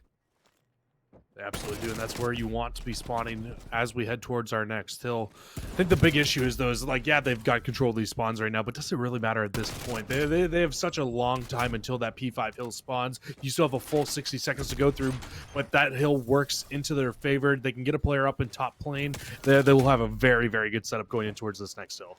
89-47 and counting. St. Clair looking for triple digits on this hill. Do you have a flank presence for the likes of Tennessee. Knoxville Rise still alive. Finally, Sauce going to take him, but enough damage to allow King to get in from the front once more. 2 and 10. Not the best start, but you know, this is a good chance to pull yourself back here on hill number 4 as St. Clair not letting him get too comfy right now. Priestley right back into the fray. Sauce to double down with himself. The break coming on through, but very cautiously as Tennessee have yet to give this one up. Finally, 26 seconds left, and this is where St. Clair are going to take a swing at this. And, oh boy, Tennessee are actually doing a really good job at making sure that St. Clair can't touch this hill. This hill can bring Tennessee right back into this game. It will be, what, right around a 9-point game, 10-point game as we head in towards our 5th hill. Big thing here is can King sneak his way through into this next hill? He's underneath the plane right now, and he's got a big job right now to do. 99 to 92, Cruz. Who would have thought that when King's going 2 and 12? This is definitely something that you can look at. If Tennessee can help King turn around here, might be able to help them take the lead as well. He's going to get a break into this hill. 47 seconds to soak up, and this is a good opportunity now for Tennessee to flip the script. He is 3 and 12, but he's also the entry fragger here for this Tennessee team, so it's kind of understandable. He is the player kind of sliding in and dying a little bit earlier on than a lot of these other guys. He is also that hill time player, so it is understandable. He's doing his job at the moment, and unfortunately, his KD is kind of suffering from it, but nonetheless, they got the lead for a short period of time here. It looks like a lead change will be back in order fairly shortly here. If not a lead change, it will be a very, very tight game nonetheless. And as we look to head towards our second set of rotations, I mean, if you told me that this game was tied up, or virtually tied up after the first set of rotations, after how strong St. Clair just looked in the first 2 hills, I would have told you were lying. Well, that's something we got to look at now heading into the second set. Can Tennessee keep St. Clair away from that strong first half that we have? Once again, in the preferred spawns for the rotation from 1 to 2. Last time they got broken very quickly. Now looking to remain in this spot, but Brandon flies right through the plane. Brings it to Alstro, looking for a second one. Faxipu able to lock him down, but this is where the pressure is going to be forcing Tennessee all the way back onto the left side. Will St. Clair soak up this time on the hill? They're cleaning up house in the backline. It's all Brandon. Just can't find the second one. It's going to be Priestley to finish it off. And Revise gets shut down in the back, and that just gives spawns right back to St. Clair. And this is where we saw them be so effective in the first set of rotations, where we saw their lead really start to build up was in this hill 1 to hill 2 transition. And they have Tennessee spawning exactly where they want them. I mean, this is just lights out right now from St. Clair. Yes, it was marginally even at the end of the first set, but now back into their comfort zone from hill 1 to 2. 171 to 109. They have blown this game open, Jesse. They absolutely have. Now the rotation on. It looks like Tennessee, they want to try to hit this from the bottom side of the map. One player does spawn out in St. Clair as well and Saw, so this should actually open up a pinch development here, and he can get right in behind these Tennessee players as they try to hit this from the bottom of the map. Hopefully not everybody on the side of St. Clair gets distracted, though, because they lose all the gunfights, and now it's just Brandon left inside the... Oh, on an island. He's going to relinquish that time. Nobody soaking up it just yet. As Tennessee still hoping to slay out before they can get at this, but back into the fray here. Brandon wins out a big one-on-one, still trading back and forth, blow for blow. Tennessee holding onto this hill too. But how will it be for long? Priestley still putting some pressure on here. Finds 3. Oh no, Revise finds it. Sauce is able to clean up his trusty duo on that roll. It's Tennessee now. They need to start finding some momentum here, just like they did last time. And hill 3 is where they pulled this one back. It really is. It wasn't just hill 3. I'd say maybe even a little bit more so was hill 4. 45 seconds at the very least on that hill. Been dominating through hills 3, 4, and 5 the last time through. And I wouldn't even say that it was just pure domination in terms of time that they were able to get, but time that they were able to limit St. Clair from being able to get. They're down less right now than they were in that first set of rotations as well. So honestly, things are looking all up right now for Tennessee if they can replicate what happened in that last set. Well, King now the route runner from 2 and 12 to 10 and 19, starting to heat up here on checkmate hardpoint. Priestley, Brandon locked down 3 in a row, so they're going to take care of business pretty swiftly.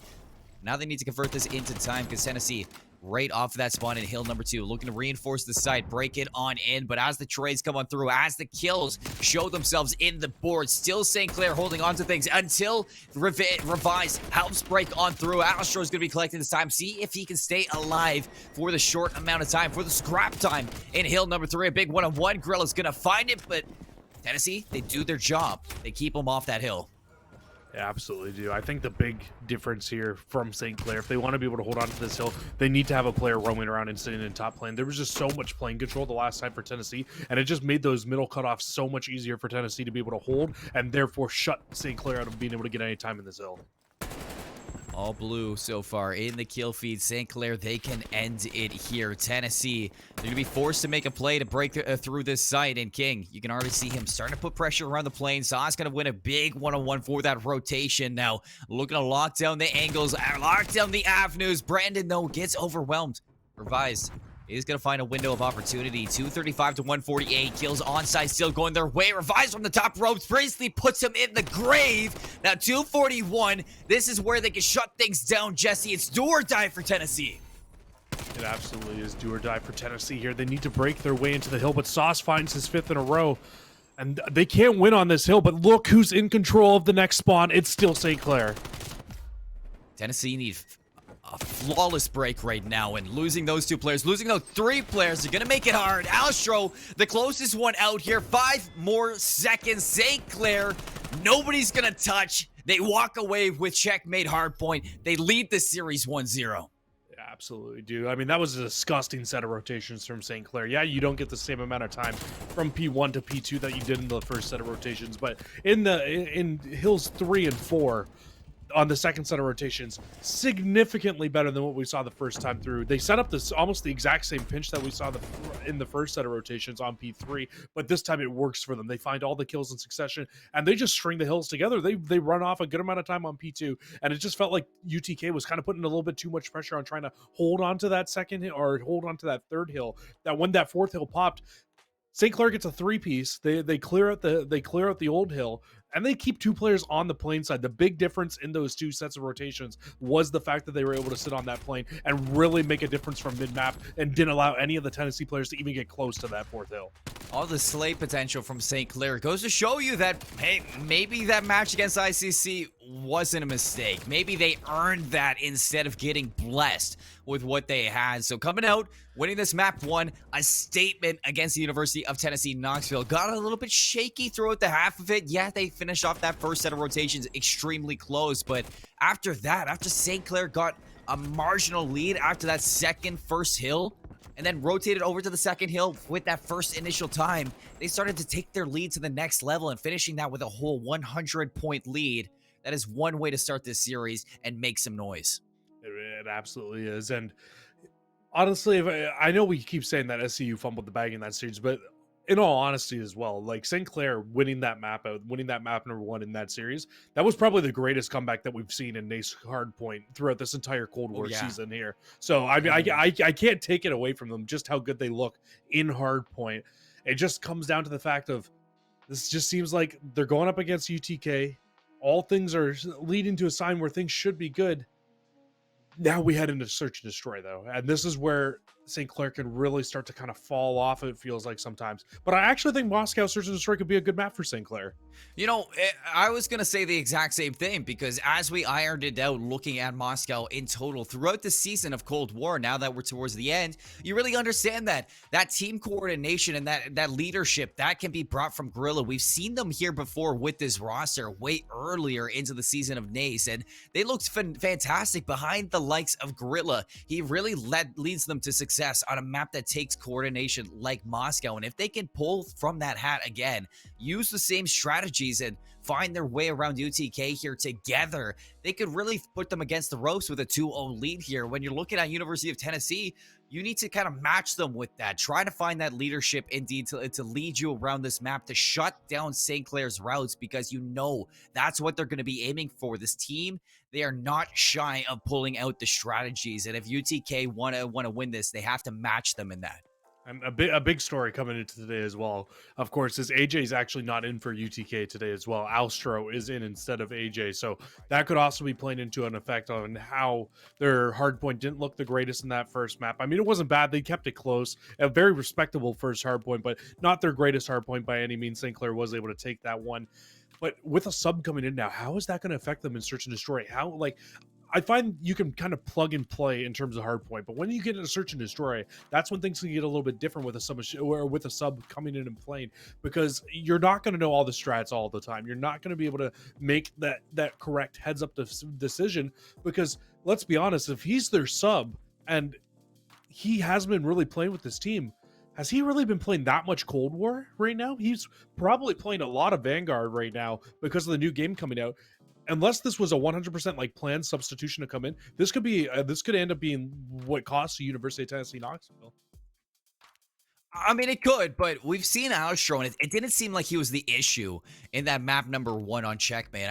And playing with this team before in the series, we've seen him in the NACE Starleague, and he's been phenomenal again and again. So I don't think if anything's going to be kind of on your mind for why you're going to lose Search and Destroy, I can't see Alstro really being that wrench in the side of them. I think you're this late into the season, and honestly, you've had time to iron things out with the substitute. There's a reason why he's on this team, and I think that if they can make Alstro shine, like you say, that's going to kind of dampen them. If they can make him look good here, I have a feeling that University of Tennessee Knoxville can find their comfort zone.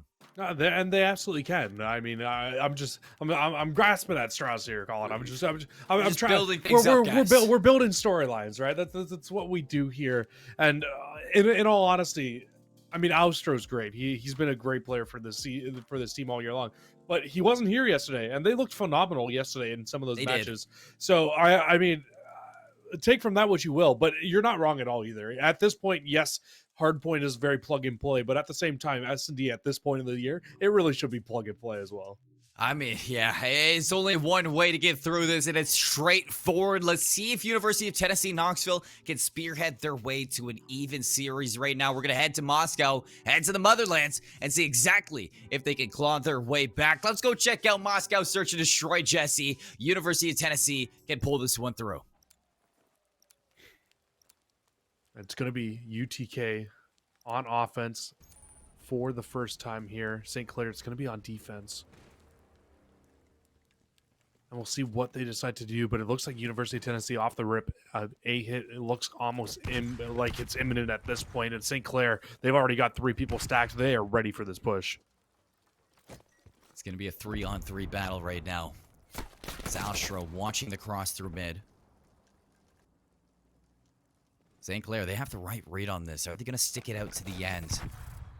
Priestley's going to find first blood on Shafaxi-Poo. That's all the way deep into the back line. That AR already ripping this through. And look at Gorilla. Off of that information, he's going to fly right through the back line, setting up a pinch for St. Clair. So this is where things can start getting dangerous. Priestley gets a second on the revised. King has to play the close angle. Right around the corner, Brandon's going to sniff him out. Now, Alstro in a 1v4. What can you do?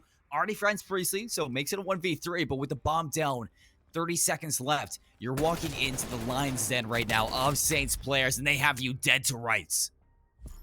Yeah, very good first round there out of St. Clair. I mean, they just sit back. They wait for all the UTK players to just push just that little bit too far, and here's that first blood that you called out from Priestley onto Shafaxi-Poo. Just able to catch him sprinting in that situation, close him off, and just kind of left the team in a 3v4 at that spot, and a 2v3 on the site. It just made things a lot easier for St. Clair because they could just play the number game at that point. But nonetheless, St. Clair back on offense now. It looks like they're heading towards the A site as well. We should have almost the exact same setup on offense that we saw the last time through, and a very similar setup on defense as well. It's going to be another 3v3 on the A site. But St. Clair, they beat them to the setup here. They're keeping the wheels turning now. Brandon can really lead the way into the site. Trophy system, gonna box them in, but first blood gonna be drawn. Sauce to fall off screen. A second one from Alstro. Now St. Clair being picked apart from the sides. Alstro's gonna get the exit back to the courtyard. Leave St. Clair stirring, and King, I didn't even see that. He slipped the line right past Priestley. A flawless round from Tennessee. Well, we see UTK take a hit out towards the A site. Get snuffed down immediately. St. Clair, they try the same thing. Same outcome, though. They get snuffed out immediately. UTK with a fantastic defense to bounce themselves right back into this game. Now back to the defense. St. Clair, they won it this last time. Tennessee on their attack. Favoring the A site, leaving Alstro to watch the cross. You want to see him do it again? I mean, They could definitely fish for it a second time to see if they can break through, but let's see if they bring any adjustments out here. I think the adjustment is coming through. I think Astro's going to push right onto the A site with them. So their plan right now is to just try to overwhelm the 2 players on St. Clair that are here. And St. Clair, they realize that. They disengage from the site. They play their lives for the rotation, now backing up into screens. Respecting what they have going, but now that you lose Brandon and Astro can take control of Gardens, you're trapped. This flank couldn't get here fast enough from Gorilla. Bomb down. 38 seconds to retake this, folks. St. Clair, they have him trapped around the side now. Let's see if Gorilla can open this one up. Revise is going to fall now. 3v2. St. Clair can strike. A second one around the corner. Priestley opens this one up. The second round. Now King left alone. They know where he is, and Sauce has his back.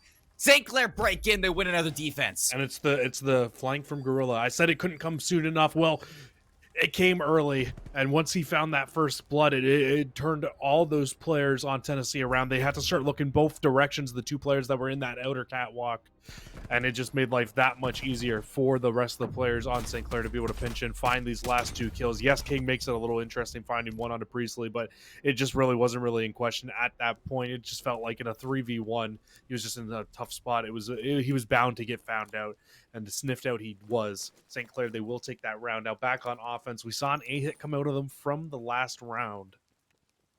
And it just feels like A-hits is all we're going to see right now, Colin.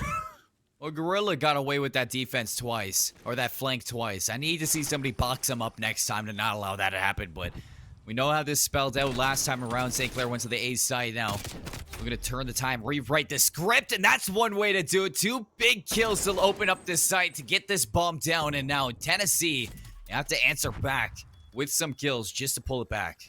Revised backs completely offsite. I love this play. Just to kind of wait for your opponent, wait for your teammate in Astro. Maybe catch one of these players getting a little bit over aggressive on the St. Clair side, but I doubt we're going to see that right now. The slow burn right now. Player number 6 watching that cross. Gorilla gets worked. Holy smokes. And looking for the pinch here with Revise to even this one up, but on the exit, Brandon catches him through. Alstro's going to drop, and St. Clair holds strong. That's 2 rounds in a row now. From defense to attack, they break the ice, and they take a 2-round lead. And yeah, it's the first time we've been able to really see a team take 2 rounds in a row here, and again, a very clean round out of St. Clair throughout the entirety of that round. They really just kind of shut down everything that Tennessee had going for them on defense. And Tennessee, we've seen you hit towards this A side twice. It has not worked out for you in your favor either time. I would love to see a switch up here, see them go towards the B side, and it looks like at least a mid hit might be coming in here right off the rip of this round. We'll see where this bomb goes, and it's definitely heading towards mid, a 4-man hit. Well, St. Clair opt for the 2-on-2 again, separating themselves. Brandon has an opening for free, and now a crossfire is developed inside this courtyard, but threading the needle. Tennessee, they get away with minimal damage. They're going to pull this one back. That is King to make this even. Brandon's still stuck inside gold. Brandon is in a sneaky spot right now, because if player 2 doesn't spot him out, he might just be able to jump over this wall and get it right in behind all the Tennessee players. Well, St. Clair, they retook the A side. Let's see how their B side retake looks, as Brandon can make or break this whole setup. He's making the heads-up play. He's making the wrap all the way around. Spots out Sauce. Is going to dip on through the courtyard. Priestley opens this up with a kill on this Fexy Poo. 3v2, making it 2v2. Revise pulls it back once again. Now St. Clair, that's some good timing. Catches Revise with his pants down in the reload prime. Now 1v2 for King. The clutch up for his team. Nobody on the defuse. Brandon hops that King in and out with the kill. 1v1 Sauce on the heels, chasing it out, and King clutches up. Ice in his veins. Beautiful round out of King there, just to be able to close that round out for your team. But that's a situation. St. Clair, you can't lose these rounds. Brandon needs to be on that bomb much sooner, and Sauce needs to be watching over him, or vice versa. They kind of bottlenecked themselves there with the amount of time that they had. All King had to do was check that bomb, get the kill, and get out with his life, and the round was over, and you saw it right there. Ah, man, and those are the mistakes that St. Clair cannot afford to make. It would be a 4-1 lead right now for them in this search and destroy, and they would only need 2 rounds to close this out. Now you're letting Tennessee right back in this game. Tennessee wins 1 more round, we're tied back up, and Tennessee would much rather be down 3-2 right now than down 4-1. And now St. Clair with this bomb, it looks like big 4-man hit going towards the Boulevard. And as soon as Tennessee realized that, they send one player on the flank. The rest of the 3 players are going to wrap back over towards B. Alistro, if only you knew what was coming for you. As first blood to St. Clair, now B site open for a plant, Jesse, and you can see already Tennessee, they have the rotations through. Take a look at player number 1, King. Again, in the position that Brandon was at, but Priestley watching it like a hawk. All of a sudden, Swaxipu in a 1v4 all the way in P2, and he's going to be caught off guard. 4-2, St. Clair, a very, very quick round to answer back. Yeah, they feel like they just have something different going on this Moscow map, and I think it's just because this team's allowed to get a little bit more aggressive than what you would normally see in Search and Destroy. We kept seeing this team play standoff, and I just couldn't understand why. I just did not think that map played into St. Clair's into their playstyle one bit. But now that we're into a Moscow and they can just hit aggressively towards an A site or stack a B site, just these little things that this team can do differently, it's working out so much better in their favor right now here in the Search and Destroy. Yeah, you know what? They've thrown a round away, but who cares? It happens in Search and Destroy. Spexipu, though, will get a first blood through the middle of the map this time. So Tennessee, they're not dying yet. That's his first blood of the game. First kill of the game. So, Shrexipu really underperforming here in map number 2. Something you can't have already when you're down 1-0 in the series. In losers finals, with grand finals waiting on you for the other side. Really need to see everybody firing on all cylinders right now. Take a look at the bomb wrapping back around Sauce. Tucked away underneath this half-break wall, but off those stuns, he's going to call his exit and try to find something else. Astro finds the trade for V2. As Tennessee open this one up, but Sauce gets right back into this position. I love this call, but can he find both of these players? It's too much to handle, it seems. Alstro's going to take a third to the grave now. Oh my god! Brandon, no! They line up for Brandon, and he finds 3 in a row. Aces the round. What was that? Brandon with the play of the playoffs so far here. We'll get to see it again. But all those players were so weak. Brandon, you disgusting man. Oh man, Brandon, you clutch up again and again for this St. Clair roster. And he comes out on top one more time here. What that was Sauce stayed alive for so long in that round and did so much damage to those players that when Brandon got to hit that from the side, all 3 players were there. All 3 players were weak, and it was just easy pickings. I have never, ever seen something like that. Sauce chips away and Brandon cleans up. Janitorial duty right now for St. Clair Saints. Looking to pull this one into a 2-0 lead, now being up 5-2. Loses out first blood once more. Priestley to drop.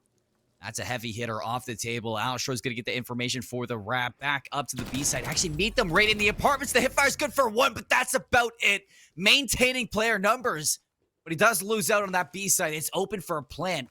And St. Clair, they just don't think that's the case. They get snuffed immediately at A. Decide to wrap the bomb to B. A worse outcome happens over at the B site because they lose another one of their players. Now in a 2 versus 3, at least they get 1. And now they need to figure out what they want to do with this bomb. And their players could not be more separate right now. Sauce now 1v3, has bomb in hand. With Gorilla playing distraction over to B, it seems like Tennessee are falling into the trap now. Gonna respect the plants. But King is gonna spot this cross. Oh, King must have seen that one. Doesn't look like he has, because you would think that the call-out would have came through. The rest of the Tennessee players would have wrapped. Sauce. Oh, that is dangerous now. Going to be taking the better of him. 1v1 around the corner. He's actually found the exit. 2 checkers, Jesse. He might be able to do this now. All the way wrapping through P2. Why is nobody Will Tennessee be ready for this one? I just want to know how nobody on Tennessee has hopped this bomb yet, and he might just catch the perfect timing here. If he can take one, he can get the bomb planter as well. No, Spexy wins a huge one-on-one to keep Tennessee alive here in the losers finals. The chance was there. The window of opportunity has been presented. Sauce, I mean, he's got fancy footwork, but it's just too much. Yeah, 1v4 is a lot, especially with the bomb down. But, I mean, hey, he made it interesting, so kudos to him there in that round. But nonetheless, King and Sphexipu, they will close it out for UTK. They'll bring us back to a 5-3 score line. Tennessee, they don't want to go down without a fight just yet, but St. Clair on defense, this has seemed to be where they have really been at their strongest here in this map. I mean, St. Clair's still one away from going up 2-0 in the series, so that has to be looming over Tennessee, that they have to play perfect just to tie us up. We've been good for one, but Gorilla's going to take over the spot. We reset Alstro over early and raining bullets already, trying to tame the roster of Knoxville and hold them back from pushing up in the Boulevard. Excellent positioning out of Priestley, draws first blood. That's just great comms. St. Clair, they call out. It was Gorilla. He just lets them know, hey, guys, I see 4 of them at least pushing over here. Probably saw 1 or 2 of them. I'm probably over-exaggerating with the 4 call, but still great comms just to allow Priestley to know, hey, hold this angle. They might peek that bus, and as soon as they do, they get dropped down. And now Tennessee, once again, on the back foot here on an offensive round. Haven't found much success in offense. I think only run 1 round so far of their 3 on offense, and trying to push this bomb up, but another player goes down, and now a 2 versus 4. It's going to make a tough situation that much harder. Where do you go? I mean, Gorilla just chipping away at your backline, King, with this bomb stuck in a really tough position. It's going to be gift. What? Priestley, you can't just do that to him. He's got a family, my guy. And now Sphexipu to clutch up, and that is not going to be the case. St. Clair up 2-0 now in the series with a 6-3 win on Moscow Search and Destroy. Looking to make this one quick. Yeah, that was not okay. I wish we got to see the turn on there at the very end there, but that was not okay, Priestley. You cannot do that to people, man. Colin said it. They have families, man. I mean, it's all good. It's all fun and games until somebody gets turned on. Am I right? Like that's Call of Duty that for you. Absolutely is what it is. It's always a great time out here, and Priestley just showing off his individual skill as we get to look back at this game now and take a look at exactly what we saw. It started off with a hot for St. Clair. They started to get some momentum, and by the time you started to see these Tennessee Knoxville players really get into the frame, find their footing, it was too late. St. Clair had way too big of a lead, a huge comfort zone, and I said they needed to find a perfect game of Search and Destroy. It just wasn't presented to them.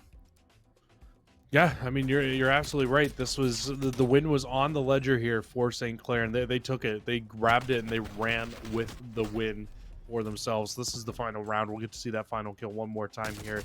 Sphexipu falls to sauce. But I'm gonna be honest with you, Colin. I don't think this one's over just yet. University of Tennessee Knoxville. It might be down 0-2. They might be on the back foot. But we're heading towards Garrison Control. We saw them yesterday on Garrison Control. They only lost 3-2. It wasn't a bad loss. They only lost, I would say, because they didn't get the final defense, or sorry, because they didn't get the final offense, if you will, because it felt like it was all offense. Actually, I'm a liar. They didn't get the final defense. It was SEU.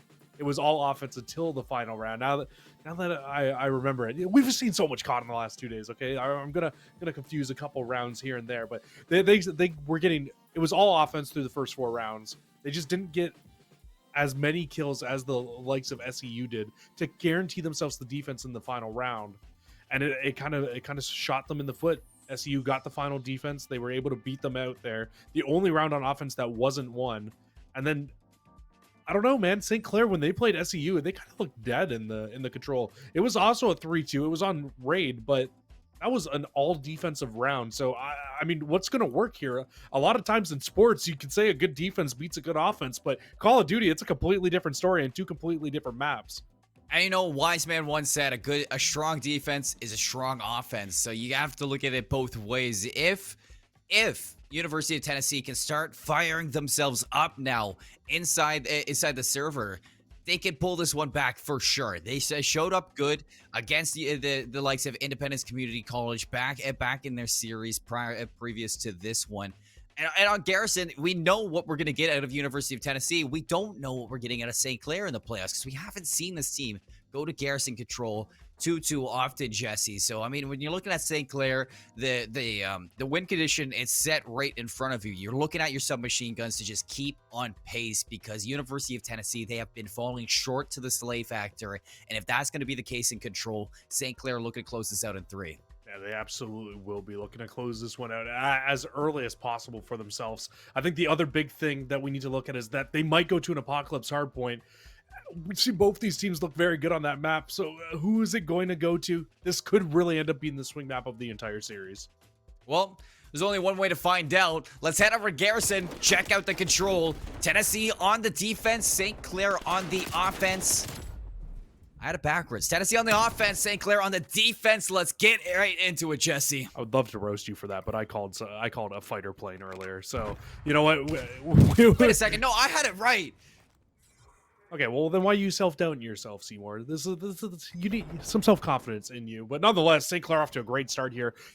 Amazing opening break off, as they've only lost 2 lives. They get 2 ticks of progress, and it's going to be all 3 here on the B side. So already a better offense here for St. Clair than we saw in Raid at all in the last series. And now, minute 56 on the board is when things slow down for Tennessee, but speed up for St. Clair. Can they handle the onslaught that is approaching? First one's down for PCD. Brandon doubles down with the FFAR. Now looking to slip the lines through bricks, get onto the side, stop the clock at a minute 45, and stack it up. Already 4 players on top of it. This is going to go fast. Yeah, it's going so fast. I actually can't even tell that it's going up. I'm not sure what's going on here, but it doesn't look like the zone was going up. That was very, very strange. Maybe they weren't all inside the hill like we thought they were, but they are now, and this zone should be completely finished off at this point. Not only a round win there for St. Clair, but I think they won by 11 lives towards the end of it. I think it was 25-14 that I saw right at the end there. Or sorry, so it was an 11 life lead, but nonetheless, a very, very offensively gifted round there for St. Clair. We get to look back at this B-hole from Sauce, holding that front line, showing up for the team. I mean, this St. Clair roster, they just look upgraded right now. They are on that revenge tour, looking for a rematch against ICC in that grand finals. And Tennessee, man, if they keep this up, they might be handing it to them on a silver platter. Now, you have to look at these players to start getting into this game. I mean, the losers finals, and already right off the bat, Gorilla rips the head off Alstro all the way in their spawn. Yeah, that can't be fun to deal with, but Revise, he is here close. He tried to step onto the hill, but that might have been his own undoing. He gave his position away, and then the rest of St. Clair, they pinch onto him, and this is where things can get really, really scary for Tennessee. They need to find a couple of kills here. We talk about it all the time throughout the year. Garrison, it is known for spawn traps. So Tennessee right now, off the break off, they're in spawn trap danger zone. They have to fight out of this, and they have to fight out of this tooth and nail, one step at a time. Revise has slipped into the lines. Brandon's going to put him in check. So 2 kills go the way of the Saints. They're able to take some map control off this, work their way up the lower platform. And again, another player drops his Alstro this time. Tennessee starting to fall in the life's advantage. Now 27 seconds to make something happen. It's going to be really tough, especially with only 20 lives left. Already at a huge disadvantage, so even if you do get this zone, just things aren't looking great. And as soon as that player falls in the back lines, that was the furthest pushed player forward for these Tennessee players. Sauce is going to find streaks as well. And with 8 seconds left, I really don't think anybody on Tennessee is going to be able to get close enough to this hill with the ARs watching over. It's just Fexipoo. He falls, and that's going to be it. 2 rounds in a row to St. Clair, and they're trying to speed run this losers finals. Oh, me, St. Clair just dropped them in the blender in that round. Wow. I think if University of Tennessee, they just need to take a good check right now. Look in the mirror at what's happening and slow it down, Jesse, because they are trying to fight fire with fire, and they're just making it bigger. Tennessee needs to disconnect right now so they can just regain from the game for a little bit here, but that's not going to happen. It is absolutely, they need to just regain. You need to take, you're not wrong. They need to take a big deep breath and start working together again and trying to get this team back into this game, because they're not out of it yet. They can still come back into this. It just comes down to winning 1 round. Start ticking it off and build yourself back into this one. Well, let's see the reverse sweep to start the reverse sweep, Jesse. Tennessee Knoxville back on the defense. This is where things can turn around. It all takes one round at a time. Revine's getting up close into the backline. Sauce has slipped the line, finds the cruise missile. That's 7 in a row. 10 and 1 into the map now, starting to get this progression at B. One tick gone. As you look at these orange arrows starting to gain way around the warehouse, they're moving along to set up a pinch. Shots are good for Brandon. A second one from Sauce. They clear out the B site. That's a minute on the board. And you can already see player 2. He's trying to make his way across the map. He should be able to get into A. And there are 2 players on St. Clair right now with full streak. Sauce has 2. Brandon has 2. This could get very, very rough really, really quick. It's already a 3-life lead. Sauce is going to find 1 on the hill. He's on 9 in a row in this game. And he gets it done with the Diamatti too. No. That's double digits now. Here comes the big guns. The cruise missile going to be called in from above. Striking fear into the eyes of Tennessee. Finds 2 with it. Looking to lock this one down. Grab the brooms, folks, because St. Clair are moving to the grand finals with a hot 3 over the University of Tennessee Knoxville. Wow. Wow. St. Clair College. Boy, did they come to play today. I don't know if it was the sub or what, but that was not the same University of Tennessee Knoxville team we seen playing in the winners final. That was not the same University of Tennessee Knoxville team we seen all the way throughout these playoffs and throughout the regular season. They were a 10-1 team in the regular season. Yes, St. Clair was 10-0, but St. Clair just put this team into the blender and speed ran the losers finals. That was absolutely that was delightful to watch if you're a St. Clair fan, but University of Tennessee, they got smoked right in the losers finals. And honestly, by a team that earned that. I mean, I just saw a new and improved St. Clair Saints to move that want that grand final spot, that are out for blood, and they took it by force. I mean, that was hard to play against if you were UTK. No harm done. You had a great game, a great season if you're UTK. Top 3 in the NACE Starleague, not too shabby. Not too shabby at all, but I got a little advice for St. Clair right now. Now that I'm looking at this and I'm thinking about this, I'm thinking about this matchup, this rematch between them and ICC. I think if you go up against this ICC team, you need to be banning standoff, search, destroy as your veto. You can't play them on standoff. And I think you ban raid control. I think you play them on either you either play them on Garrison or you play them on or Checkmate. I think you play them on one of the other two. Just change it up, because the raid, it was a close game. It was a 3-2 loss. I don't think that St. Clair can get it done on raid. I think that they need to play a Garrison or a Checkmate, and I think that a weirder map and a map that ICC won't be so comfortable on, I think is where St. Clair might be able to get that swing map from. I am impressed with these teams from the Cold War season. Now, as we all know, Vanguard, it's out, folks. It has been out for a couple weeks, and this is the closing tournament for Collegiate Call of Duty in Cold War. And now we got Independence Community College and St. Clair Saints to finish it off in a grand finals. I just want to say, I'm going to look back at all these teams from start to finish, from week 1 now to where we are at. We have seen teams turn it up. Now, that makes me so excited for what we're going to get for the rest of the year in Collegiate Call of Duty. Cruz, I think this is great. I love Collegiate Call of Duty, and these teams are starting to find their own.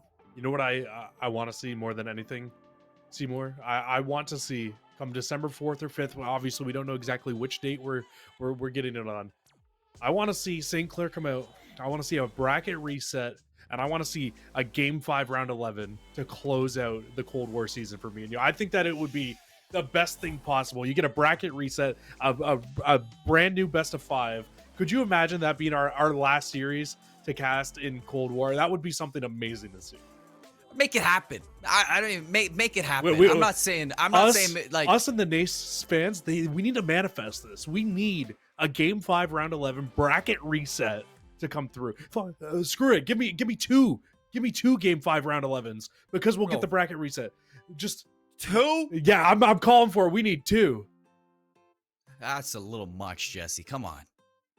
That is a lot. You gotta end the year on a bang.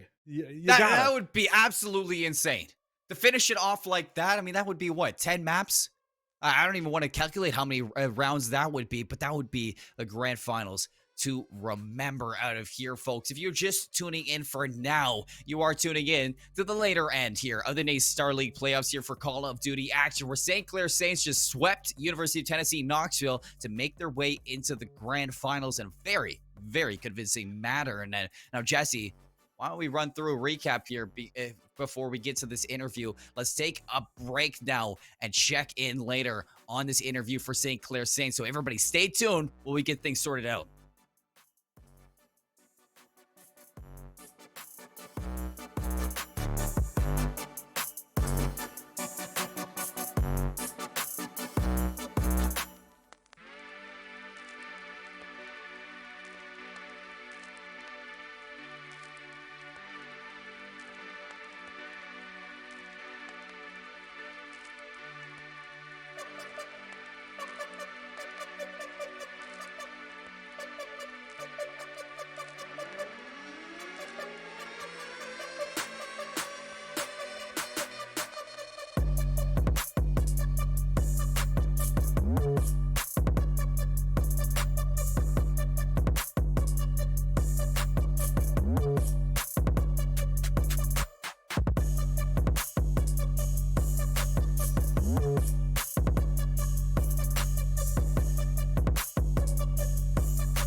Folks, welcome back. Everything is all set and ready to go, Jesse. We have our interview on lock, so why don't you do the deed? Why don't you introduce who we got on the desk? Well, none other than Priestley himself coming on in to come into the interview. I'm terrible at this, but this is why you're the color commentator and I'm not. Priestley, welcome on to the desk, though. I mean, you guys looked fantastic in that series. 3-0. You guys speed ran the losers finals. How you guys feeling? We're feeling good. We didn't. Yeah, we played good. We didn't know what to expect from that team because we didn't. I don't think we played them like at all, like ever. But yeah, I don't know. We didn't want to underestimate them, and I think we did just that. I think we did good. I mean, you did better than good. You guys did great. You guys looked unstoppable in that series. Now, talk to me a little bit about the prep for this team, because you said you didn't want to underestimate yourselves or underestimate them moving into the series. What did you guys do to prepare for this match?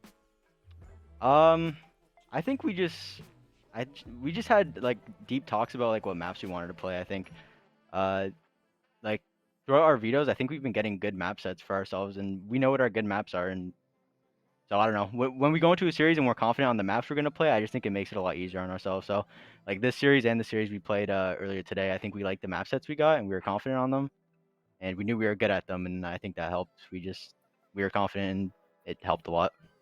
You can definitely see that being a big win factor for yourselves there. Now I got to ask you guys though. So ICC, they're waiting in the wings for you guys. You guys will need to get a bracket reset and then to beat them in 2 best of 5s. You struggled a little bit. You guys, the only map you guys were able to take off them in that or in that winner semifinals was the first map, that Apocalypse Hardpoint. What do you think your step is? What do you guys think your biggest step to prepare to be able to take on those guys? I mean, I think all of our respawns were super close against them. I think both of the respawns we lost could have gone either way, even though they still probably deserve to win both of them, the ones that they won. But yeah, all of them were close. But I think it has to be the search. They're a good search team. So if we get if we play good search maps and we just play to I think what we can on search, I think we are a good search team. It just like comes and goes. But yeah, I just think it's gonna be all about the search. I need you to promise me no standoff. Ooh. I don't know if I can promise that, but I don't know. We'll see. I mean, Jesse, they got to veto 2 best-of-5s. That's a lot. Yeah, that that's is a lot true. of That is standoff true. being banned right Yeah. there. Like, come on, Priestley. But I need you to tell me: are you guys gonna do it? Are you making the run? I don't want to say we will, because then I feel like that'll be a bit of a jinx. But I mean, we're gonna try. We're confident. I think. Like I said, the series we played against ICC last time was pretty close. But I mean, they're a really good team.